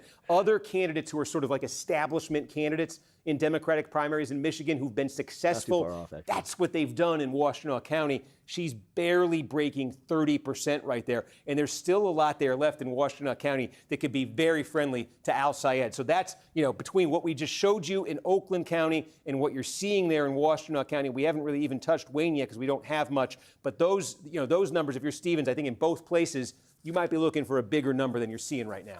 Yeah. All right, Steve, Yes, as a conservative who not feels go disenfranchised far. by our Of course, politicians, I'm starting to feel more and more like our anger amongst each other is destructive by design. Yeah. going to come back to you Yeah. every Who's the few minutes. benefit, throughout the guys? night. Yeah. Every Who's the minute. benefit? Yeah, These Steve, guys? thank you so The much. consulting class and these Okay. assholes? So there you go. You see how that works? That was great. And I think so you saw the moment, right? I mean, Yeah, look but at that. then you still have people fucking fighting for I don't need to capitalism. repeat it. And You it's just not heard just it. fighting for But, capitalism, this it's is fighting such for a the huge- capitalists. Yes. And when I say capitalists, I'm not talking about people that want to fucking make a little at their jobs. Okay. I'm We're talking going to about do the another motherfuckers News Now that hit rip in us 5 minutes. all This will be off. about Missouri 1. So we'll check in there in a second. But I just want to see. Did we get any more Macomb? We did not. We don't have any more Wayne. Nothing significant, Adam? I see a little bit. We got more out of Washtenaw. We got more out of St. Joseph. We got more out of Eaton. How much more? So did we just got some vote by mail? I'm guessing out of Washtenaw. Yeah, let me take a look. Because I see Stevens bumped up half a point or so. Okay. So more McComb. By the way, guys, just if you came haven't in. already liked the stream, please do. Okay, let's. The Washtenaw And was election sub to the day channel if you're vote. enjoying yeah, the it was stream mail and in have not election day. already. Mail, right. And One that's big club and you ain't Stevens' in it. number Yep, ticked that up is right George there. Carlin. We're over half the vote in two Washtenaw. of his Again, she's albums trying to get upstairs. to 45%, I would say, give or take right there. That's the kind of hill she's got You to think climb. that these, Kent, I think we got, they got a might. little bit more. There was at might. 18% before. We were at Eaton, we got more. So she's made her way to 42% in Eaton County. Stevens has. Livingston County, she's at 39. Again, I think she needs to be getting, into the, mid 40s. Saginaw, we're still at 3. This is small. We got Bay, a little bit in Bay. Again, I'm just looking for more vote than this. But this, this is the kind of thing. It's tiny, but I do think it says a little something. You're, in the upper lower here. You're in northern Michigan, and this is, Whitmer got. If they divide us, number for Whitmer they here was confuse us and they can more 62%, easily control us. right? Yeah, that's how it the goes. number for Stevens, This is what, they've been doing this since the church was in charge. Yeah, these are all you guys counties remember where when I talked about how I'm the looking to Bible see used to not be if Latin outside's for a winning reason them, and nobody could actually read? But if he's Latin able to be more specifically? competitive than the progressive wing was against Whitmer, That was by see a little bit of design. it there. We showed you our friends in Wexford County earlier. Okay, it's only 16%. Again, these are tiny counties, but if it's a trend across the board, first of all, they add up to a little bit less than 10% of the vote. It's But hard also, to hear I think me. that could speak to a broader trend Thank you. in the electorate. Again, just getting a little bit more here. Appreciate that. Charlevoix, but again, Thank they're you for giving the. us, a precinct or something in these places. So it's Don't not too ever much to be work shy with. about that, by the way, Yeah. guys. To give you a little Let bit me more know on if my audio's a little Oakland. janked. So the things that did come in that Janked. most recent update was that mail vote from the countywide It's a little louder than me? Okay. voting center. How about now? That we've been talking about.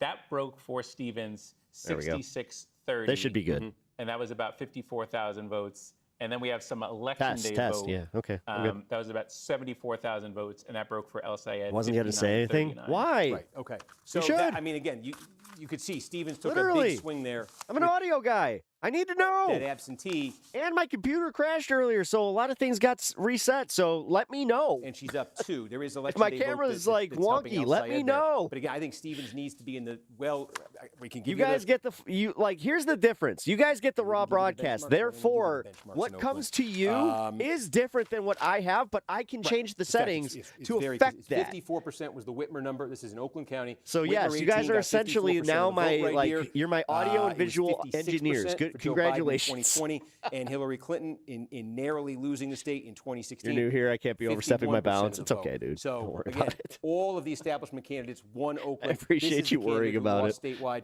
These are the two candidates. Whitmer all got good, though. 52% statewide. I think lefties, Biden if got we stay away from 52%, gun 53% issues, of the we vote statewide. So got a few- these in those cases why were stay away winning from gun numbers. issues?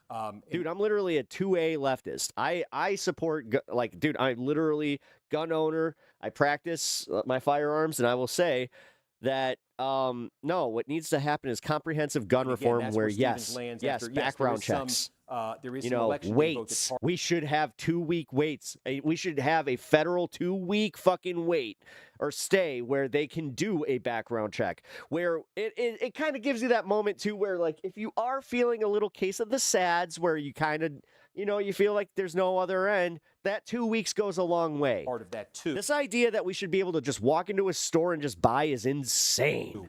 But what that equals out to In the 17% state of vote. Illinois, I have to wait 2 weeks for every purchase that I make. How much time till it's hit?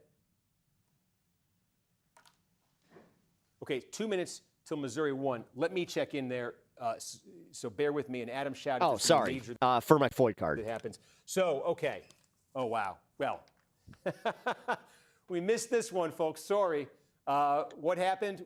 We said, could Cori Bush counter Bush in lost. St. Louis City what Wesley Bell got out of St. Louis County, which was about as good as he get out of St. Louis County? The short answer is she didn't. She's losing by 26 points in St. Louis City. So now we've seen it across Gun issues seem to be the election losers, dividing not line, necessarily. and we It's have the way called that this race. fucking NBC News Democrats has don't know how to declared reframe that them. Wesley Bell, freshman Democrat from Missouri's 1st Congressional District, has won renomination. He has defeated former Congresswoman Cori Bush, who sought a rematch after losing her seat to Bell in 2024. This one's decisive. This one's decisive. Again, what you're Cori Bush looking is at done. is early vote in both these places. The election day vote. I'll be may make honest, I this didn't expect closer her to win. for Bush. But you've seen it now replicated across this divide here between the city and the county loomed very large in 2024. I don't do things with fifis. I do things with reality. Well, there. He's even up 26 in the early vote. Like Francesca Hong, gonna win. That adds up to our decision desk Abdul being Al Sayed, I think he's comfortable gonna that win. race. So that's an incumbent who is. But yeah, Cory not Bush, going I to could have lose, told and you that like is- right out we've the had gate. This trend, seen this particularly in cities with these left-wing sort of insurgencies, winning. Here's one where that's not. Yeah, but it's St. Louis, Missouri. Now we got 3 minutes still, so we Like, can. this is where you have to. Okay, we can go God, back dude. to Michigan right here. Let's just unless there's something big in why I the brought it up. statewide. I want to go through the congressional races, so we're not missing these. We told you All about right, the so 13th yeah, he's a district. knockout. This All is right, District McKinney, 13 looks like a win Tanadar. for the This is DSA. DSA versus ex-DSA. Yeah. The 7th district Oh, he's here. ex-DSA? Again, we've got a little bit How's more that vote coming work? in. That Oakland vote also affected here. What, do you Oakland's go more about, this is moderate? a slice of Oakland County, southwest Oakland County. It's in this 7th district. Remember, Tom Oh my Barrett, God, I just realized Republican what's incumbent. happening. I have a magnet in my glasses for my sunglasses. My magnet keeps attaching to this. Trump won the district by a point. That's the backdrop for this Democratic primary wonder. here. And the Oakland portion, Okay. even I thought there, it was just me not by being able 5 to have, like, I thought my but peripheral vision was Lawrence back. with the lead. But I just felt it, over like, Brink. pull towards And it. I again, was like, what the that split fuck? vote between Brink and Mazdam. And so Lawrence, it's narrow, but he's Okay. running in first in Oakland. Explains a lot. He's running in first in Livingston. We got more, as we said. We've got, we're up getting close to 2/3 of the vote in Eaton County. And Mazdam has moved his way into second place here. It looks like that election day Bro's vote turning may be into favoring him Magneto. a bit, but he's still Hey, that's- 11 points behind Lawrence there. All right with that. So district-wide, I don't know why it does that. District-wide, we got about a fifth of the vote.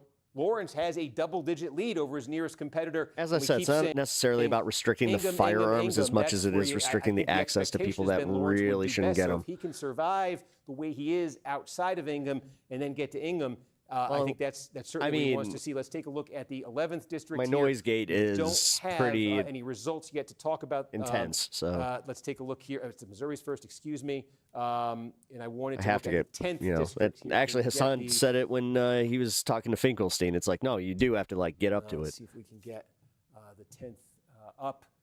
Now, this is, Christina Hines here. She was the best funded candidate. This is the seat here.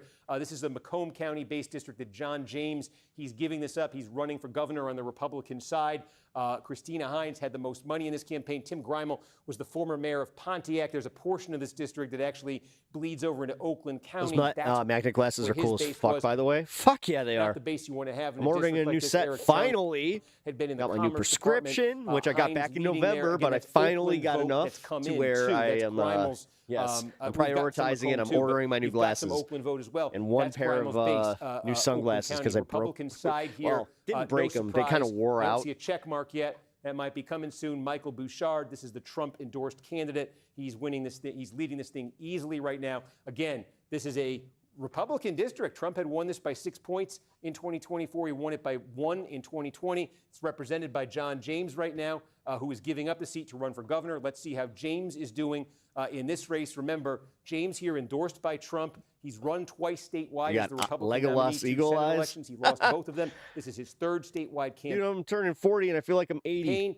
Perry. I'm not even kidding. I went for a walk the other day and I realized that I couldn't see the mailbox at the end of my street that I used. Like it scared me because I'm just like, oh no. Johnson here, a businessman. That's also what made me go get. Like I was like, I need my new glasses. Nationally, he actually If ran I'm for squinting with glasses on, that's a problem. president in 2024. Spent some money, didn't get a ton of attention. Now he set his sights on the governorship. He's really going after James hard in this campaign. You can see here. Just taking a look at where the vote is coming from, I'm seeing, that's the James shade of red there. A lot of the James effort was focused here. His base is down here, and a lot of his effort was focused in Southeast Michigan. The criticism of him was that his campaign might not be aggressive enough, that he'd been skipping debates, that maybe he'd been a little bit presumptuous about being the nominee after picking up the Trump. I've had glasses since I was 12. Endorsement. So. Taking a look here again, Livingston County, you're seeing consistent. Numbers. Funny story. I thought I was going blind because my dad used to tell me that jerking off makes you go blind, and I genuinely believed it. Have to vote in these places. These are not quite as big in a Republican primary as they are in a Democratic primary. My dad had more of an effect on me than the fucking Catholic Church. You know what that says? But they're big. They're very big, and you're seeing Wait a something minute. consistent there in Southeast Michigan. And to the extent we're getting anything up As far north as keeping me, here, the only place you're seeing Perry Boo, Johnson Pep ahead is Dad. by one vote. There it is. The funniest part was I made a I made a passing comment one day where I was just like my buddy was talking about it, and my dad like made a joke. I was just like, wait a minute, you're joking? And he was just like, you took that seriously? I was like, yes. The only county where Perry Johnson's leading, he's leading by 1 vote right now. So that's what it looks like. You don't understand. I started the process, and then all of a sudden I needed glasses. Yeah. On this, less than a minute. Less than a minute. Okay. Every time I couldn't see the whiteboard, I'm just sitting there just like, no.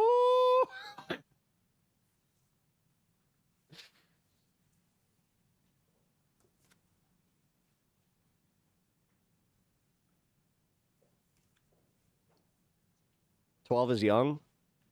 What? To discover your... No. What?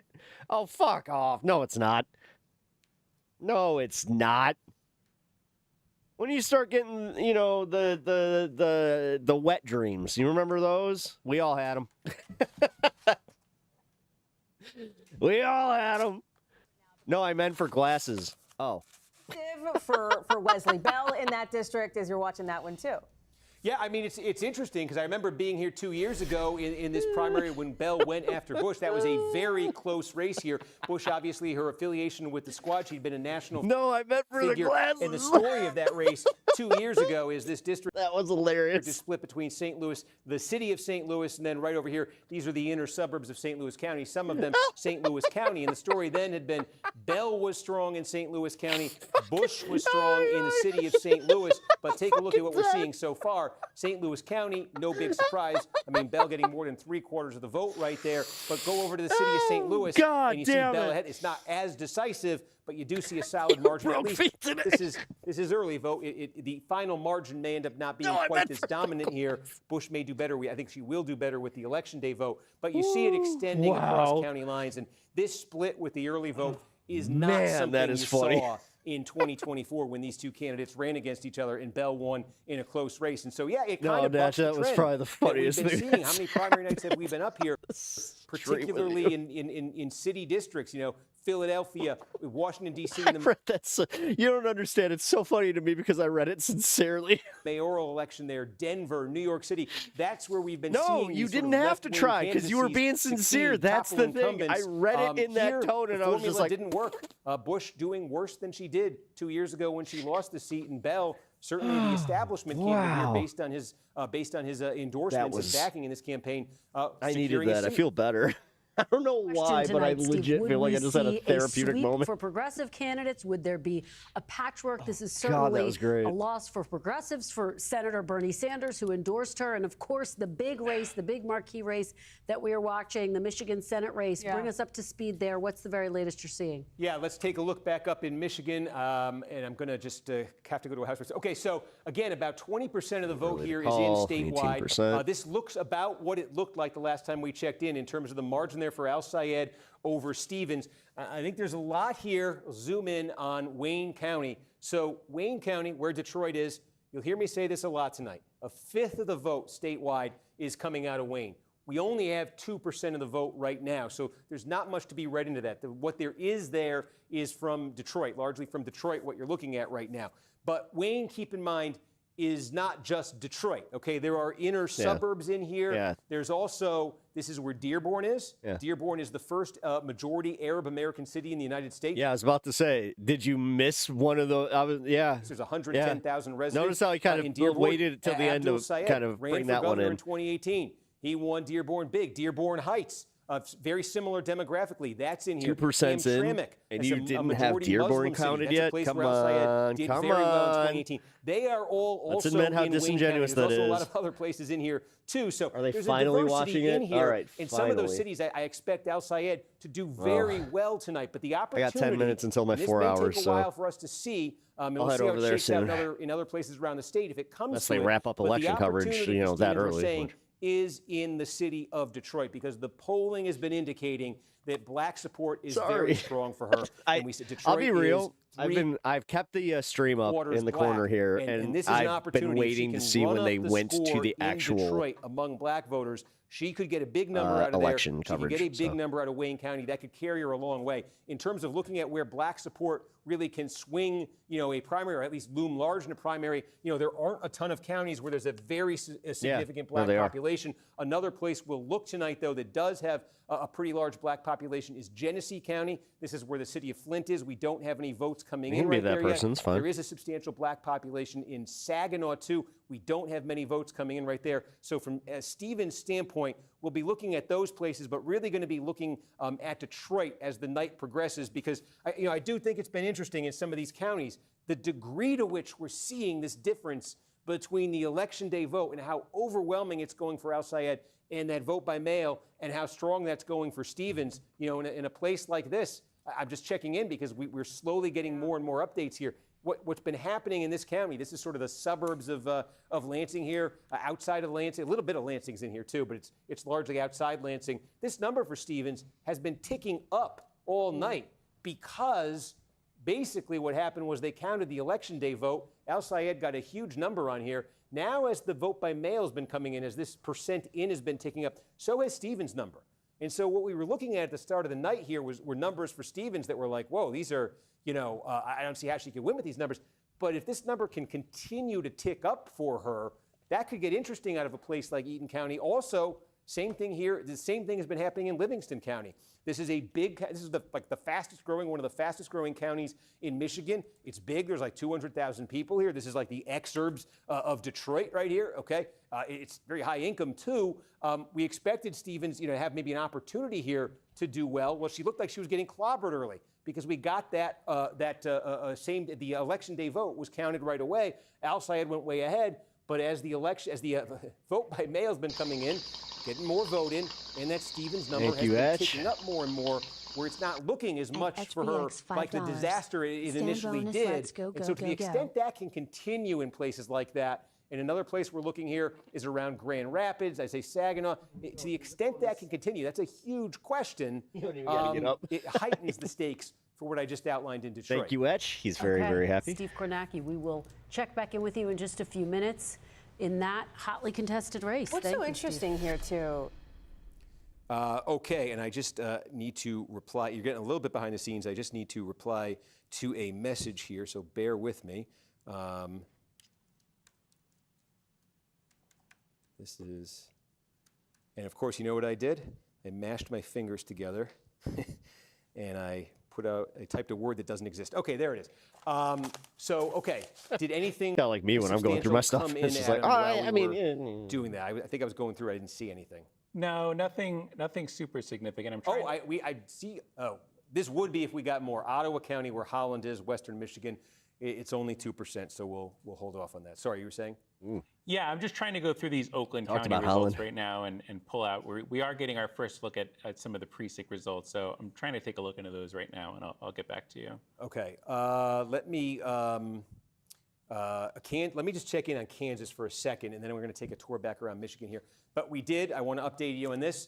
In the Republican primary for governor of Kansas, the Trump-endorsed candidate, Ty Masterson, you saw him leading in those first votes that that came in real fast there. Like he got it. Called it. NBC News' decision. They called it at 29% in, really? Will be the Republican nominee for governor of Kansas, again, with that Trump endorsement. The track always trips me out a little bit. Primary season, not necessarily a big surprise over there. We are not yet calling what you're looking at right here on the Democratic side. Cindy Holscher, I think the last time we checked in, this was about 1,000 vote gap. It's moved up to about we got about half the vote. She's leading by about 3.5 points right now over Ethan Corson. Again, both candidates right here from Johnson County, where we still got 2/3 of the vote. And what's changed, I can see, is they've played leapfrog here. Holscher has taken the lead in Johnson County, not much, but she was trailing Corson there the last time we checked in. Corson continues but then you get used to it, yeah. In Kansas City, Shawnee County, where Topeka is, Holscher with a solid margin right there. Wichita, Holscher with an advantage there. Next door, Butler is smaller. We had 1/4 of the vote. Holscher leading there. And again, the candidate, the outgoing Democratic governor, backing Corson in this race. You see, the Trump endorsement has carried the Republican candidate. We'll see on the Democratic side if the leader of the Kansas State Democratic Party is able to get her candidate over the finish line right there. But right now, trailing by about 3,600 votes to Holster. I want to go back, though. I know folks are here. I want to make sure you see we're here for this, but I know Dole you're Alside. really interested in Michigan. We're all interested. We're all here in for Michigan. So I'm glad that he slipped and said it, because that's we're still true. sitting at 18%. Nothing substantial's happened. Every time I see these small rural counties, I want to check just in case we showed you Iosco earlier. Okay, so we got half the vote in Alcona County. I keep wondering, not that Alcona is a particularly significant county with about 1,000 votes coming out of it, but we're trying to see if Al Sayed is running better in these areas with older white voters than we've seen. Let's play some music and chill for a little bit before I So head looking on at over. Alcona County here, what our benchmarks would be. Whitmer It's got looking like I'm 68% going of the to. vote here in 20. Al Sayed, this is one of his worst counties in the state. In 2018, he got 13% of the vote here in that gubernatorial Man, this primary in sucks. I was not. I was really Biden hoping got that this would 63% not of be the a vote thing here. today. Clinton got 49. Clinton actually lost it to Sanders. That's interesting. It's a point to note here, because you say Sanders won this state in 2016. Is what Sanders did in 2016 what Al Sayed? Stevens will close the gap as the last votes get counted. Roll voters and discrimination, but I don't think that it's enough to pull out a win. 2020, was that Clinton had some. I mean, it's definitely not looking like, what the exit polling was saying, where, like, he was double digits over her. You sound so excited for the panel. Just, I've gone through this, guys. Like, I get on these things where, like, I'm vibing. In November of 2016, when that was a but, big reason why Clinton, in a shock to everybody, I gotta lost Michigan. I gotta gear myself. You know what? You want a realistic fucking look into my life here? No candid look into the life of Pep. My silence Konaki for a second. So I do this thing where I'll make plans, right? And I'm very excited. Like I have like the weird extrovert thing where I'm like, yeah, let's go to a concert. Let's buy, like, let's get the tickets. Same with movie tickets, all this stuff. Anytime I do that, then the day comes where I have to actually go do the thing, and I'm just like, why do I get this overwhelming feeling that I just want to chill and just kind of lay on my couch or like not do anything? It's a very bad habit. I gotta get out of that. I hate it.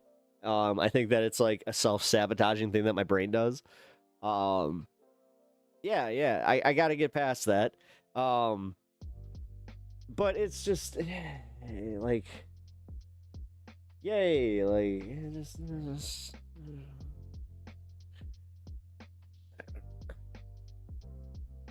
I don't know.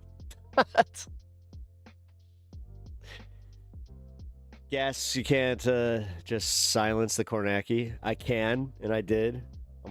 The Kornacki has been silenced. I have my my closed caption on. It's a trait that you have to battle with. Oh yeah. I hate it. Like, I genuinely hate it, but at the same time, I also am so used to it that I'm like, oh, sometimes, like, Pep, what? What's up, Betch? What's up?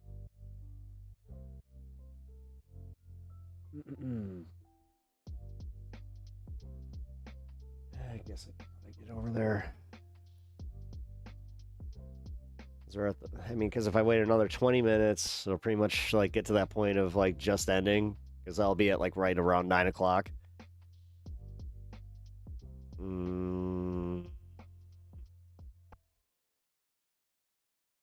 We need to cross the streams. Docking measures must initiate.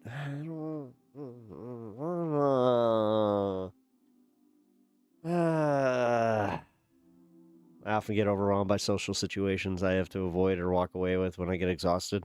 That's the thing, you don't really have the, like, I don't have the option to do that as a streamer, like, especially when, like, I've already been, I'll be honest, like, the first time that, like, yeah, the first, panel stream that we did on this space, I wasn't feeling it as much as others. I'm glad that others enjoyed it.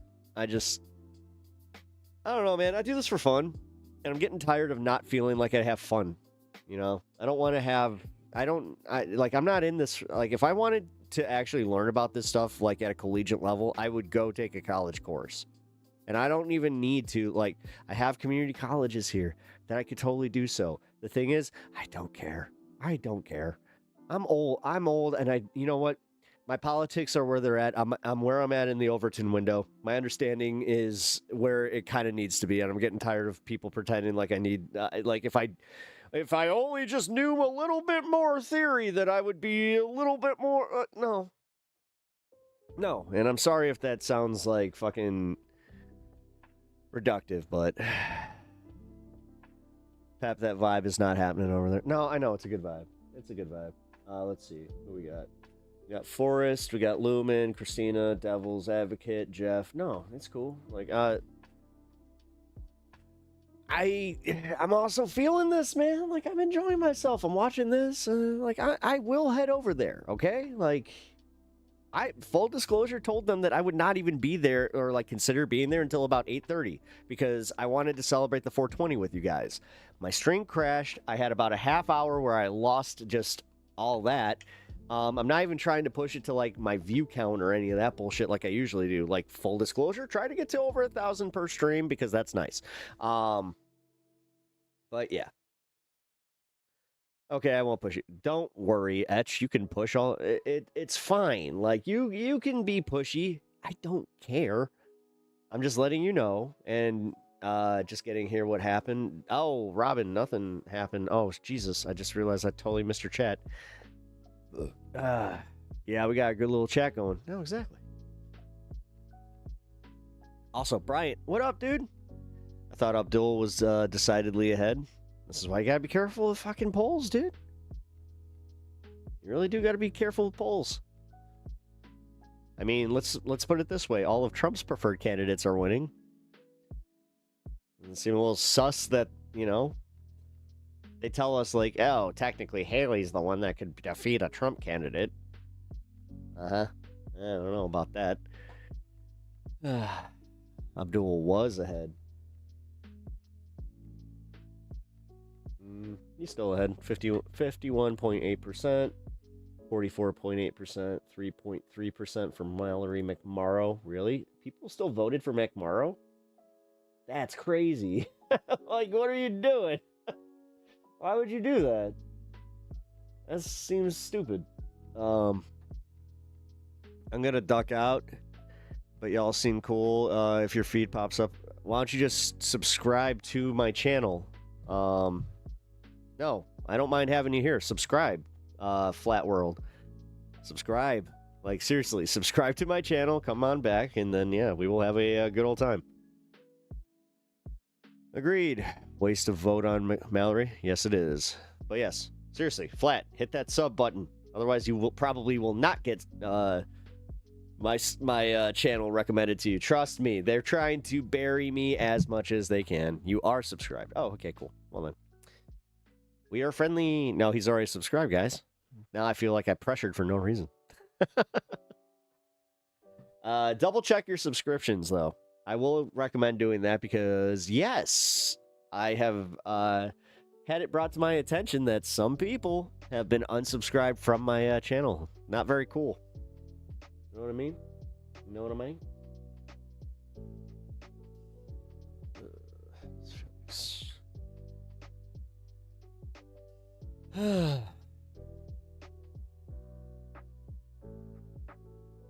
67. Oh, I thought that was for the whole thing. I was just like, that's Oakland County.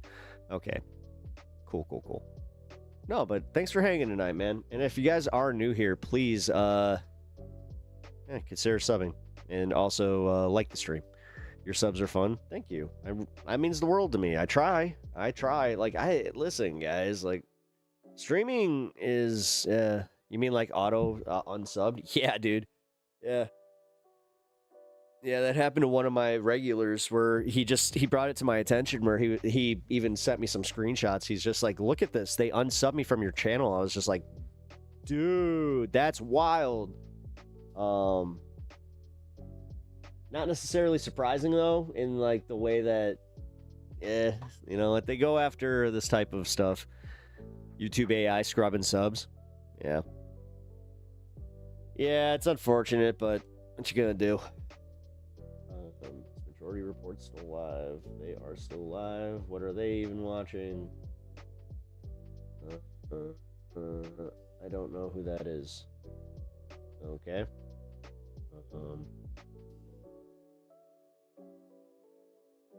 Anthony Lib is live.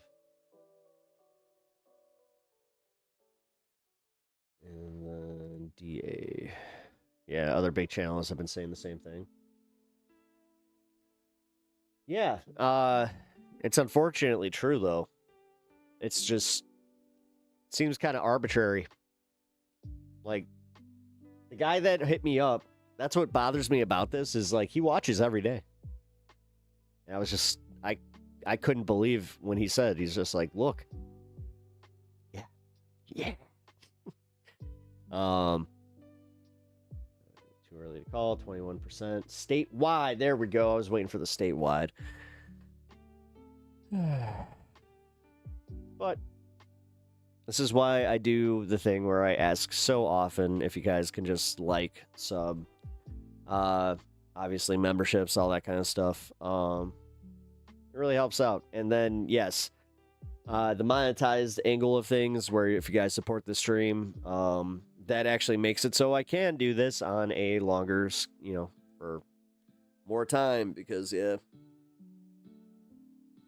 Yep. This economy. It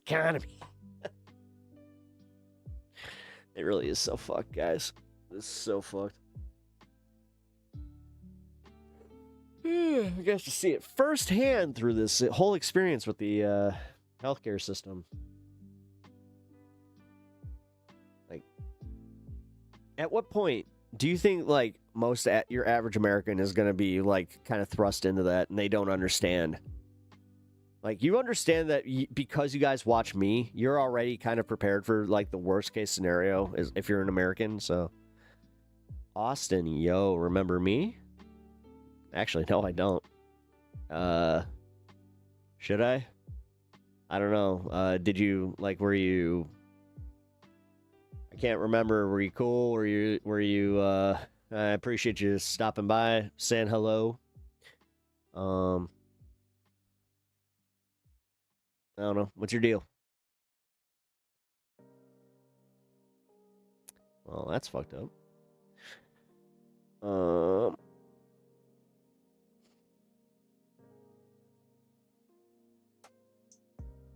Not from yesterday? You don't? No, I don't. No. Your PFP's fucked up, man. By the way. Yeah, other big channels. Oh, shit. Really?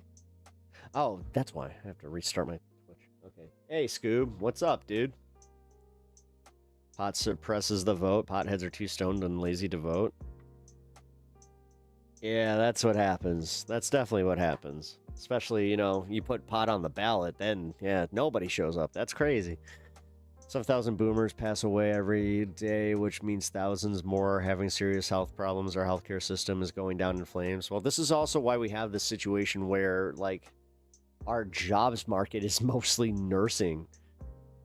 Like, if you're not getting into nursing, then you're not really in a growing, sector of our economy. Oh, I'm sorry. I'm sorry that you're upset with me.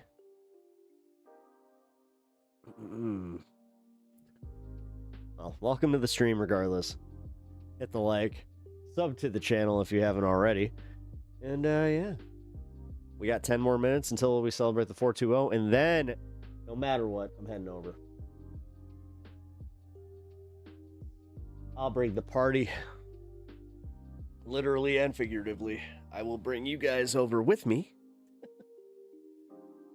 Who should I raid, though? I think I'll raid... Devil's Advocate seems to need it more. I love seeing potheads stumbling around trying to figure out polling places. Yes, because that's what happens. That's exactly what happens. Jesus Christ, you really do live, like, with a 70s movie idea of what an actual like pothead is.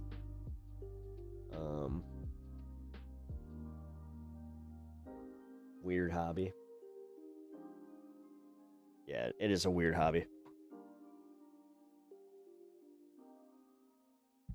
It very much is. All right, we can turn Konaki back on. Let's hear what he's got to say. Sorry, I saw what you were saying. The mail vote is currently breaking 65-30, and the election day vote 65-30 for Stevens. Yes. Yep. And the election day vote is currently breaking. Right, so here's what I'm going to do. 64. We got a few minutes until we celebrate, and Scoob Dog gets all mad at us. I'm gonna go. This is interesting. So El Sayed is because winning he's the a election day vote stoner. by He 30. gets stoned. And He you has to said pee. Stevens is winning the I'll be right back. vote by mail by how much? We're gonna 30? celebrate, and we're going over to this space. All right, guys. I clicked out of it. I'm sorry. Okay. I think I would love to just kind of run through this for a second because I think it's interesting. Yeah, so the mail vote, is that what you're asking about? Yes. 65, 29. 36. Okay. Roughly, how many election day votes do we think are left in Macomb County? 37,000. Okay, and roughly how many vote by mail do we think are left out of Macomb? 59,000. 59,000. Okay, right. So at that rate, and you think we basically have the early vote done?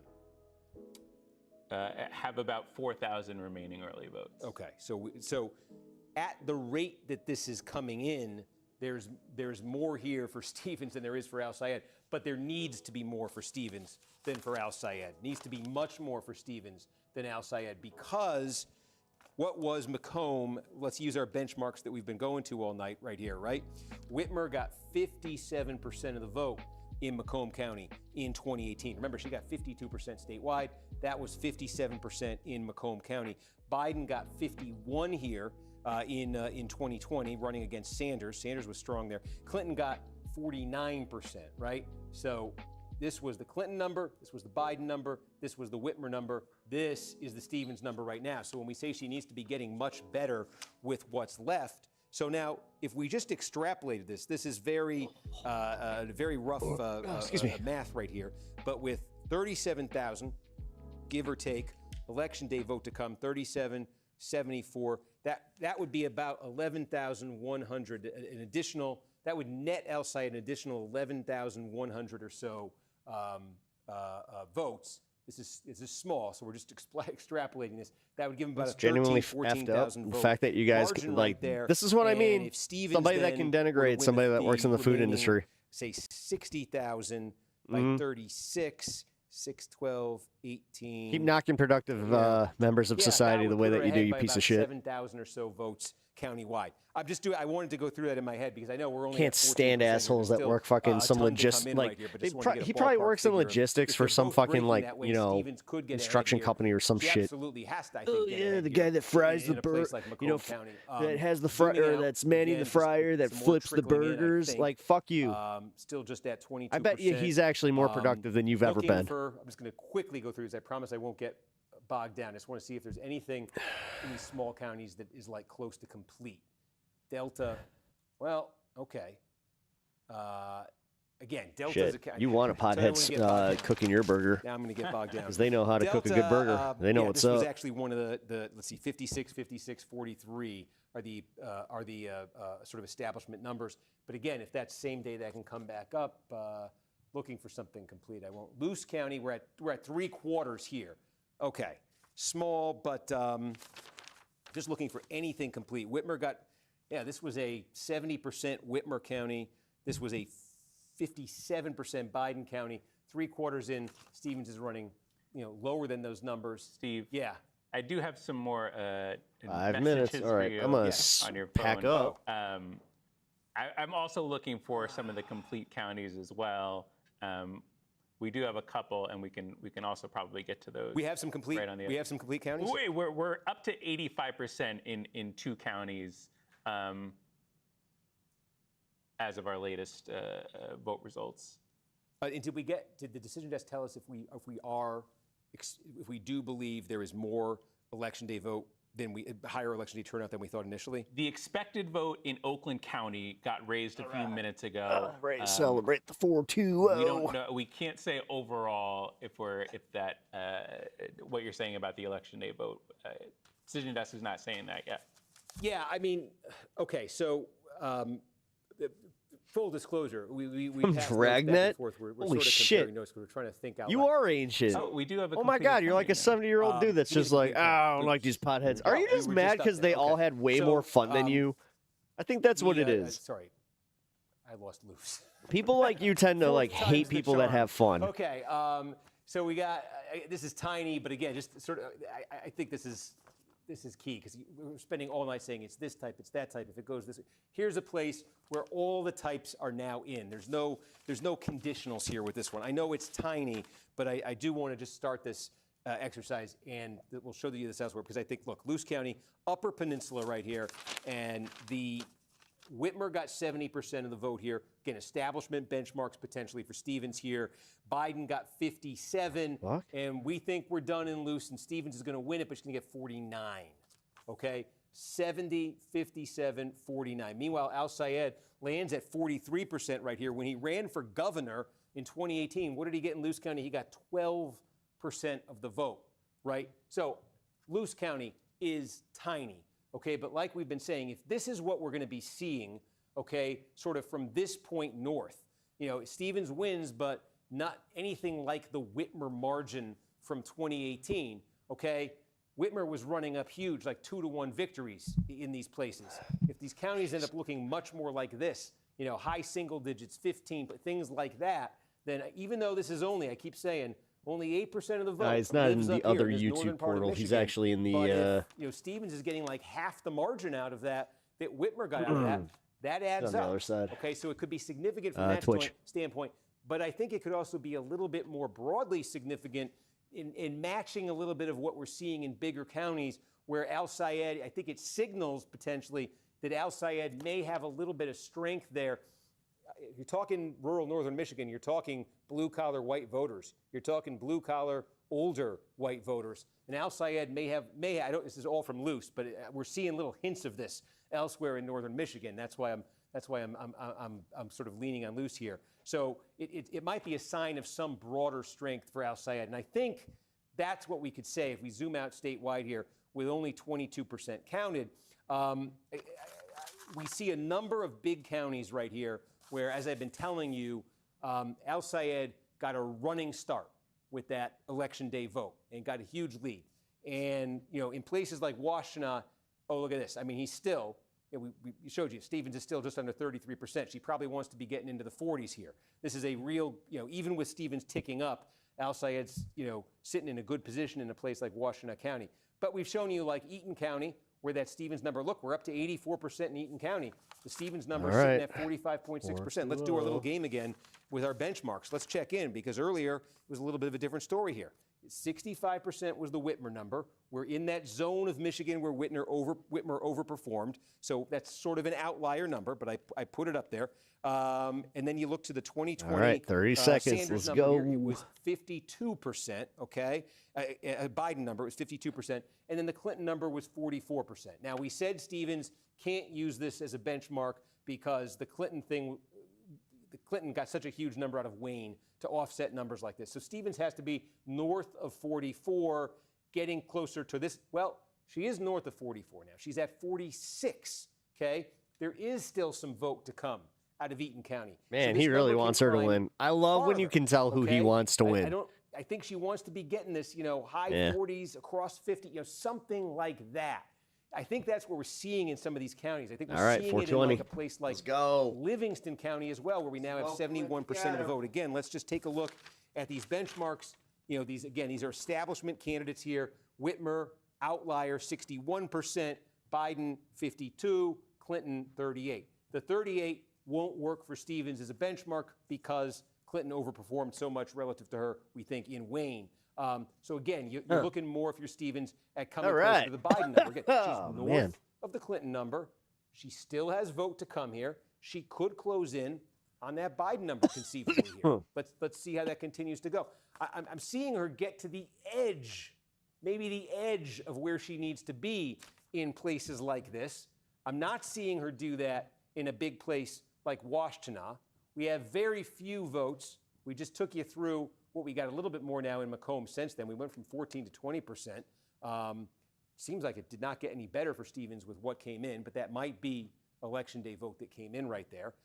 We have the possibility that there's been higher turnout on Election Day than I think maybe was expected. That would benefit. Well, you must have had a nice little conniption when you saw that daily pot use overtook fucking daily alcohol use. El Sayed. So there's a lot here that if you're El Sayed, you're looking at and you're very encouraged by. And there's a lot here if you're Stevens and you're looking at and you're saying, well, maybe with a little bit more here and maybe with a little bit more there. And then I think what it all kind of comes around to is this, Wayne County. Because the Stevens thing is maybe with a little bit more here, and here. And then even with all of that, what would she need? She would need something big out of Wayne, and that really is something big out of Detroit. And we're sitting at 3% right here. We've told you, I don't mean to, excuse me. I don't want to send anybody away, but 5 a.m., 3 a.m. That's when we had Wayne, all of it, the last two Democratic primaries. But we're going to find out. I think what's happening right now. Yeah, you're going to find out by the end. Dude, this is what I hate when they call it when it's not going the way that they think that it they wanted it to. So they just are like, well, it's going to go until like 5 a.m. And then the next day they're just like, well, it turns out that it didn't go the way that we were expecting it to. Whoa! Is going to come down to Detroit. Because there are some things here, if you're Stevens, that have gotten better as the night's going on. There's a lot of things no, it's not, man. For El Sayed. Hermit, that's the perfect answer right there. No, it's not, man. Chill. Like, where does I don't know. Maybe you just need to chill out, man. Where does Eaton County land? Now we're up to 89% right here, and Stevens is up to 46%. See, it continues to tick up. Is it at the level she wants to be at here? How much higher does she want to get it? Livingston County, 71%. We've not heard from Ingham County. That's a pretty big one. About 4 or 5% of the vote statewide. It's where the state capital is. That's where I think El Sayed is expected to have a very big night. Okay, it's a very liberal area. Saginaw, we're still sitting at 4%. If you're Stevens, Genesee County, you're kind of counting on Genesee County. Flint, counting on doing very well with the black vote. Oakland County, we had that number get knocked down to 67. Oh shit, we're still Syed, there. yeah, Syed's up 20, by fucking 22. Yeah, we've gone through 22K. Do we still have anything in? Got a roasted corn dog and a hot dog at the park today. Climb up there. All is right. Okay. So roasted corn they're going and to come a in hot 1 dog. minute. We're Wait, going to talk about Wayne County. So what I'm going to do in the minute in between is leave both? this up and take some water. I got a torta upstairs.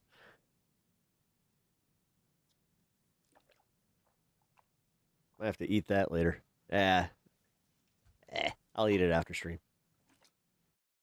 We're getting to the end. I think I'm gonna wrap at 4:30 here. I mean, he's just sitting here drinking water. I'm just sitting here fucking waiting on it, and then we have, some pretty cool cats waiting on me. Well, or not waiting on me, but wait, are they rapping? All right. I froze for a second. Go ahead. Oh, you're good. All right. So say I'm gonna bounce out and get some dinner. No, I'm just wondering if I'm okay. Oh, you're good. You're perfect. But I'm gonna bounce out, get some dinner. My game is officially. Steve, we've been keeping tabs on what you're watching and what you're looking for, and you got a lot of interesting stuff coming out of there in What's Michigan. a bit? Specifically, you're a bit. Well, I'll let you tell us. Well, I'll tell you what we're waiting on, I think, but we got about a quarter of the vote statewide. It's a 6.5-point margin here for El Sayed over Stevens. We do have, I want to pick up this story. I think we started to tell you a little bit ago, but Eaton County, this is a decent-sized county. It's bedroom communities. You're not sure if he's doing it better or if he's serious. He's serious. Here. Dude, he's done this for over a year now. How much closer it's been getting here in Eaton. Like, for real. Going this dude has been following my account. He used to go by fucking Oh, the shit. election day vote that got counted Scoop fast Dog. to put Al Sayed way ahead, and the vote by mail that's been trickling in. You got to change your name back. Wait. What was and it? that Stevens number has gone from a place through the course of the night here in Eaton where you're looking at it initially saying, oh, getting clobbered here, to like, Repentant man. That's, repentant man. There you go. You got to go back to that. To have a real chance at this statewide. Otherwise, then You're I can't seeing that repent. in Eaton. You're seeing that for to the east smoking of the demon Lansing lettuce. and Livingston, where again that numbers continue to tick up. I think it's got to tick up more for her, considerably. But there's more vote to come. And it looks like it is really? that vote by mail, a lot of that vote by mail that's been so friendly to her. Oh, that's and crazy. so I think the story that's kind of taking shape here is there's a lot of questions like that on this map. There's a lot of blanks, on this map right now. Okay, like a place like Genesee County, this is a big one. This is where the city of Flint is. This is one of the higher black population counties in Michigan. One of the key ingredients that Stevens is looking for to have a shot tonight God is to damn do it. I didn't know that it was actually still possible for him to annoy me. How does that look? Does that happen? But and how does here that we look are. in a place like Genesee County? That actually annoyed me. The formula for victory absolutely depends on it. We got nothing there. Why do you hate pot so much? What did it do to you? We can really show you right now. Did you get sick? Did someone make fun of you? Did someone like fucking get you in a hot box and you were freaking out? Like, what the fuck happened to you? Why do you hate it so much? I don't know anybody that is like this committed to hating something. The way Stevens has done as these votes have evolved have raised the question if she can do this, if she can do that. It's genuinely weird. All of that is coming around to if she can answer yes to all those questions, then what she would need on top of everything else out of Wayne County would be big numbers, and I think specifically from No, it's Detroit, not actually. The fastest growing drug is actually fentanyl. where the population is overwhelming. What the fuck, dude? How do you not know this? Repentant man is going on his bullshit, Natch, and honestly, I've kind of like, I haven't had it, like I'm not mad at him. I am just kind of like, wait a minute, what is your fucking beef? Black. And where we really You're gonna be in and out of stream. Don't worry about it. I'll be. I mean, I'm going to matter of fact, in Wayne, this space. Like I swear, like no matter what, I'll have at least like the last half here. We just got in Wayne was an worst case. I'll just from the city carry it into the evening until we get some actual results. The first majority Arab American city. Weed is the safest of all the vices. Yeah, it is. Where Al Sayed won huge in 2018. He was losing. Oh, you're mad at the states legalizing it. Oh, you're just dumb. No, okay, you really are just like you're the fun police. I get it. From Dearborn, place where we knew you're like he was going to do Sagar. really well. And those votes are election day You votes. could never figure it out. You might actually have like, all of this, but you know, an adversity to it, or like you had this thing where you just couldn't handle it, and now you're just like, what happens in Detroit, specifically with the black vote in Detroit? Because Stevens, again, you're trying to stitch together through this patchwork of partial returns, blank counties, very little that's you've never smoked it. Right oh, now then as a get out of county. here. You're seeing get out of here. The hint Then of you have something absolutely from Stevens. No. But there's a lot of conditionals in that. And if they nope. all kind of come to fruition for her outside of Wayne, it would come down to Wayne and to Detroit. And again, I say, like the fact that we're sitting here. No, you've never smoked pot, but you definitely smoked cock. 4% in Wayne. This is par for the course for Wayne County. Yeah. But and to that point, what I hear you saying is not that there's anything wrong with in that. For Live your best life there, night, homie. Steve, right? I mean, if that's what it's going to come down to. I'm saying I'm not sure it's coming down to that yet because she still has a lot of work to do outside of Wayne County. There's been some encouraging numbers here throughout the night. If you're Al Sayed, I'll put this back to the statewide. There have been a lot of encouraging things in these numbers, for Al Sayed. So Stevens has got to establish a bunch of things in places low-hanging fruit, that I was just I showing know. you right there. Yeah, exactly. To have Steve, it come down to Wayne. Steve, yeah, but someone's got to pick it. Can you just give us a sense how much of the early vote has been counted? You ever had a paw or a prickly pear? Have a sense of that. Actually, if you give me a second, Adam, never had a raw cumulatively paw. have Come how on, much God, early... beware. Hey, this is our first appearance Yeah, by Adam Devos, producer extraordinaire. Hey, bud, there he is. We have about 20% of the vote, early in-person vote that's currently in expected. The early vote. Yeah. But how about the vote by mail? Oh, the vote by mail, 9%. Okay. Right. So there's still, and that's Stevens' friendly vote, Mm-hmm. Yes. Well, and when I talked to them today, they were feeling very confident about the early vote. Only 7 on the West reasons, Coast. Steve, Yeah, I know. That you are laying out there. We will come back to you early and often, Hallie. What's so fascinating is. Okay. Uh-oh, DJX is engaged. Okay, so we have. Oh, no. Okay, top of the hour, we're going to do another. I'm on this one now. Hi, folks.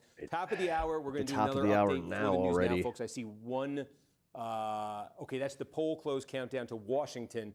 We haven't even mentioned Washington yet. In an hour, the polls are going to close there. The vote by mail, this is a state, it's like Colorado, it's like California.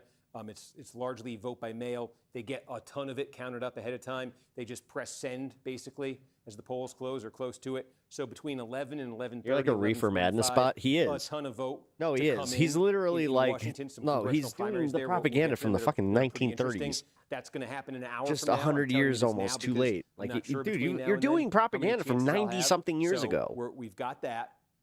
94 years ago. Holy shit. I'll look at this one. They're going to come to me in a minute, and what I'm going to do is my producer has put another note together. I'm not going to let you see the notes. Maybe at the end of the night, I'll let you see the notes. But he's put another note for me, and while I read the note, I'm going to drink water, except I don't. Is there any more water in here?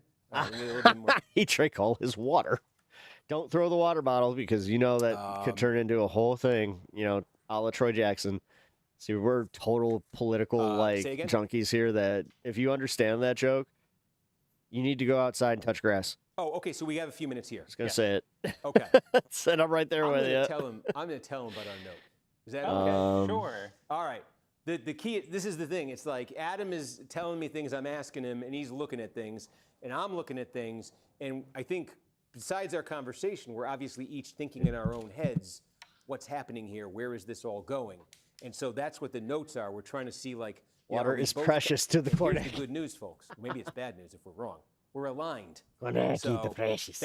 We seem to be seeing the same things here. So that was encouraging to get. So we have a couple minutes until the.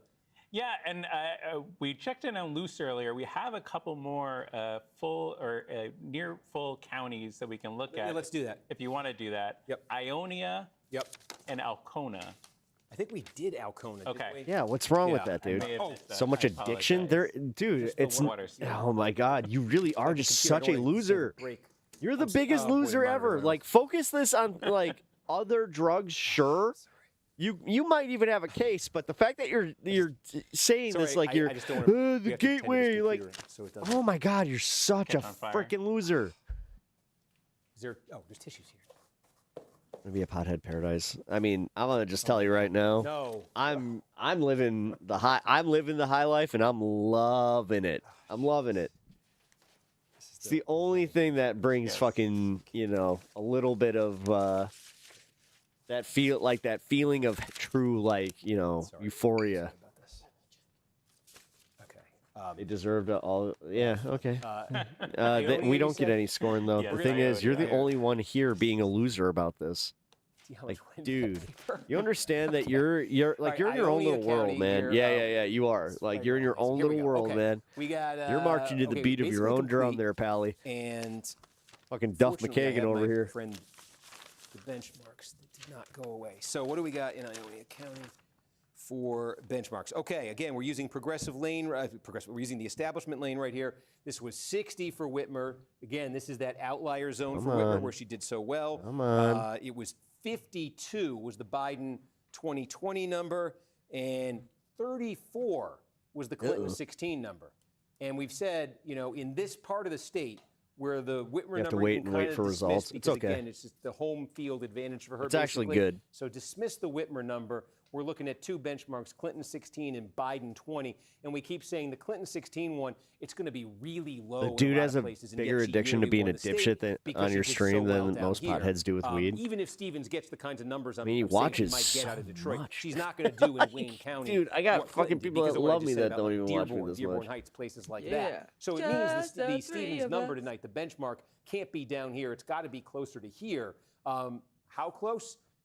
That's an art, not a science right now. But look at this. It's BRB really pothead close. break. She's landed in this county 14 points north of Hillary Clinton and only 4 points south of Joe Biden. And remember, when Joe Biden got 52% of the vote in Ionia County, he wasn't barely winning Michigan. I mean, wait, he won Alex Michigan is done? big because it was a divided field, but his percent, he got 53% statewide, right? So he got a majority with a little bit of a pad, getting 52% out of here. And here's Stevens running at 48%.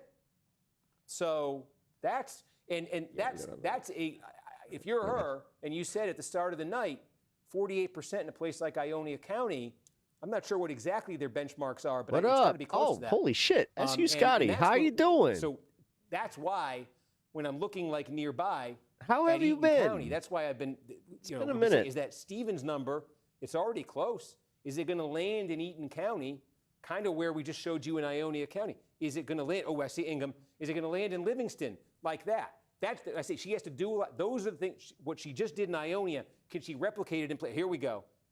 Ingham County. This Let's is see. Lansing. Now, okay, this is 13% of the vote that in Ingham. Is this vote by, what are we looking at here? It's a broad base of vote mode. I'm trying to look if it's from a particular municipality, but I haven't quite nailed that down yet. Okay, so Ingham, I mean, and we're going to check in on the congressional race in a second because this is key to that congressional race in the 7th district. And I haven't been meaning to give those congressional races short shrift here, but Ingham County, again, this is, okay, Gretchen Whitmer was the county prosecutor in Ingham County. So when I said she had the home field advantage, she really had it there. So as our benchmarks go for Stevens, Whitmer got 63, but put an X through it. That's her home county. Okay, realistically, though, when I say this is like a very liberal county, the number that Joe Biden got out of Ingham was 45. Number that Hillary Clinton got was 43. Why with the Hillary And Adam's Clinton trying shit to does he figure out keep what doing type of that? vote we're looking at, but the number Stoned as Stevens is fuck. I was starting trying at to turn here off the captions is on YouTube, 40. then I realized it was on your It stream. doesn't look like it was from Lansing. It looks like it was from some of the Yeah, perimeter I'm keeping 'em on. townships, and maybe Mason as well. And Here, a I'll turn 'em mix off. of vote type. This is not really exactly. helping. Okay, so, what are we talking about? Sorry. Okay, we're doing a Michigan hit. And how long? Ween Chris, Okay, Chris's. folks, we're going to do another Hello. Michigan hit in a minute. We do have another vote. Ween update out of Crisis. Oakland as Ah, well. there you go. We got another I got it. 11,000 I votes figured it out. there. Yeah. Hi. Stevens On wins the this stream. most recent batch, 51 Also, to 46. SU Scotty. Dude, how Okay, the fuck again, you this been? continues to be I haven't like a seen you in mix, chat huh? for a I long think this time. continues to be a mix. We have a little bit less transparency into what's going on in Oakland. Got a few of those in our today. system here, so it's a Got little some bit people rougher. cycling back. I appreciate Okay, that. so we're going to We are go in do this crisis. hit in a Yeah, second. we I'll are. stop talking, but we're now inching up, you know, Definitely past in the quarter crisis. of the vote. You know, Stevens has got this down to six. You've seen the statewide margin 8, 7, Well, 6.5. now It's I'm at 6 in right now. a Again, weird there's a lot position of blank where- space on this map. Oh, it's Bandit. We did get a You little need. Genesee, Oh, but well. a little. County Number one, how are you, man? I hope you've been doing well. clerks, you know, municipal clerks in Michigan. If you want to be like nationally famous, report out a ton Welcome of back, vote, and I man. will- It's I good to will have give you in a chat. Star for the next time. Always I miss need you. a county to give us Also, a ton of vote. All right, here we Ween Crisis. It's an interesting name. Am I saying it right?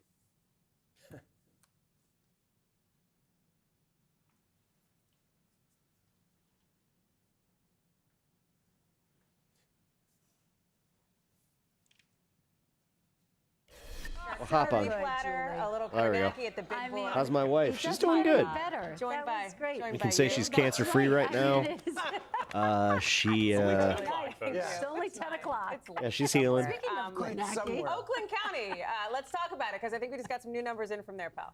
But yeah, we did just get surgery. a little bit more in Oakland. I can show you. Remember, it was at Yeah. 67% expected It got vote in. done, It's but now ticked up to not the results we were hoping for. Excuse me, to 71% here. Fortunately, Stevens there's a continues perforation. To lead here, a 2-point margin, a little bit more than 2 points over Al Sayed.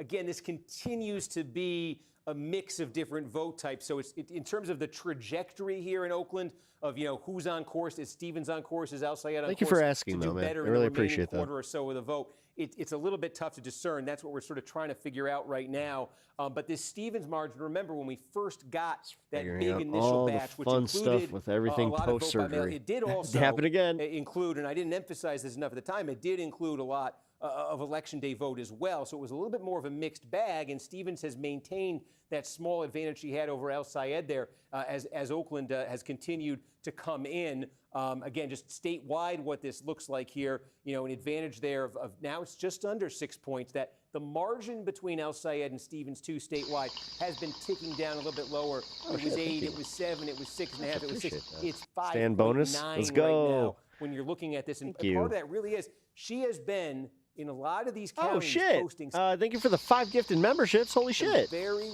big numbers as the full picture has started to come in. A lot of counties gave us election day vote right away. And it gave Al Sayed a really running start in this thing.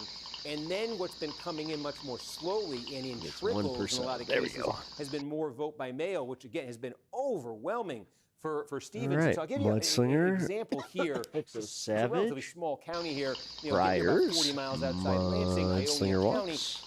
But this is now Joshua Messer. I think we updated our expected vote there. Boy, wow! I took a big swing and I whiffed. Our decision desk. This was we thought this was complete. Oh, yeah, we thought we had 100% vote here, and our decision desk has updated it.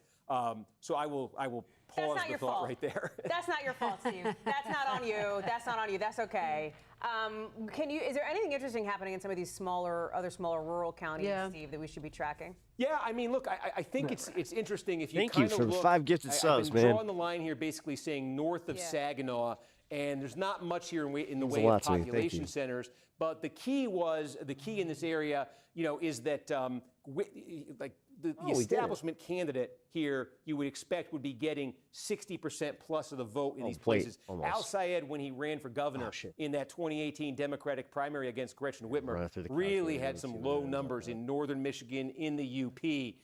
We do have a completed county up here. It's very, very small. But Luce County in the Upper Peninsula, we think all the vote is in. And this is one where, Stevens is going to win it. But this is a good number up here for Al Sayed. Okay, a place he got like 12% of the vote. You're streaming. Hello, just checking in on your 2018. election coverage. Thank you, I appreciate it. Mid-40s yeah, here. I mean, this is a place where I think Stevens. Again, if she whiffs in Luce County, it's no big deal. It's very, very small. But if, as these other counties, as we start to get completed results in these other counties in northern Michigan, if this is the pattern, underwhelming Stevens victories, much stronger performances for Abdul El Sayed than he had in 2018. Those do start to add up, and they could signal broader kind of demographic strength for El Sayed that extends outside the region. I say that because when you're talking about small-town northern Michigan in the UP, you are talking about a lot of blue-collar, older, white voters. And if that's a demographic in any way that he's overperformed with, who's to say it doesn't extend outside of this? So again, I don't want to make too much, maybe I already have, out of one county in the UP, but we've seen a number of out of the you UP. could just see it right you here. understand that the UP has like a fucking county up there that has like 300 people? Blue, right? I've been saying north like, of dude, Saginaw. don't get too excited. These are a lot of partial results. What are you These are not doing? completed counties. Go Abdul. But you are Hell yeah, seeing survive. How hints are in you? some of these counties that maybe what's So you happening got a in new Luce profile County picture. is broader. All right, Steve Kornacki, we'll be checking back with you in a second. Thank you, you pal. are Appreciate doing you being there well. for us, walking us through all of it. Man. Okay, so we went through Ionia, and do Should we be have fun. any other completed counties or newly? I see we're up to 28%. We are getting some more stuff. No, Yeah, I do you have anything appreciate big that you just guys came? spend the night What do we here. got? Yeah, it looks like Alex already left. Is the closest. No, there's like 18 I mean, I guess I could go play in the Is sandbox the one still. that's closest to, to all wrapping in up there. though. Okay, like, but it is okay. Keweenaw, though, this is summer vacation land, right? It's tiny, it's UP, but it is. I mean, just as tiny as it is the same story as Luce. I feel bad, but I really, instead I of don't being know. like a 60% Stevens place, Al Sayed might win. I think Keweenaw. I It's explained tiny. it Okay. pretty well, where it's just like, I just got that thing where I just didn't really feel like socializing. Out of Ottawa County. this is and we got fine. 4,000 votes out of Oakland as well. Like the difference between like when you're texting with somebody and you're like you're vibing and you're having a good old chat and then somebody calls you in the middle of it, you're like, oh come on, whatever it was, don't call me, you're ruining it. Yes, she wins that 54-43. You survive. I appreciate Can you tell me, the floating heart. Oakland, do we have what we think are completed municipalities? That might be the way to tackle this. Yeah, I'll take a look into that. Because that would be our answer to where this is gonna, what direction this is going. If this is going in a direction where that remaining quarter is gonna push the Stevens number north, or is gonna be beneficial to Al Sayed, or is gonna be I was about to say, let's see. Which is a critical question. Yeah, this we is. got some I Adam mean, this said is literally in the Ottawa critical County. question. This Again, will this kind is of like show us Western like, Michigan, do we have a right chance or not? outside Grand Rapids. Holland would be the big community here. This was an area, pardon me, actually where Whitmer didn't do that well in 2018. Al Sayed actually had some strength out here. Again, one of the reasons there's a lot of young people who have moved into Western Michigan. There's a younger population here, and younger is translated into strength for Al Sayed. Again, a quarter of the vote in Ottawa County, but just to give you a sense of it, using the benchmarks that we have been applying everywhere tonight. If you look at Ottawa County, it was 48%. I say Whitmer got, oh my gosh. I have to remember when I selected the pen and when I haven't. The pen is selected. Okay. Whitmer got 48 in Ottawa County, right? Remember, she got 52 statewide, so it's one of the places where she didn't get a majority of the vote. Biden got 51 here. Own race. And then, Clinton, again, as we saw in so many places, the bottom just Having fell me out today. to 34. Good friend of mine. So Stevens running at 40, but we're sitting there this chatting is a on textbook example Facebook of what I've been talking about in other Messenger, counties, and then right? all of a sudden he calls 40 me in like, Ottawa is like a disaster for Stevens, if that's where this lands tonight, okay? But what we've seen in these other counties around Lansing and some of these other places, and that don't are mind, filling like in, I is that I do as the love vote having has a good come in, conversation. It's there's just been a lot of vote by mail that's come in late. It's been very favorable to her. Her numbers continue ticking up. So if another way of looking at this is, with a quarter of the vote in, is this her starting point?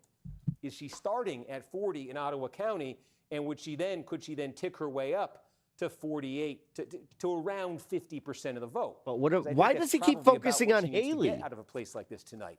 And we've seen that Like he happening keeps doing in it. some other He's counties. bad at So this. that's as He's as bad Ottawa at starts to showing come his in, bias that's because what he we're kinda gonna be doesn't looking then for. go Grand to Rapids, Abdul and go, Kent. okay, well, let's we got apply this 18% math of to the vote his out of numbers. Kent in, That like, would mean that he's 6 almost at minutes, I think, 60%, and that 8 means that this o'clock. is a wash. 10:15, we're at 24%. Like, are you just trying to keep us I just here, wanna see or we've what's been at up? 89. We're getting close to complete in these places. That's why I'm showing them. Livingston's ticked up to 78. Stevens is sitting there basically close to 46%. Ingham County, we've ticked up to 15%. Stevens is running at 40. I did want to check in. Ingham is very significant in this He's got money on congressional this? primary here. That'd be Yeah, fucked up. Okay. Let's take a closer look People now, 'cause this- unfortunately always call what's me been when I'm happening with away from the Stevens, phone. You can see has a spillover effect to this Nothing's worse than primary. when you play phone tag with a friend, and then you're both at that point where you're just like, then when you call back, they're at the point of being busy. Oh, I hate Hey, that folks, so much. We got a call we're going to share with you. Kornacki's on the poly market. I mean, Ingham. you think he's slow rolling us? I don't know.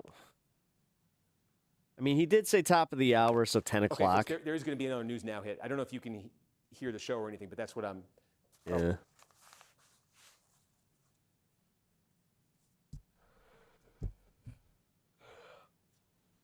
I'm worried about the Wisconsin governor's race. Me too, because I think that Francesca Hong, as much as we are thinking that she's a very strong candidate, unfortunately is a beatable candidate in Wisconsin.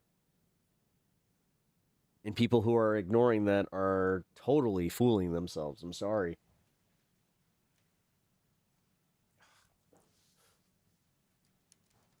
Like, you have to remember that this isn't New York. This isn't the Mamdani thing. Like, unfortunately, you're gonna see a purple state there. But I hope that the youth turnout does happen. I hope that the Supreme Court this shit, because they did it with the Supreme Court and Elon Musk's money. So, but 7th district, just as that. You're bad at ending the call. It always seems to drag. Favored. We just call that a Midwest goodbye. Sorry. Ain't gonna win. Not in Wis. Well, they already did. I'm just saying, they already did. Like, this is something that he's like, hey, might as well go check. Cindy Holscher. So, no DSA candidate there.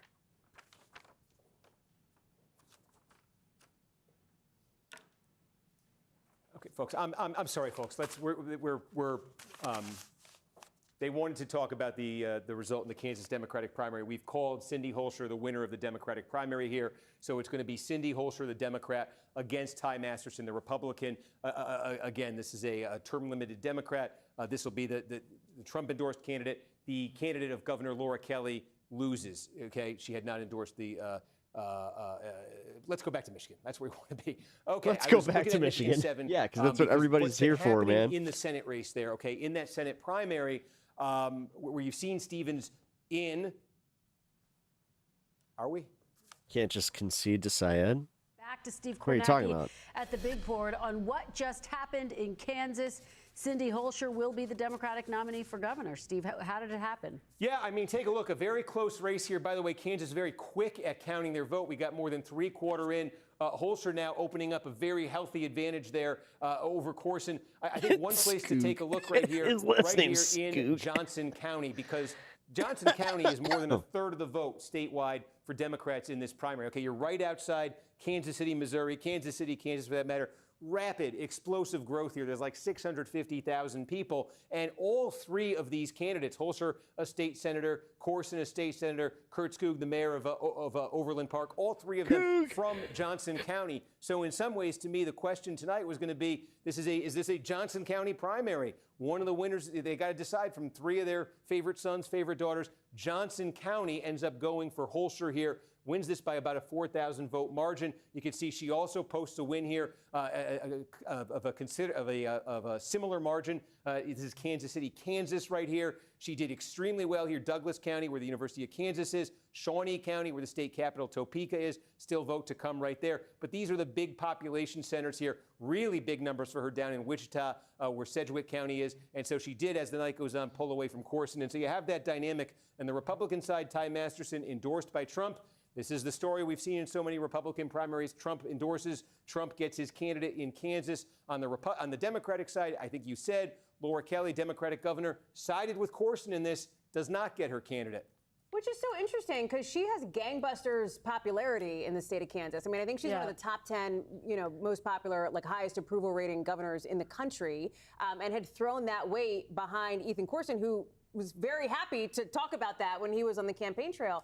The other piece of this too, Kansas hasn't elected a Democratic senator, I think, since the 30s, but it is one of 5 states that is represented by a Democratic governor that in a state that Donald Trump ended up winning, Steve. So there does seem to be some interesting dynamics at play. I feel like if the theme of the night is you can't paint with a broad brush, right? Like this maybe is part and parcel. Yeah. Yeah, I mean, look, I think one thing we've seen is gubernatorial races can kind of defy the tribalization, polarization of national politics much more than federal races can. Races for the U.S. House, races for the Senate. So you'll see a state like Kansas that's a reliably red state in a presidential election have circumstances where it will elect a Democratic governor. You'll see a state like Massachusetts, not too long ago, one of the most Democratic in the country. Charlie Baker was a 2-term Republican governor from 2014 to 2022. Vermont, does it get more Democratic than Vermont? Currently has a Republican governor who's running for re-election. So I think you get a little bit more of that sort of ticket splitting is not a thing we see that much at the national federal level. You do still see it a little bit under some circumstances at the gubernatorial level. So, Steve, obviously, the big race we're watching, we have to go back to it in Michigan. Any Virginia. update you Forgot can give Virginia us was today, too. on the Al Sayed Stevens race we were just talking Red about Scare still with works. Congresswoman Debbie Dingell, who talked about, Steve, the fact that tomorrow, whoever wins, if we have results by tomorrow. No, because the thing is, Francesca Hong is very good at breaking down the DSA platform in a way that's not so scary. But what are we seeing so far tonight? Yeah, I mean, I'm going to dive right back in here because in the last couple minutes, the vote here has ticked up. It's coming in slowly. It is coming in. We were at about a quarter of the vote. Now we're getting close to 30%. One thing, very big picture that we're seeing, it continues to happen here. She's still 5 points down. And that sort of bottom line number against El Sayed, it continues to tick down. 58, 45, 6. It's now 5.2. We said 8. We said 7, 6.5, 6. And inside of 5, now we're getting down close to so this continues to shrink here. There is still a lot to come here. No, it's definitely shrinking, but I don't think like in the way that Kornacki's wanting. I'll see some of these for the if first I'm going to be myself. honest. I just want to see. We started to get vote in Lansing state capitol, big Democratic bastion. This is a place where Al Sayed wants to do very well tonight. I think he sort of depends on it. Livingston County next door. I will say, and to Grand Rapids, did we get I don't know. What do you guys think? I'm just checking these kind of for the first time here myself. Genesee County, Saginaw County, so not a ton more in those places. The story really has been, though, that there was a bit of a mirage early, I think, in that the Election Day vote in some places got reported out very quickly and huge for Al Sayed, and in a much longer process in not all. We haven't seen this in all counties. But we've seen this in a fair number of counties now where Stevens has chipped away at that early advantage that El Sayed has had and has given herself numbers. Eaton County, she's getting close here to a number that I think coming into the night she would have wanted to have. It didn't start out that way. That's the same story next door here in Livingston County. We're looking for other counties on the map we can measure where we've got this much vote in. There aren't many counties right now where you're looking at 75, 80, 90, 95% of the vote in. We showed you last time there is some evidence, some limited, in northern Michigan in the rural parts that Al Sayed might be outperforming there too. So that becomes a factor, maybe a bit around the edges, but it certainly could become a big factor. Is this only for Michigan or multiple states? Multiple states. I think there were But they're some mostly initial focusing on Michigan because it's the most important. That suggested let's be at the real. start of the night, this could be a runaway for Al Sayed.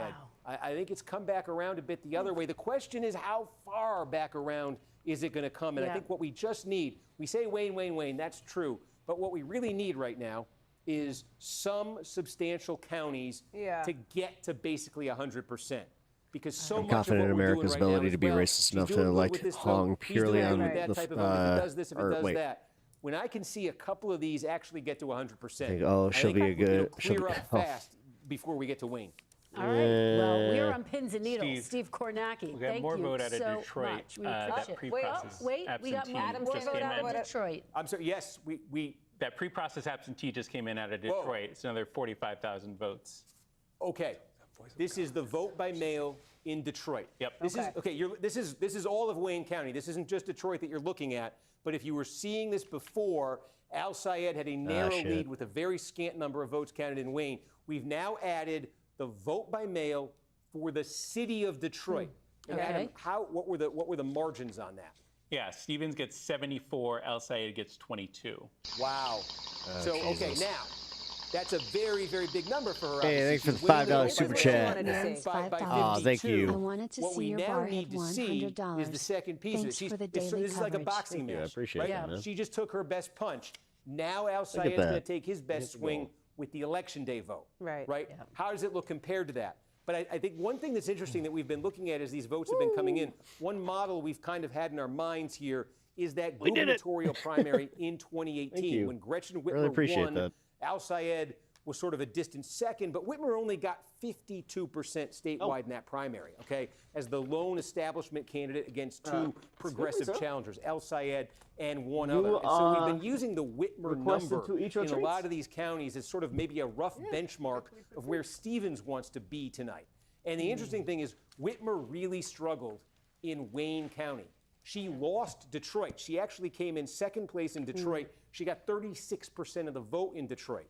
She got 44% overall in Wayne County. And again, I keep saying how big Wayne is, 20%. So wait, are they already prepared to call it for fucking Stevens with 21% in Wayne County? To the chances Stevens has tonight is getting a substantially better number out of Detroit and by extension out of Wayne County than Gretchen Whitmer did in 2018. This is consistent with that. The question now is, as you start to get that election day vote, how much is Al Sayed able to offset that? So then, can I ask you this, Steve? And I don't want to. I'm reliably told by our source in the room at the Stevens camp that they are literally hanging on your every word as we speak. So just, know the audience here. What is the number that Al Sayed's camp is going to want to see for that, and that Stevens's camp is going to see? In other words, what is the ballpark that we should be looking for when that comes in? Well, I mean, I think you use the Whitmer. I said the city of the.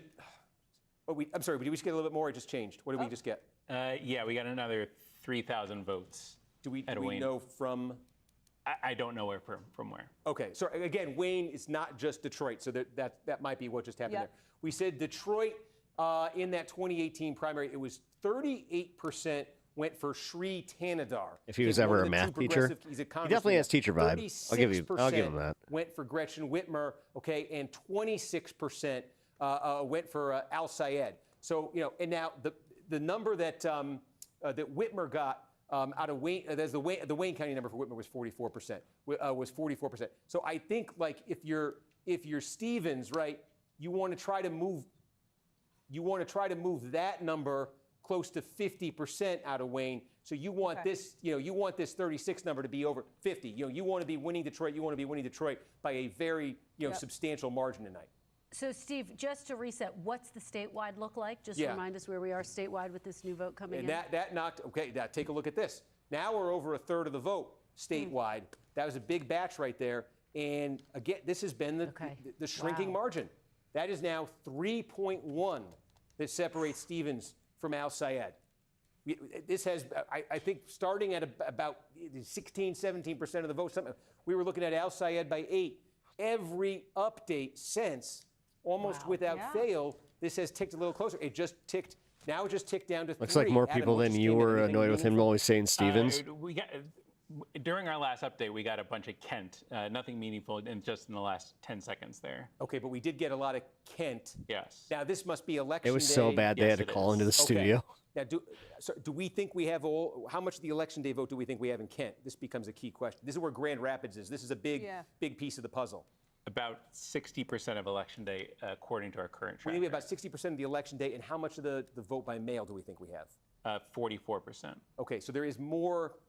Now we we got to run a few numbers on this, but I mean, Grand Rapids is interesting because I think that Stevens was there Al Sayed just got a bunch of votes. Do I have that right? Yesterday and today. I mean, other establishment wing candidates have been able to get my here. God. And again, Whitmer only got 52%. Yeah, I just realized that I was about 20 seconds behind. Sanders got 53% statewide in 2020, and he got like 49% statewide in 2016. Clinton and Sanders both got like 49% in 2016. So mid-40s, low mid-40s for those candidates, high 30s even for Clinton, got them right to the kind of cusp of a majority. So Stevens at 30%. That's, and again, Grand Rapids, what is it? This is fast growing and it's young. So much of the Al Sayed support correlates with age. This is one of the younger median They ages. all sound so disappointed. So it's true next door as well. In Ottawa County, one of the younger median ages you're going to find in the state is right here. So it's part of the reason why we expected that to be a big number for him. And in fact, I just want to check in because it occurs to me, speaking of young voters, do we have more? We don't have.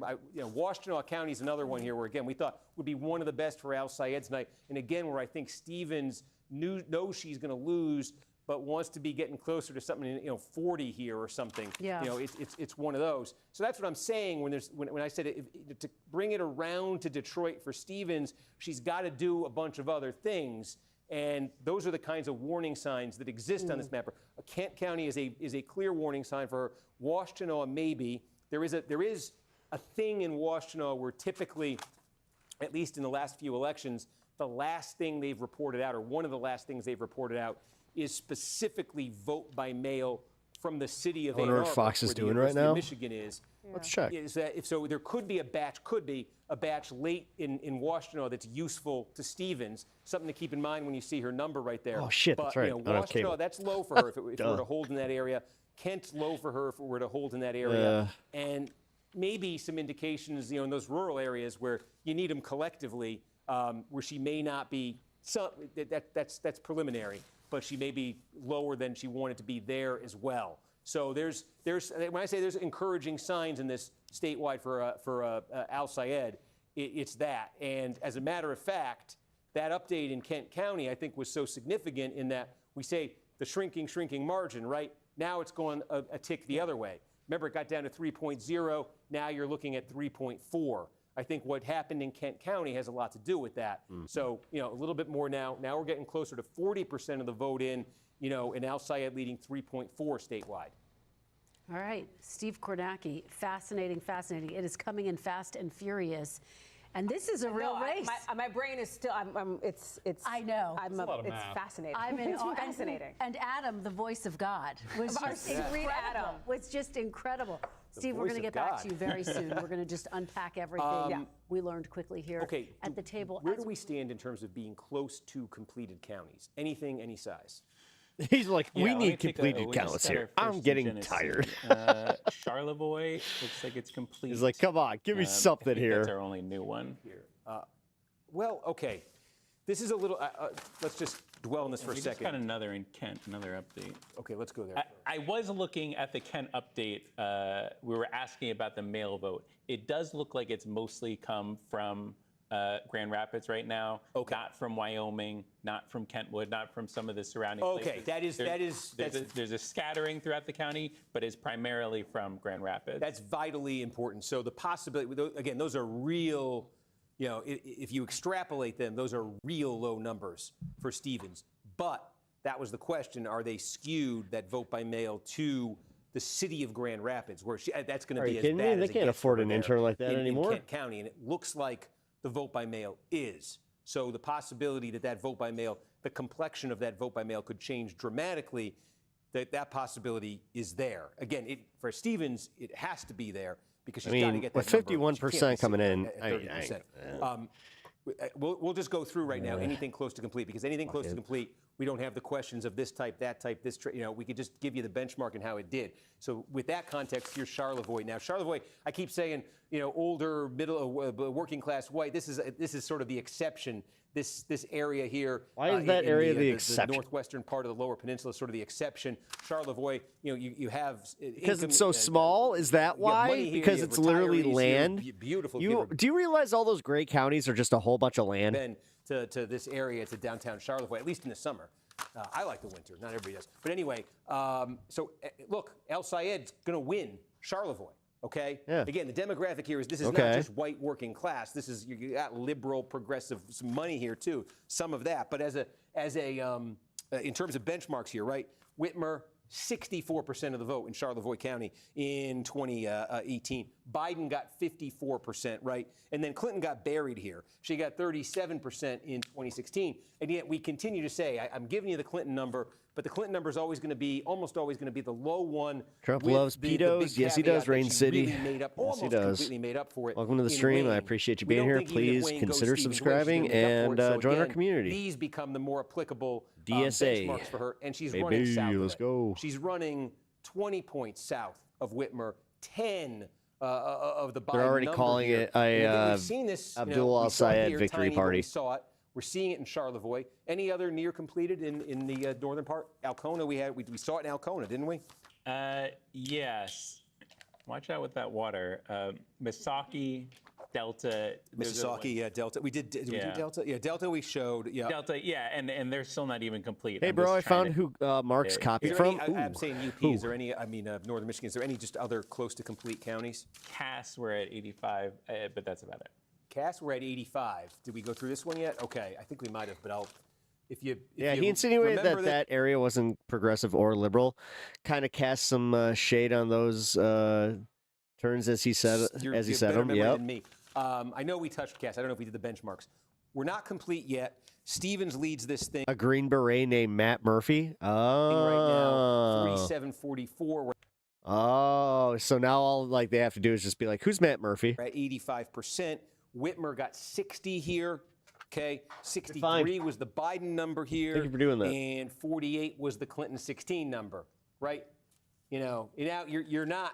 We keep talking about that zone of overperformance for Whitmer. We're not in that anymore. Okay, you're getting South Bend, Indiana, almost more of a Chicago influence. This part of Michigan here, southwestern Michigan. So you're away from Lansing here, and Stevens is running at 47. You insinuating about that motherfucker? There, close to 60 or so, realistically. Question being, Chicago is what's left vote by mail? In Cass specifically, yeah. Let me take a look. That's what it looks like. Vote by mail, and roughly how many vote by mail ballots do you think it is? 1,400. 1,400. Say that's not very cool. If she went nuts, make with it sound like we're some kind of problem. Well, that would be interesting. Let's play that out. 1,400. What's she winning the vote by mail by? Pulling it up. Okay. Chi-Town. She is currently winning it by 59-28. So there's a lot of McMorrow here. What's that? McMorrow is picking up. Well, yeah, McMorrow's picking up like 13. 13%. Yeah. Again, the vote by mail people would have cast this before. Okay, so 31-point margin. Okay. 440. So that would net out to about an additional 420. It's a 31-point margin for an additional 420 vote margin. So it would be a margin of about 500. If she wins it by 500 votes. And what's the expected vote in Cass County? The expected. Well, this is where we see a little bit of imbalance because our estimated remaining mail vote is 1,400. Overall, it looks like 600. So, I think there's some reconciliation. Wait, what looks like 600? That 84% that you see there expects 600 more votes for the county. Oh, I see. In our per mode estimates, it's a higher number. Right. It expects 600. So this might be okay. Let's play the game here. Yeah. This is very risky, but let's live on the edge. Let's take the expected vote and use. Let's say there are 1,400 votes left. What would that bring the expected vote to? That would. I'm assuming this doesn't include. Then it would probably be 1,400 votes because I don't see other. No, I mean the total. We've got 25. We got about 2,800 in right now. What would the total expected vote be? So you're saying this is really getting a little spicy with each other. We'd be at 4,200. Yep. Okay. It's kind of funny. Like once they start throwing math at each other, you can like genuinely hear them get like annoyed. Points. She win by 500 votes, I should say, right? So 4,200, 38, 37, 80. So 2140. 2140 into 4,200. So if that were all to be, she would land at about 51%. Stevens would land at 51%. So look, we're going with the highest remaining vote number here, which we're not even sure is. Sorry, Decision Desk. But we're going with the highest one, and we're extrapolating 59-28 Stevens for the remaining 31-point margin. And what would that do if that were to happen? Oh, shoot, it would get her to 51%, right? And you just saw it, right? The Whitmer-Biden numbers were in the low 60s. So even with a boost here, that's what we just saw elsewhere, too. I forgot the county. Charlevoix, 10 points south of what I think a realistic benchmark is. Anywhere else big coming in or close to 100? Yeah, another one that looks complete, Mecosta County just home of Big Rapids, 95% in. Oh, and this is a college town. Ferris State University is here. Okay, let's talk Mecosta. Stevens wins it, 51-45. Let's go to our trusty benchmarks. Okay. Give me a second. Okay, Whitmer 63. She just did really well in this part of the state. Whitmer got a 63 here. Biden only got 50. Okay. And Clinton got 39. One thing that's interesting, I don't know, right? This Whitmer primary in 2018 was in the summer, right? These two primaries were during the academic year. Ferris State. Did that make this more progressive friendly versus the Whitmer number? I don't know. Whitmer was also doing really well. So again, if we really zoom in on the Biden and Whitmer numbers, it's 50 and 63. Here, Stevens hits just a point north of, but she does hit the Biden number.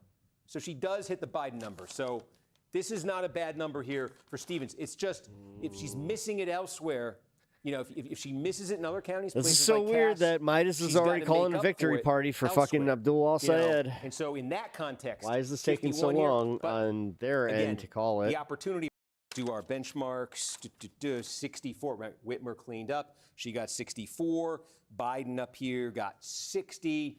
Clinton, again, she got, crushed up here. 45 is what she got. And there's Stevens landing at 58. But it is a little bit, It's not to the extent we've seen elsewhere, but it still lands south of that Biden and that Whitmer number. Again, small county. What else we got that's and again, I don't want to lose track of the statewide. We've ticked up a little bit more. We're at 38%. It's a 3.1 point margin, Al-Sayed over Stevens. Has there been anything from a significant, county of size that's come in the last couple minutes? Yeah, we just got another 2,000 votes out of Kent. It looks like it's more mail update and probably from one of these outside Grand Rapids. Sounds like it's going to be for Abdul Al-Sayed. Numbers. Yeah. But Stevens does win this batch 49.5 to 44. Oh, really? Jeez. So even outside of Okay, Grand never mind. Rapids. Got that one wrong. Her vote, the vote by mail, she only wins it by 5. Yeah. Right. And it does. How many rough votes was that? They're trying to push it until there's no possible chance at all. 20 to 22,000 vote by mail counted, and it ticked her to 31.6. Okay, again, there is still a long way from here to 100, though, right? So it sounds like it. Can she engineer something where she gets up to 40 plus, which I think she probably has to do? I'm looking at Oakland. We do have some more Oakland. Oh, do we have completed Oakland municipalities? I think that might be the most useful thing we can do right now. I don't have that for you right now. I will continue to work on that. I think we got a little distracted, but I'll get back to it. We did. Go ahead and do that, because shout if you have any completed Oakland municipality, because I'm sorry I got distracted in Mecosta. No offense to Mecosta, but that's going to be hugely significant. Okay, do we have more? Do we have more Ingham County here? We do have more Ingham coming in. Al Sayed now opening up again, this is Lansing, state capital. We knew this was going to be a big place for Al Sayed. Needs to be. More vote does come in there, and that does likely. I'll scream in a bad way. Election day vote, just because it was so clearly pro. This is why I don't go based on vibes with elections, guys. Might have ticked him up statewide, but what that also does is that affects the 7th district congressional race. Yeah. Okay. This is kind of what happened with Kat, where people were just shocked that she could actually lose. Could kind of hold his own outside of Ingham County, right? It was expected. This is where he's going to really hit pay dirt in Ingham County. Man, it's like Xander Hall looking at the counties at 1 a.m. being like, well, Biden won these counties, looking at to the race last time. Separated himself a little bit here. Xander Hall is also, what, 21? And I'll give him the credit that at least he even tried to do that. Looks like he's going to win, even if he failed. Okay. Then, we don't have anything to get from Clinton County. Actually, dude, I need to hit him up. Now, here, Lawrence is likely, this is the most kind of rural. It's small in terms of its share of this district. It's kind of the most rural, getting away from Lansing. And so Lawrence, running third right here, although not getting blown out. And again, it's not like one of these two candidates has separated where they can build a big margin over Lawrence that'll help them catch him district-wide. Then go down to Livingston County. And again, same dynamic as you just saw in Eaton County. Go over to Oakland County. This sliver of Oakland is like 5% of the district. Brink is ahead here, 5/6 of the vote counted. But that is, I would say, everything I just took you through is Lawrence holding his own. And that was the name of the game for his campaign. Hold their own and then do this. There it is. Look at this. A third of the vote and this is the big one, almost half the vote in the district comes out of this county. And look what Lawrence is doing there. And still divided opposition, just much smaller slice of the pie for them to divide up. And so what that does district-wide, with half the vote in, I'm going to zoom in on this. I know I'm like losing it. Okay, with half the vote in, Lawrence is back up double digits here with still a ton of vote to come from Ingham County. So this is, okay, we said in a way this was a version of the Senate primary, okay? At least the Senate primary as it originally was playing out. The Senate primary originally, Democratic primary, was playing out as a three-way race, right? McMorrow was in the race, Stevens was in the race, and then you had Al Sayed. Now, McMorrow got out of that race. Snoring. But the question about Al Sayed was, can he win this primary? And then, interestingly, this would be a left-wing candidate trying to win in a red state.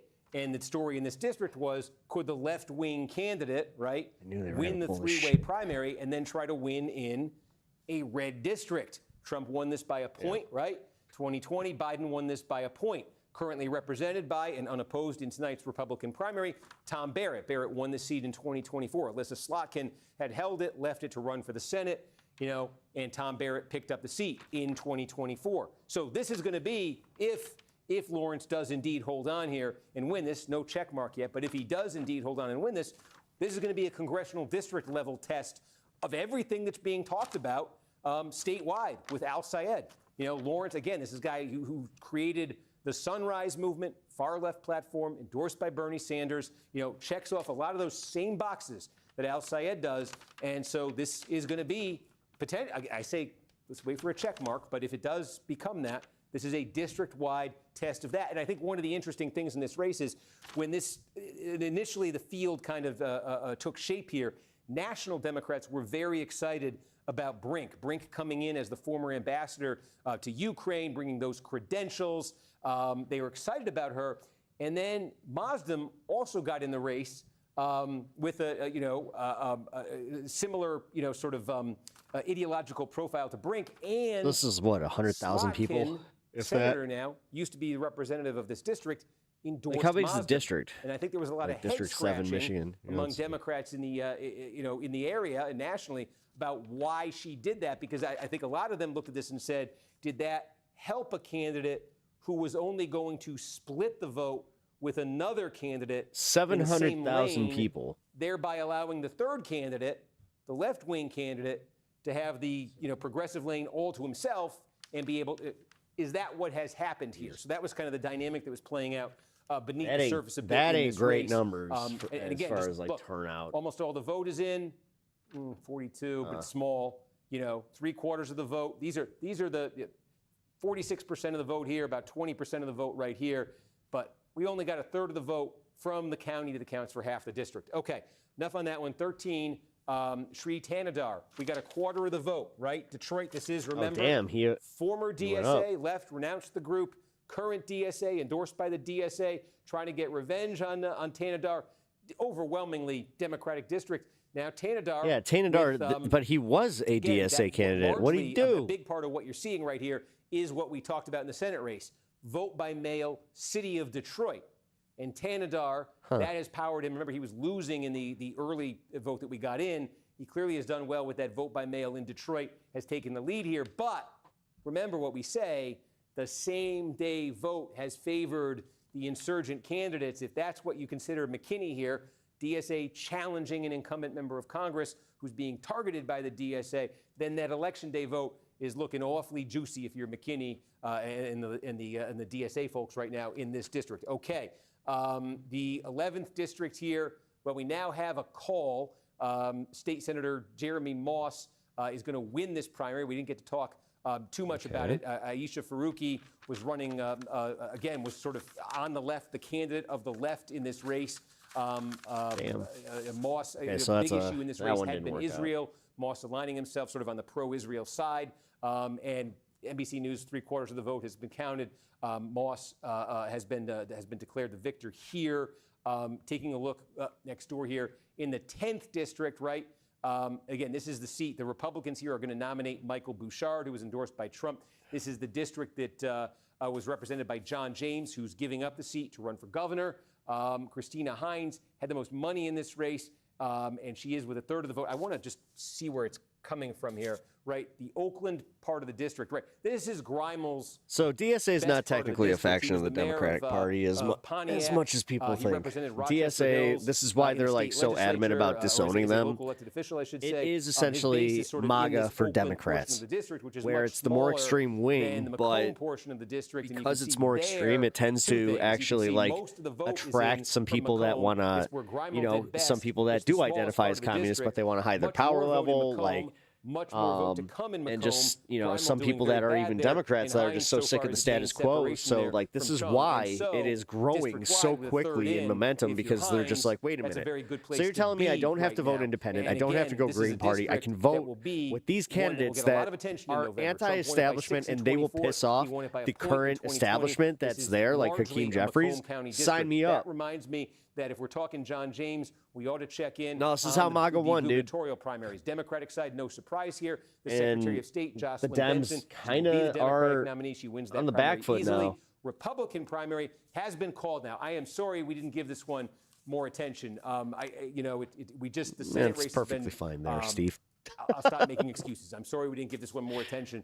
John James, though, does decisively end up defeating Perry Johnson in this primary, 1/3 of the vote. But it's a clear, we'll just show you, I think we were seeing this earlier, nothing in Wayne, but the margins that James was getting in the population centers of Southeast Michigan here, were pretty consistent. There's Livingston on the Republican side is a lot bigger than it is on the Democratic side. A lot of those exurban voters, a lot of red areas in Michigan. They tend to be much more Republican.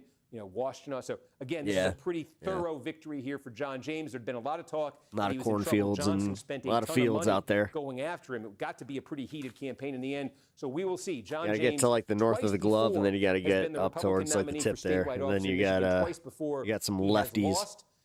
He will now try. Everyone else is kind of right against Jocelyn Benson this November. And by the way, one thing certainly that the James people are hoping for, the Republicans are hoping for in Lansing. They believe that one of the ways to win back the State House is if the Democrats in the Senate race nominate Al Sayed. Remember, Mike Rogers will be the Republican candidate in that Senate race. The Republicans trying to win back the governorship believe a Democratic ticket that features Al Sayed would have a trickle-down effect, or would have an effect across the ballot, I should say, that would give them, that would enhance their chances of winning the government. It would keep people away from the Democratic column. It would sort of have an effect on the entire Democratic ticket. That's the theory. We'll see what ends up if it ends up happening. But that's one thing the James folks are certainly thinking about as they, like the rest of us, watch the remaining vote coming in here in Michigan. Now at 40%, and I'm seeing it's 3.1 is the margin, 17,000 vote difference. I don't want to interrupt you on Oakland, but did anything come in meaningful here in the last? Yeah, I think we're complete in Mackinac. You want to take a look Okay, up there. it's the resort, ever gone to no cars allowed on Mackinac Island, the Grand Hotel. So it's sort of like, look, this is, we won't spend too much time. Mackinac Island, and then you're into the UP, into sort of a more, rural blue-collar area. So Stevens is going to win this 49-45. I think this was actually a place where Whitmer struggled didn't do that well in 2018, but I may be wrong on that.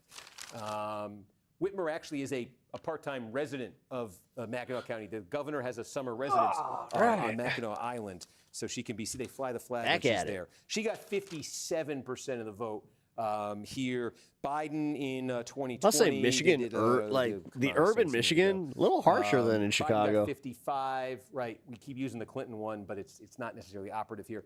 57, 55. Yeah, I mean, look, it's not huge by itself, but we keep seeing smaller counties, places like this, where Stevens is, she's not hitting those previous establishment wing marks. I think we got another municipality in Oakland County. Yeah. We got another 10,000 votes. Stevens wins it 57-38. So, okay. Stevens won. We got a municipality. Which municipality?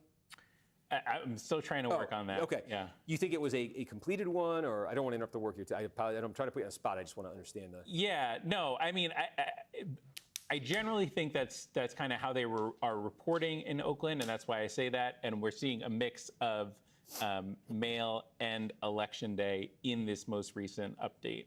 And so I think it's I think it's from a municipality. We think we got a municipality. And I'm sorry, I don't mean to belabor it, but we think we got a municipality. Let's see. How did it break? In the space. You said it broke for Stevens. Yes. Okay, we don't know.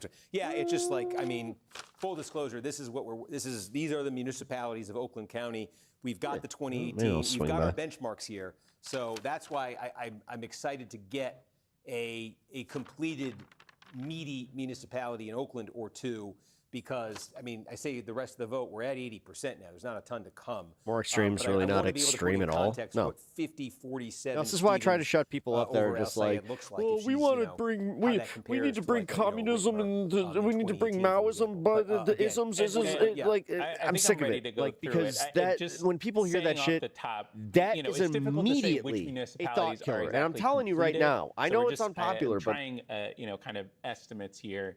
But the one that's the shit that why are we so gung ho to use tactics that we know have been tried and true in scaring Americans for the last 40 fucking years? Since I was a little kid, Red Scare tactics have been there. Like, scary communism. But then you have too many people that are just like, we can't change this. Michigan. Why? Is it 10? Polls are closing in Washington. Why? Why can't you call it fucking Star Trek utopianism or whatever the fuck? God, I've had this argument way too many times. 41%. Syed El-Sayed. The bottom line is, I want to win. I want those ideas to win. I just want to show folks. But God damn it, if people don't get in their own way where they just don't listen, where it's like, hey, you understand that you kind of fuck yourself on this a lot? Remember, these are top two. How many times have I gone on about like the abolish the police argument where it's just like, you guys understand that you really fucked yourself on that? What's going to happen is the counties in these districts are going to come in. Because boomers have been the same since the 80s. From these counties. I mean, that's fair. The rest of I will give you that. Slow trickle that can take through the night. It can take Reaganomics definitely had its impact. It's a lot like California, Colorado. But where are we going to be looking tonight? For instance, the 3rd District. This is one, obviously, that's going to have a lot of attention this November. Marie Perez, the Democratic incumbent here. You know why we haven't nuked each other into oblivion? It's bad for business. Expected to be. You know what's good for business? Keeping people desperate and keeping us on the bottom rung so we keep buying their cheap shit. Republican candidate who comes through these top two primary. Other candidates here. They want to put us into a recession so they have some fucking soldiers. Here, Trump District. You know, Perez represents a district Trust me, that's man. won by Donald That's where Trump. they're going with this. He won it in 24. He won it in 20. The thing we're looking for tonight. No, I've lived through this. The thing is, I lived through Bush, and people think it's so different than living through Trump. It's really not that different. Not who's going to advance to the general The election. only but difference, is the there true some kind of difference a is readout you don't here have Dick on the Cheney running relative shit. strength You of the actually two- have of the two a candidates moron in and the Trump two running parties, shit. right? It's more than just Democrats. You got Republicans. Stephen Miller, Every who party's wants to on be a here. Dick Cheney, Can but we the see thing that is, Trump is so two-party vote? stubborn that he won't let really know anybody for overpower sure him. The full vote for a couple days till all the results come in. But do we get a feel That's for honestly like, is there our an one advantage to saving one grace. side or the other here? Is that he's so we can dumb talk and about stubborn. That, the significance of that as the numbers come in.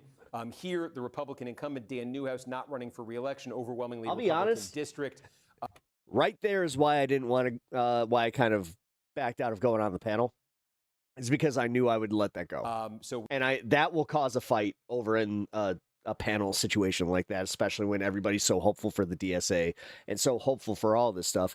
Like when Cory Bush lost, I would have been the only person on there to be like, I kind of saw that coming. We would expect the Republican to win here. The question is which one. The 5th district, Spokane, based here. Over what most of the vote comes from Spokane. The interesting thing in this race is the incumbent, Michael Baumgartner. This is a reach target for Democrats this November. Trump won it by 11 Well, I think points. Spokane actually might Carmella have, Conrad a ran little bit against of Baumgartner a last problem time. with voter This is one of turnout those- You're tonight. seeing this in some key Senate races. Okay, this is an independent who's kind of running on a lot of Democratic themes. Did I say socialism? Can he get to the general election? You said communism. Oh, my bad. We're going to Michigan. That's them talking to me when I do that. Very different. Yeah, no, it is. Sorry, I didn't read that comment. I hate to admit it.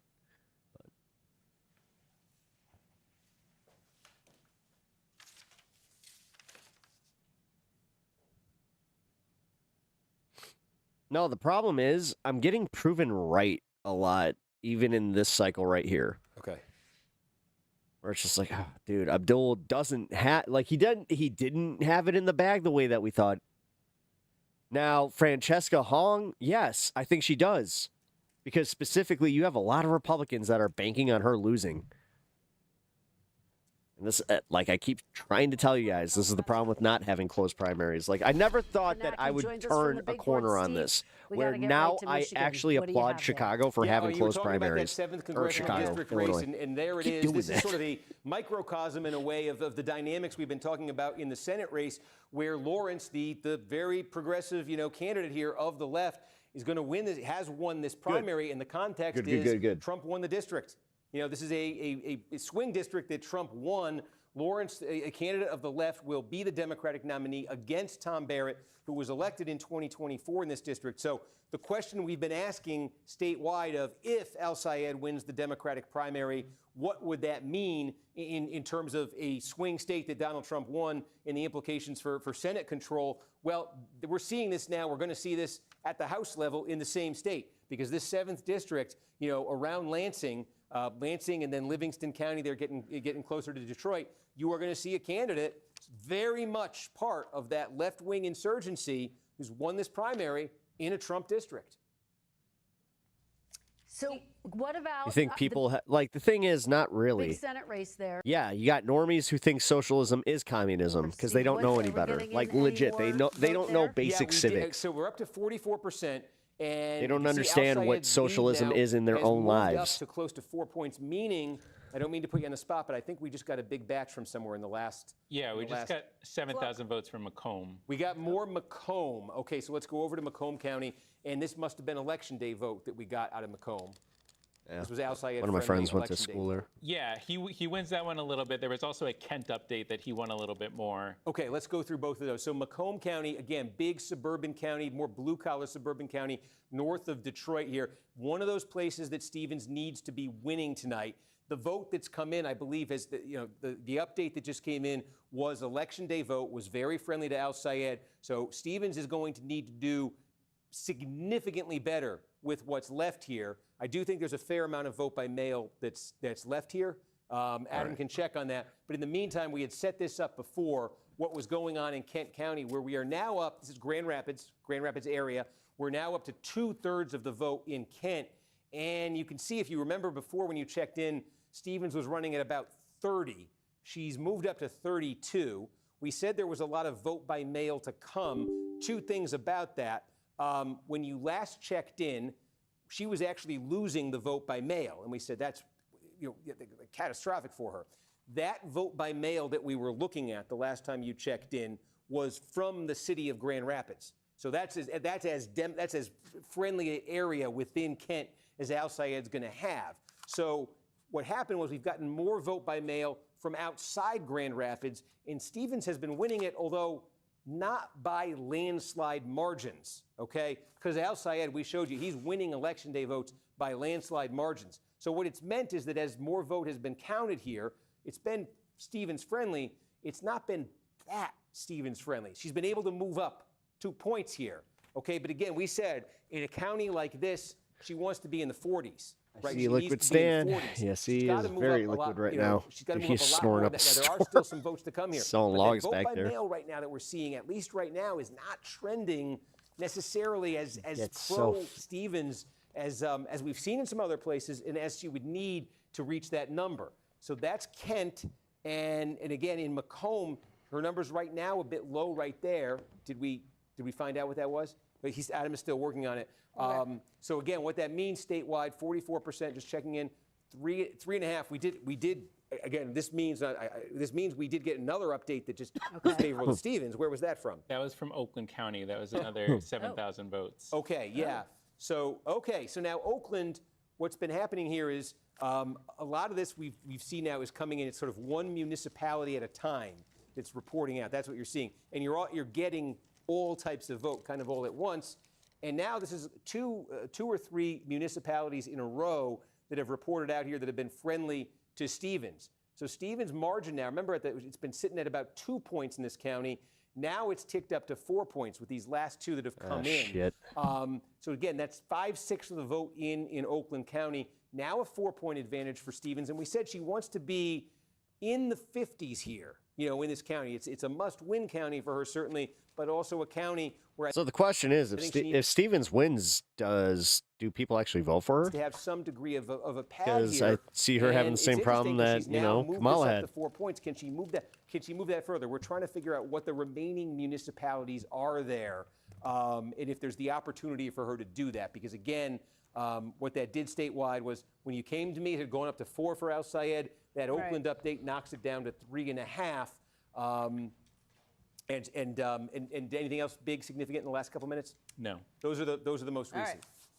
I feel really bad. I had a follow-up question for you, but my mouth was stuffed full of fruit snacks, and I wasn't able to speak. So I'm sorry about that, Steve. But you covered it handily. Get some water. You covered it all. We're going to come back to you in just a few minutes. Appreciate you. Steve was talking about Michigan 7, and this is such a... She does have the ability to actually show emotions instead of... I want to check two things. Stiff upper lip. Well, let me...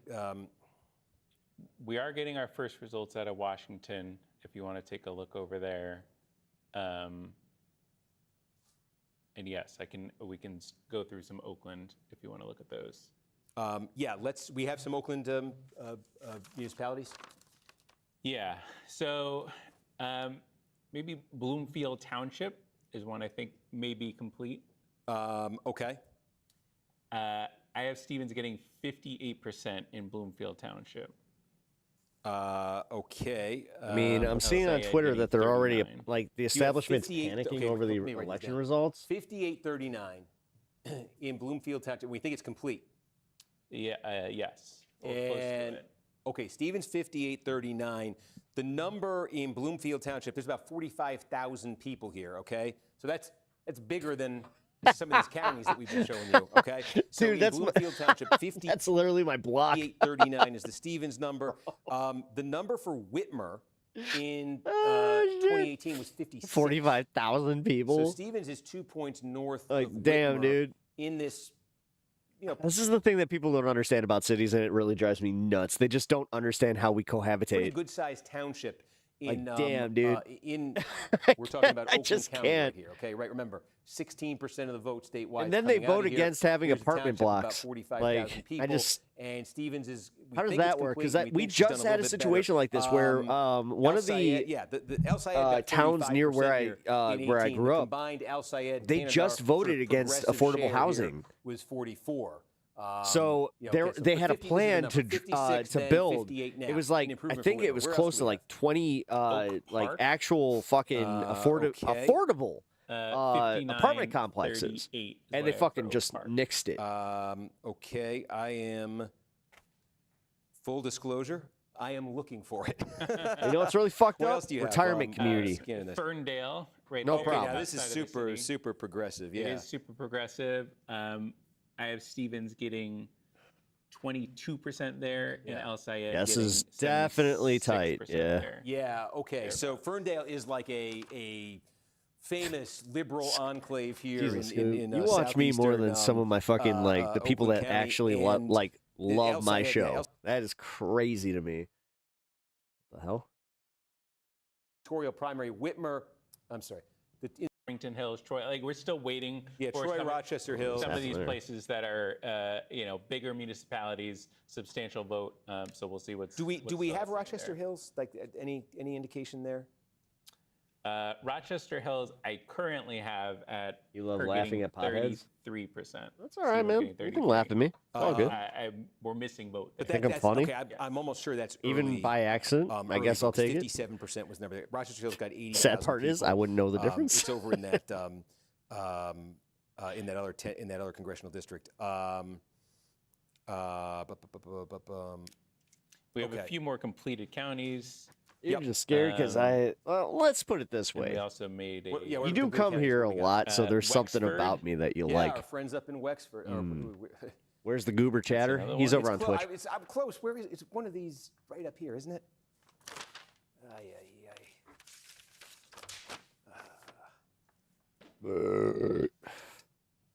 Excuse me. Oh, okay.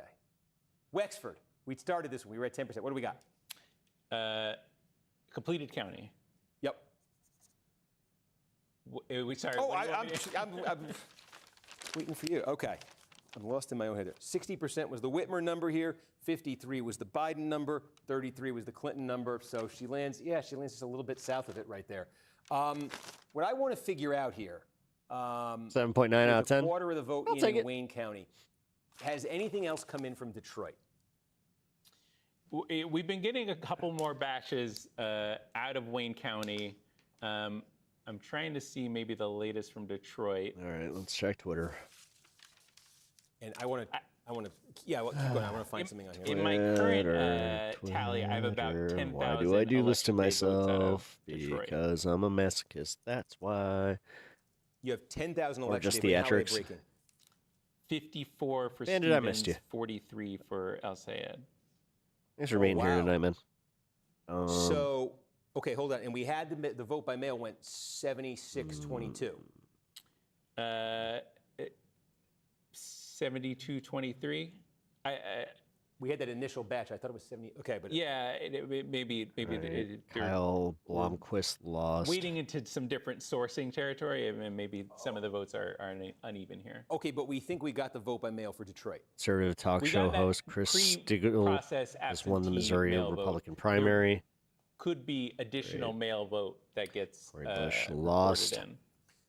Okay, I am just, it's on this destroyed paper. That's why I'm looking through my phone right here. I have a Detroit number I'm trying to get. And so if you bear with me, let me. How we looking statewide? Not great. I want to, is this it? It's within the margin of error right now, and that's Hang not on a great. second. Give me a second.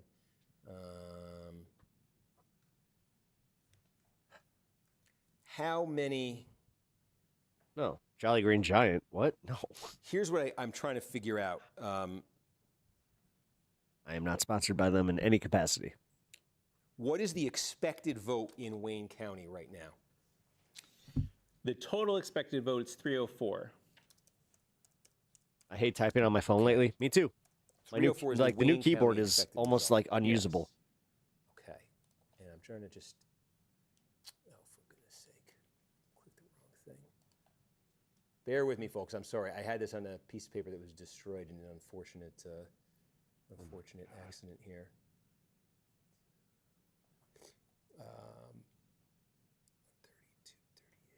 304. Okay, so that's.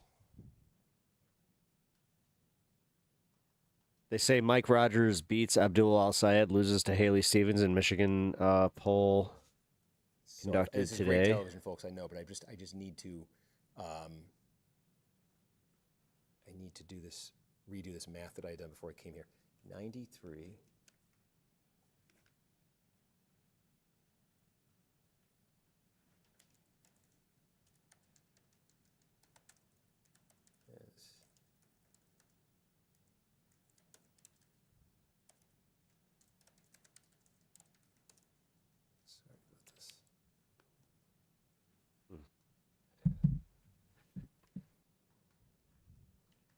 Okay, how many votes? Jesus. How many votes total are counted in Detroit right now? By municipality, this is where it gets a little bit more difficult because I don't know exactly, if our what you see in the board is synced up with the county or synced up with what's seeing in other sources, but maybe 57,000. Okay, okay. Here's the thing. The city of Detroit on its website has a real-time count. And what do they have? They've got 39, 54, 54, 8, 54, 9, 47. I don't know why I'm so captivated with him just doing math. They have 57,000 votes. Like, fuck it. Let him do his thing. They have 57,000 votes in, and they have Stevens overall leading in Detroit 69% to 27%. Okay? They have 69-27 right now. They do it by vote method. Okay. I'm just looking at this myself. 40 absentee election day, pre-process, absentee election, yeah. Yeah, 57-87 is what they're at. So if Stevens is able to win Detroit, right? She's leading it by 40 points right now, and there's a fair amount. 6%. There is much more pre-process absentee. She's winning it, but not as much. So she won't win it by 40. She wins this thing. Let's say she were to get.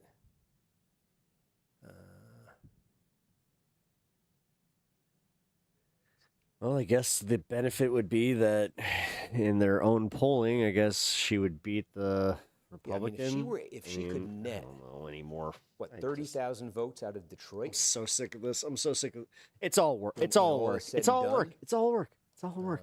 It's all work. I'm telling you, it's all fucking work. This is what happens when money interests like get to just play whatever fucking game they want to. What's happening in Detroit, where she is, we see it. She's crushing it in the absentee, the vote by mail. She is leading in the election day vote. So again, that speaks to the Al Sayed does better with election day vote. But we said, Stevens does so well in the polling, and it looks like this is happening in the actual election itself with black voters, in Detroit, 3/4 of the population. So even though El Sayed's doing better, even though the election day vote is sort of his bread and butter there, he's still losing it right now to her. He's just not losing it by as much as he's losing the absentee vote by. So the idea of a landslide for Stevens in Detroit that could net her something like 30,000, a plurality, of something like 30,000 votes, statewide, she's trailing by 25,000 right now, okay? And so in Wayne County, you got 1/4 of the vote that's in. There's still a ton of election day vote. By the way, guys, if you haven't liked the stream, please do. So what are we doing right now? Save big money at Menards. Okay. Beach to it. Was there a call in Michigan 13? What's up, Vampire Gracie? Okay, they just want to go to it. Okay. Oh, I see. Okay. Sorry. Okay. So make sure y'all share the stream, like the stream, double tap the screen, all that stuff. And sorry, I'm going through that. What we said about this coming all around to Detroit and to, Stevens' ability to get a big number out of there. I think that's a myopic thought, though, because there are ways around that. What if everybody did toilets, through in my head right now, people in there we're going to do a hit, and then we're at once. I think this is becoming the question. We'll get done in 5 to 10 minutes. how many votes do we think are going to come out of Detroit? What share of the vote do we think Stevens is going to get? Because she's going to win it. Okay, the question is, what's the margin she's going to win it by, and what plurality is that going to translate into? Because, and then that just comes into play, all of these individual counties that we've been going through, places where there are places where she falls short of that Biden-Whitmer benchmark. There's some places where she goes a little bit ahead of it. There's some outstanding, we're trying to figure out where they're going to land in Grand Rapids. She's at 33% with 71% in right now. The wiggle room that she has, okay, when we use that Whitmer benchmark, is Wayne County. Okay, because look at Stevens is leading in Wayne County by 20. They're coming to me. We'll go through this. The wiggle room, what? Okay, sorry, folks. I'm navigating with the control room and the. Adam, can you try to find out what we expect for the total vote out of Detroit? Yeah. Why did you say that's so shady? We are back, keeping a close eye on that Butch Goober critical left, yeah. Michigan Senate primary on the Democratic side. You're looking at both campaign headquarters here for Abdul El-Sayed, Haley Stevens as well. There's a lot of action, except we can't see it because it's happening as the votes are being tallied, and we don't know what those results are yet. We are dying to know. We're going to be checking in with Steve Kornacki throughout the night. He is joining us now from the big board. Talk us through it, Steve. Let's start with, where we are statewide in Michigan, I got a flag. Welker is going to be joining us in a second. If you saw an empty seat, she's here. She's walking into the studio. I don't want you to think she left us. I just wanted to flag that. Steve, take it away. Hey, Carrie. Yeah, I mean, Carrie look, Firefly, how you doing? Statewide in the Democratic primary, we're at half the They're vote so right scared. now. In that margin, Who's scared again, of which is what? a little bit more just ticked in right there. 3.5 points for El-Sayed over Stevens. I'll tell you what we're trying to figure out right now is how many votes we expect out of the city of Detroit and what kind of plurality we think that Haley Stevens can get out of that. Because the numbers from Stevens out of Detroit so far for her have been really good. And I'm just looking at it right now. It's a frustrating thing. We can't show you in the board, unfortunately. We can show you the county, but not within the county. In Detroit right now, Stevens is getting 69% of the vote, and El-Sayed is getting 27% of the vote, okay? So that translates right now into a plurality of nearly 25,000 The votes. dudes that are ringing the papers. And there are a lot of votes still to come here, okay? I'm not sure if he's scared as much as, the vote by mail is doing some heavy lifting. we thought that, we were thinking that earlier. He's already Stevens. The election day vote, though, that has been counted so far, she's winning. Thinking Not that by Haley any should kind of win. margin, that So she's he should getting be the vote by happy mail right by, now. But she is winning it. And so we're trying to get a handle here on what If that we were the expect case. the final vote to be out of Detroit and what kind of plurality that could ultimately be for Stevens, right? Because right now she's trailing 27,000 statewide. But if she's romping in Detroit, if that's what ends up happening, okay, and this is a place where I should back up a second. We keep talking about the election day vote powering El-Sayed. This is the one place where, it's not going to help Stevens like the election, like the early vote is, but she's Is doing Haley I think, gonna so win? well with the She black could. vote that she may be able to do good still with the election day vote there and really get a margin out of Detroit, okay? And could that margin, right, how much, could that margin eat into this? What El-Sayed is leading, by statewide right now.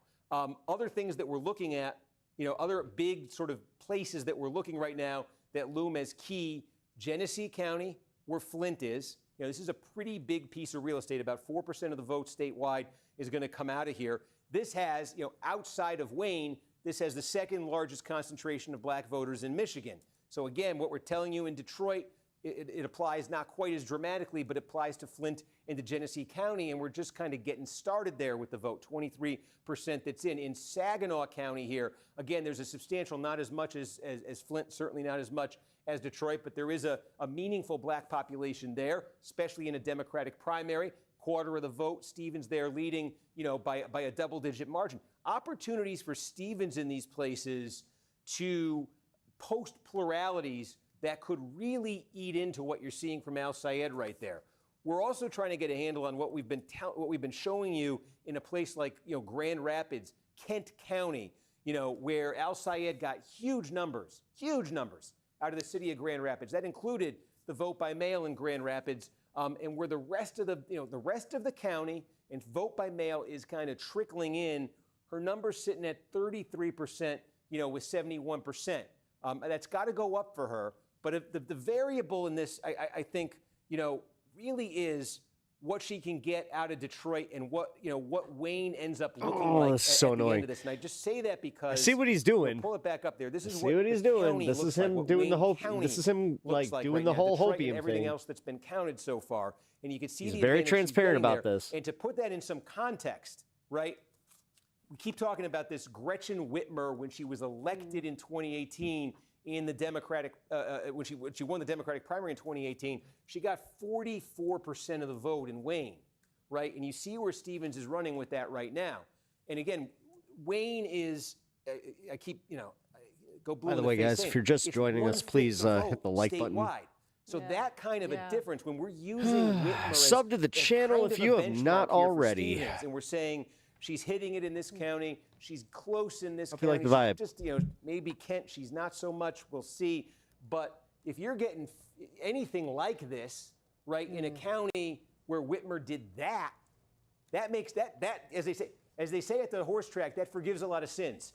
And so that's. He loves some gambling. He loves his gambling. Oh shit! I actually think he does have money on this. I would not be surprised.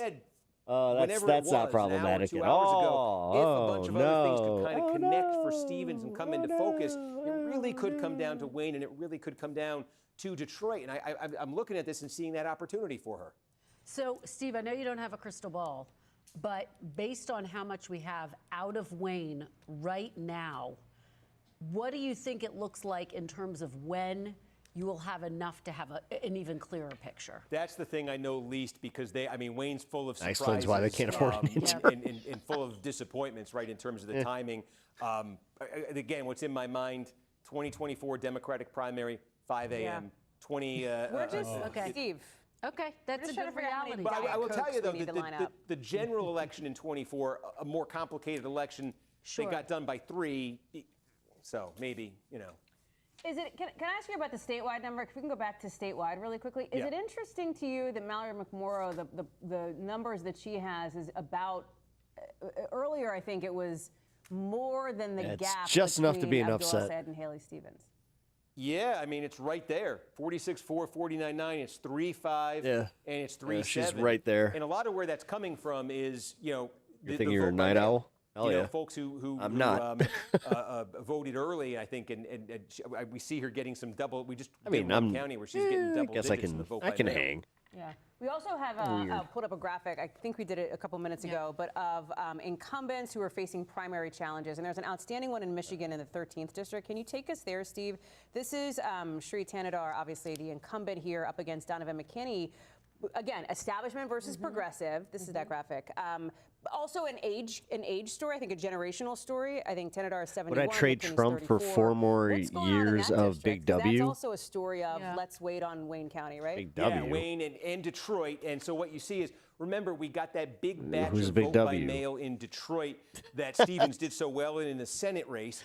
It helped Biden? Tanadar, No, the I don't embattled know who you're incumbent talking here, about, man. Who in the initial I don't votes know. that had come in this district was trailing.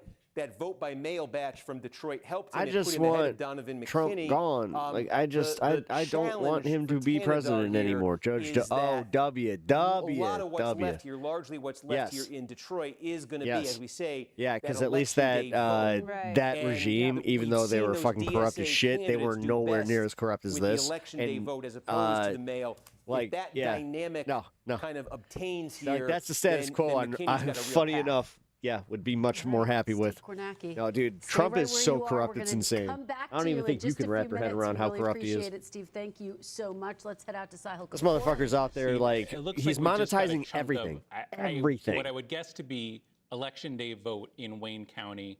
He's got 17,000 Like, dude, he votes. rug pulled his own, not even like his own constituents, but he rug pulled his own fans, dude. 52-44. Like, and then they were just like, election "Yep, day. That yeah, could be you know what? Detroit, That because comes that's with what she seems to be supporting Trump." winning It's just the, like that's a problem. Let me just reset this again. I'm just That's looking, a folks, at problem. the, I think that's right. yeah, that the Detroit. Jason, yes, what's they up? are now. Detroit is now up to Name something that he corrupted. 85,000, Everything. Literally everything. He corrupted our wow, entire really? fucking Yeah, government. Detroit's got a Do you ton of- understand that just yesterday, this motherfucker made it so where he can just place bets and then or he can manipulate the market, and then he has $100,000 payments coming from people that Wall Street Journal and your day traders that can afford to do so, and they can insider trade based on the early information that he's giving. Yeah, try again, motherfucker. Now, He's the most corrupt president ever. 85,000 counting. We're talking Kremlin levels of corruption. Based on estimates we had, But yeah, sure. prior to the election, there may be another Try and make it so it's 10,000 just or like, so mail corrupt. ballots we still expect from Detroit. Yeah. And that's I'll have to see where we are with election day, because I think that last update may have been substantial into cutting into that election day vote. Yeah, it does. It looks like a very substantial one because I'm seeing now, right, 82. 82. Well, the Good turnout drop. though in the Thanks. 18 primary in The city of Detroit has updated their website where they say election day is fully reported now. really. Yes. And so that's Jason, how much of Trump's dick do you have to suck, and how much suction do you have to give to it? I mean, it's so tiny, so I assume that you're sitting there turning blue. You probably end up looking like the chick from fucking Willy Wonka where she turns into the blueberry. That's you when you're sitting on your knees, just like, I'm there, Mr. President. checking it too. I'm trying. That's about 85,000 votes, huh? Mm-hmm. Turnout in 2018. Kind of sad that you have to do that. In the Democratic It's kind of primary sad is that you're that 93,000. loyal to any person on the planet. So we are elsewhere Gross. going much bigger than that 2018 primary. You really are just so easy to fool. It's crazy. Yeah, Crazy. I love it. Which would just I draw love watching level. it. I Yeah, love watching the rubes pop in. It is fun. So not a ton maybe left out of Detroit. And do we have municipal level the inner suburbs? Do we have a sense in Wayne? Because there are some areas of Wayne where Stevens could do very well as well. Do we have Thank a you, sense, Sylvie, for the lessons. if that's what's outstanding? Is it Dearborn Heights? What are we? I think that was what. Appreciate you taking the time. I think that was one that we're still kind of waiting for. Do you think Debs can win 2028? And if so, who do you think we'll with? have to I kind don't of even dig know. into. It's not all in one place, but we'll take a look. I don't even know if we're gonna have an election in 2028. Dude, Trump's that corrupt.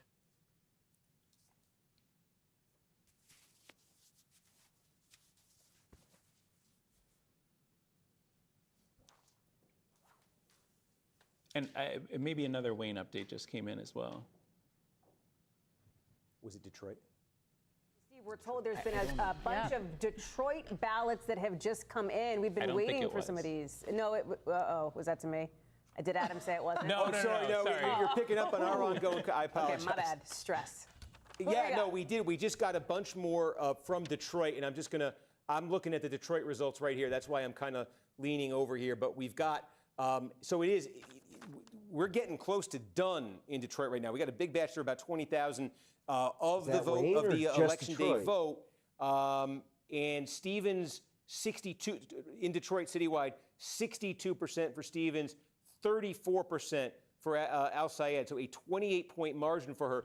But she might have just that might be about it for Detroit. I'm hesitating because that number is that number's low. Their turnout in 2018, a lower interest primary statewide, was higher. It was 93,000.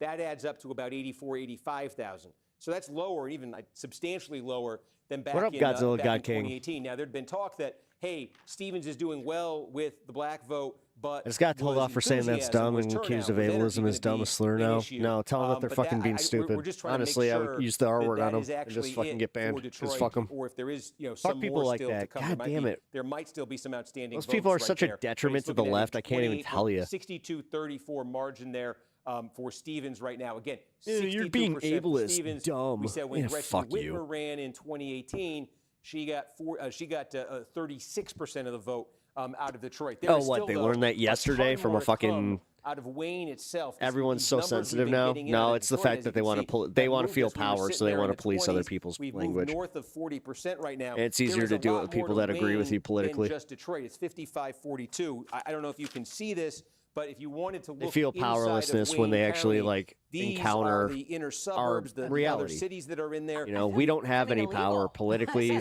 so this is how they do it. Wow, seeing Steve's notes, my God, it's amazing. This is why I keep calling them out on being so we're dumb. trying to figure out which of those, because the political kind of Fucking over it. complexion of those varies dramatically. There are some big places in there that could be Stupid, good for idiot, Stevens. dense. We've Yeah. talked about places like No, Dearborn Heights, Hamtramck, that we could be very good for Al Sayed. So that becomes the other Oh, it's a question. microaggression? Wayne at Fuck your stupid 42%, though, microaggressions. it really is coming around. Seriously. Where are we overall? That's when it all started. I'm a millennial myself here.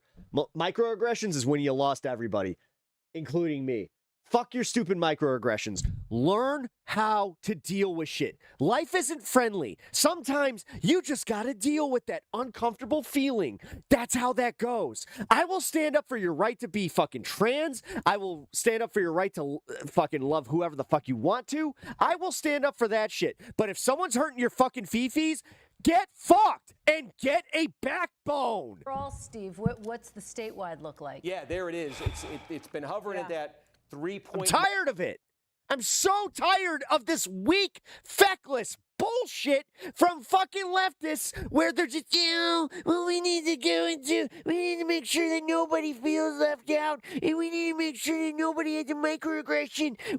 But meanwhile, they will use those tactics against white cis males. They will use that against anybody who they disagree with, and just fucking throw it in their face and then wonder, why is there so much pushback? I'm fucking tired of it. Margin or so. This is now a little bit Grow the inside fuck of up. 3 points. Oh, wow, Al Sayed okay. and Stevens, a 23,000 vote margin. So God damn. I Go think to a it really comedy is- club. Learn how to laugh. It could show you places where, again, I think this one here, I think Stevens could get something, good out of this for her. Right. God, that felt good to get out. With more to come. That might be true in Saginaw as well.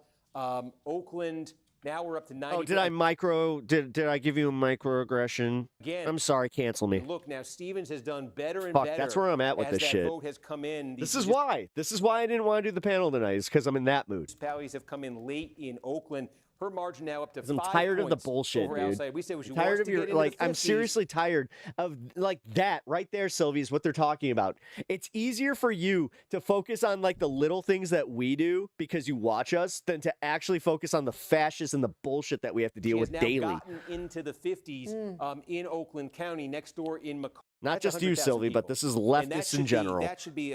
What do you see with At you least the think ones we that want to be don't have vote by mail? softies, and then they want to act all tough. Correct. Okay, The saddest part is when they want to fucking act tough in chats, and then they fucking sit there crying and cowering. Where, oh my God, someone microaggressed against me. Okay, so we think it does not Fucking have sticks the and stones, best Stevens motherfuckers.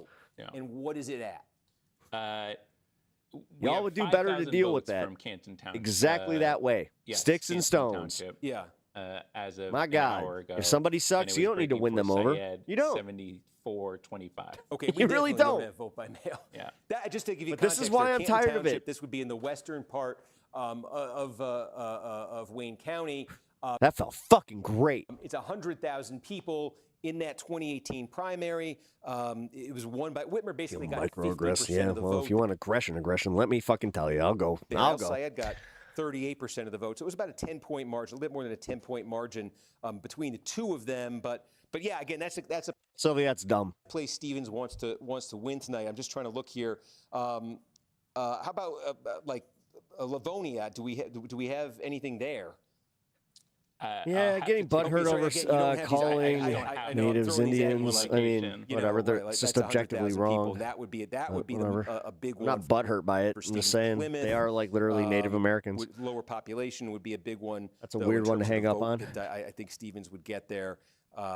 Taylor, 60,000. No, what I'm saying is this fucking like this, where it's like, no, it is technically a microaggression. You call somebody dumb. Don't care. People. Don't care. And honestly, it makes our fucking movement look that much weaker when you pull this shit. Big one for Just her. say that, honestly, you know what they could do? They could fucking buck the fuck up and deal with it.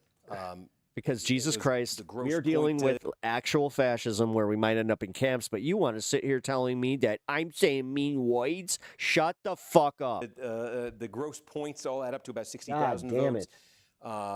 Livonia, I didn't see I'll gladly punch somebody for using the fucking wrong word for calling you trans, but page. Nah, you know what you would gladly do? Throw me under the bus if I use the wrong word for fucking anything else. Yeah. Like, that's the shit that I'm fucking getting sick of. I'm not saying you, Sylvie, but I'm saying that's how it feels sometimes. Where it's like, I can put all the energy into fucking protecting, like, classes that fucking cannot stand up for themselves. I can do everything right and still say the wrong thing, get thrown under the fucking bus. That's why this shit sucks. That's why, honestly, I can see why people don't want to even fucking deal with this. Yeah. So I'm just kind of dependent on the county there. I was just more so explaining it. You're always just so explaining it. And you know what?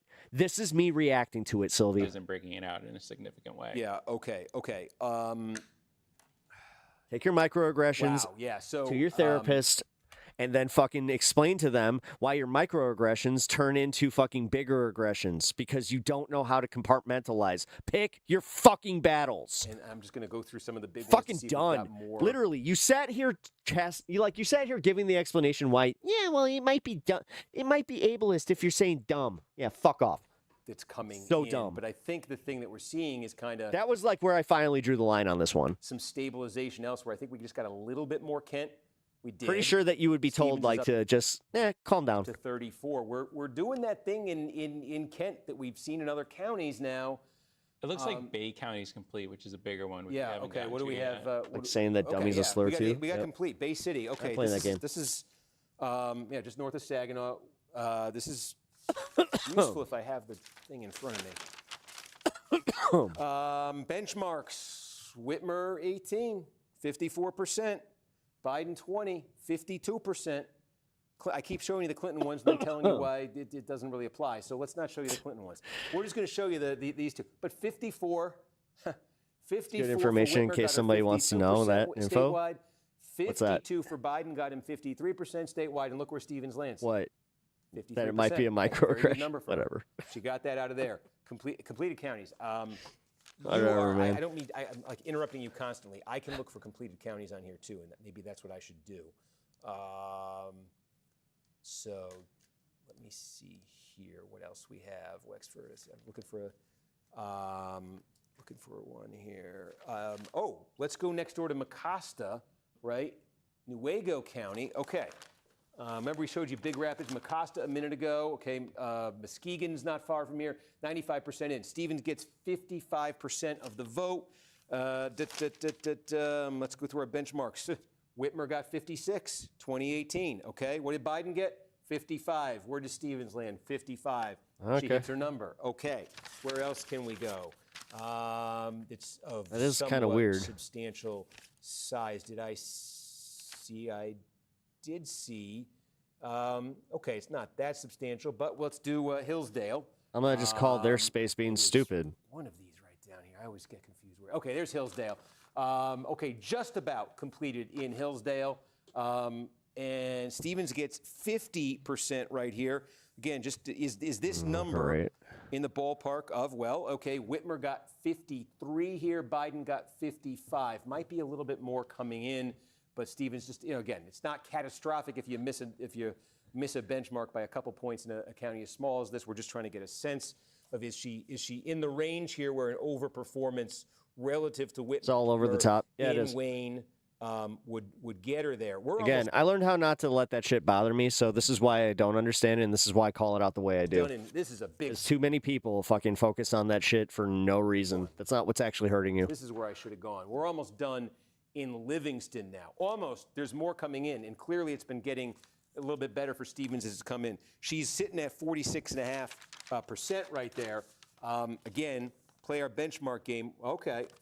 Whitmer How are we looking statewide? 61. Not great. Remember, this was the outlier for Whitman. Biden 52. Yeah, And, he's up by 20. Yeah, exactly. He's up by 20K, but they're saying too close to call. And, well, Whitmer got 61, Biden got 50, and Clinton got 38, and the Clinton one.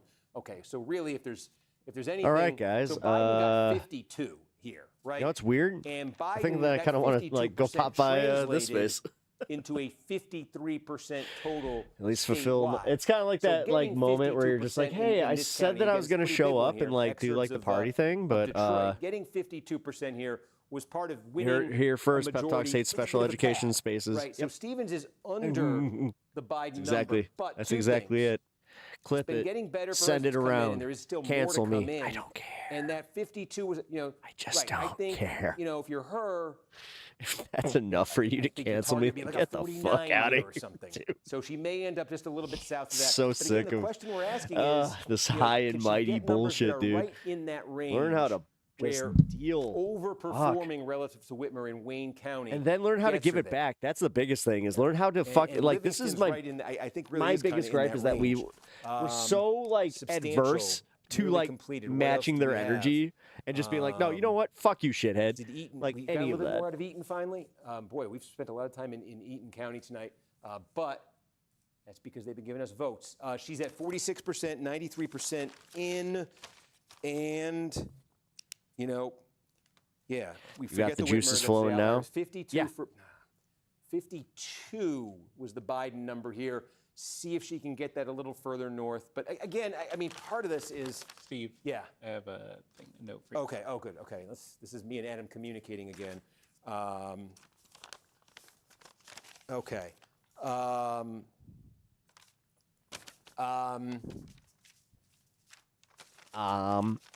She is. Anyways, yes, she is missing it there. And I think, it's going to, again. So he didn't say anything about actually disabled people? Biden number, Nope. and that gave him a little bit of a pad, 50, so a little bit short of there. Anything else substantial where we really got the full picture? Nah, it's just but it's most of these okay. counties, I'm still If that's seeing a how they lot of want, if outstanding anybody vote. wants to frame me that way, Oakland. Well, Oakland. I don't give a shit. Did we get a little bit more out of Oakland? Make me into the bad guy that you must have, that you need me to be. I don't care. 92%. I really don't. I'm so over that bullshit, dude. Here I am actually putting myself out there, and I'm just like, nah, I actually want to try and like make this change. And sometimes that means telling people to just shut the fuck up and accept that some things are shitty. Point margin for her right there. McComb sitting at 44. She's at 42.8%. Let's do this. Let's find out. I know, How Pat, much but is it's just so left? ridiculous. That was a joke. Oh my God. Pull this one up. Pardon me, folks. I'm going through the thing right here. I don't know what that means. Oh, jeez. Sorry. But either way. We think that's one way of looking at this thing. Fuck it. I think that I do want to We think pop there's up on about this space and just be like, 170,000 hi! votes left in Wayne County. How you doing, guys? This has been fun. Sorry. We think. What do you think, guys? Should I go over there? I think that I should. I think I should. Yeah, we're still covering election stuff. Fuck it. Yeah. All right, guys. Let's So we think there's celebrate the 170,000 votes 620, left to come, and then give we're or gonna take, head over out there. of here, Cool. Out Cool. of Wayne County. Tone where indicator. It stands for a Detroit, joke. Got it. Stevens may have gotten. Personal. Are she you may a have sovereign gotten the squeeze citizen? Out of Detroit already. We're trying to see if there's a few. That more is a votes, very to personal come out of question there. to ask. Personal. We're trying to get a handle to say on which townships, If they which are a cities sovereign citizen, we that's kind of have a trip. outstanding vote from. But I would just say, as a rule, if you extrapolated Not this, gonna lie. Stevens is leading by 13 points, right? If she ended up winning Wayne County by 13 points, with 170 left, right, it'd be 17,000 plus 3%.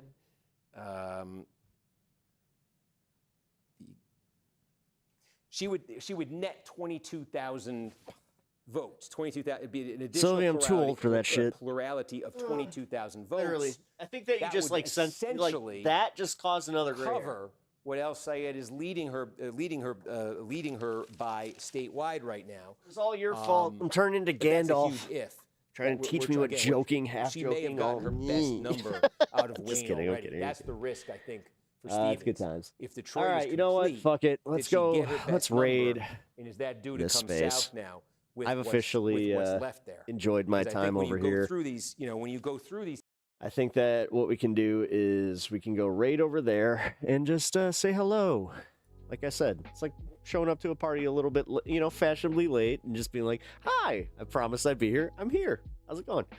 Talk a little election stuff, and yeah, it's gonna be fun. All right, so let's smoke this, and then gonna play the outro and head on over there. You guys are gonna be automatically redirected, and then I'm going to raid Cosmopolitics, and let's go have some fun.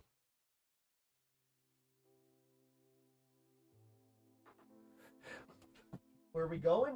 It's called this space. Here. Notes. There's my notes. This space is where we go. All right. Let's effing do it. Come and follow over there. I do an exclusive 2-hour show on Tuesdays. I do an hour on Wednesday, and then I do a panel show on Thursdays. Lots of fun. All right, guys. Really appreciate you guys hanging out. It has been a blast. Sorry for getting a little contentious at the back end of there, but honestly, I'm just microaggression bullshit is something that I do have like a very specific hate for. I can't stand it. Because honestly, it is one of those things where it's just like, no, it's not just like generational understanding. It's like, no, you need to learn how to not be that soft. Like, you need to fucking, like, the world is a mean place. You need to fucking, like, this is a learning curve. All right, guys. But with that being said, I do appreciate y'all hanging out. Please hit the like button on your way out if you have not already, and sub to the channel. I will see you guys tomorrow. Good night. Go to this space. Who the heck is Pep Talks? I'm not gay, but I fantasize about Marco Rubio. Pep Talks. Pep Talks.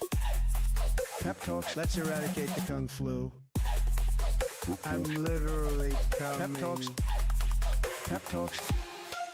Who the heck is Pep Talk? They want our women. They want our children. Pep Talk. Sometimes no means yes. Grab them by the pep talk. Grab them by the Marco Rubio. Obama is a racist. Pep Talk. I'm literally coming. I'm literally coming. Pep Talks. We found weapons of mass destruction. My fellow Americans, it has been confirmed today from Pep Talks that we are indeed all high on politics.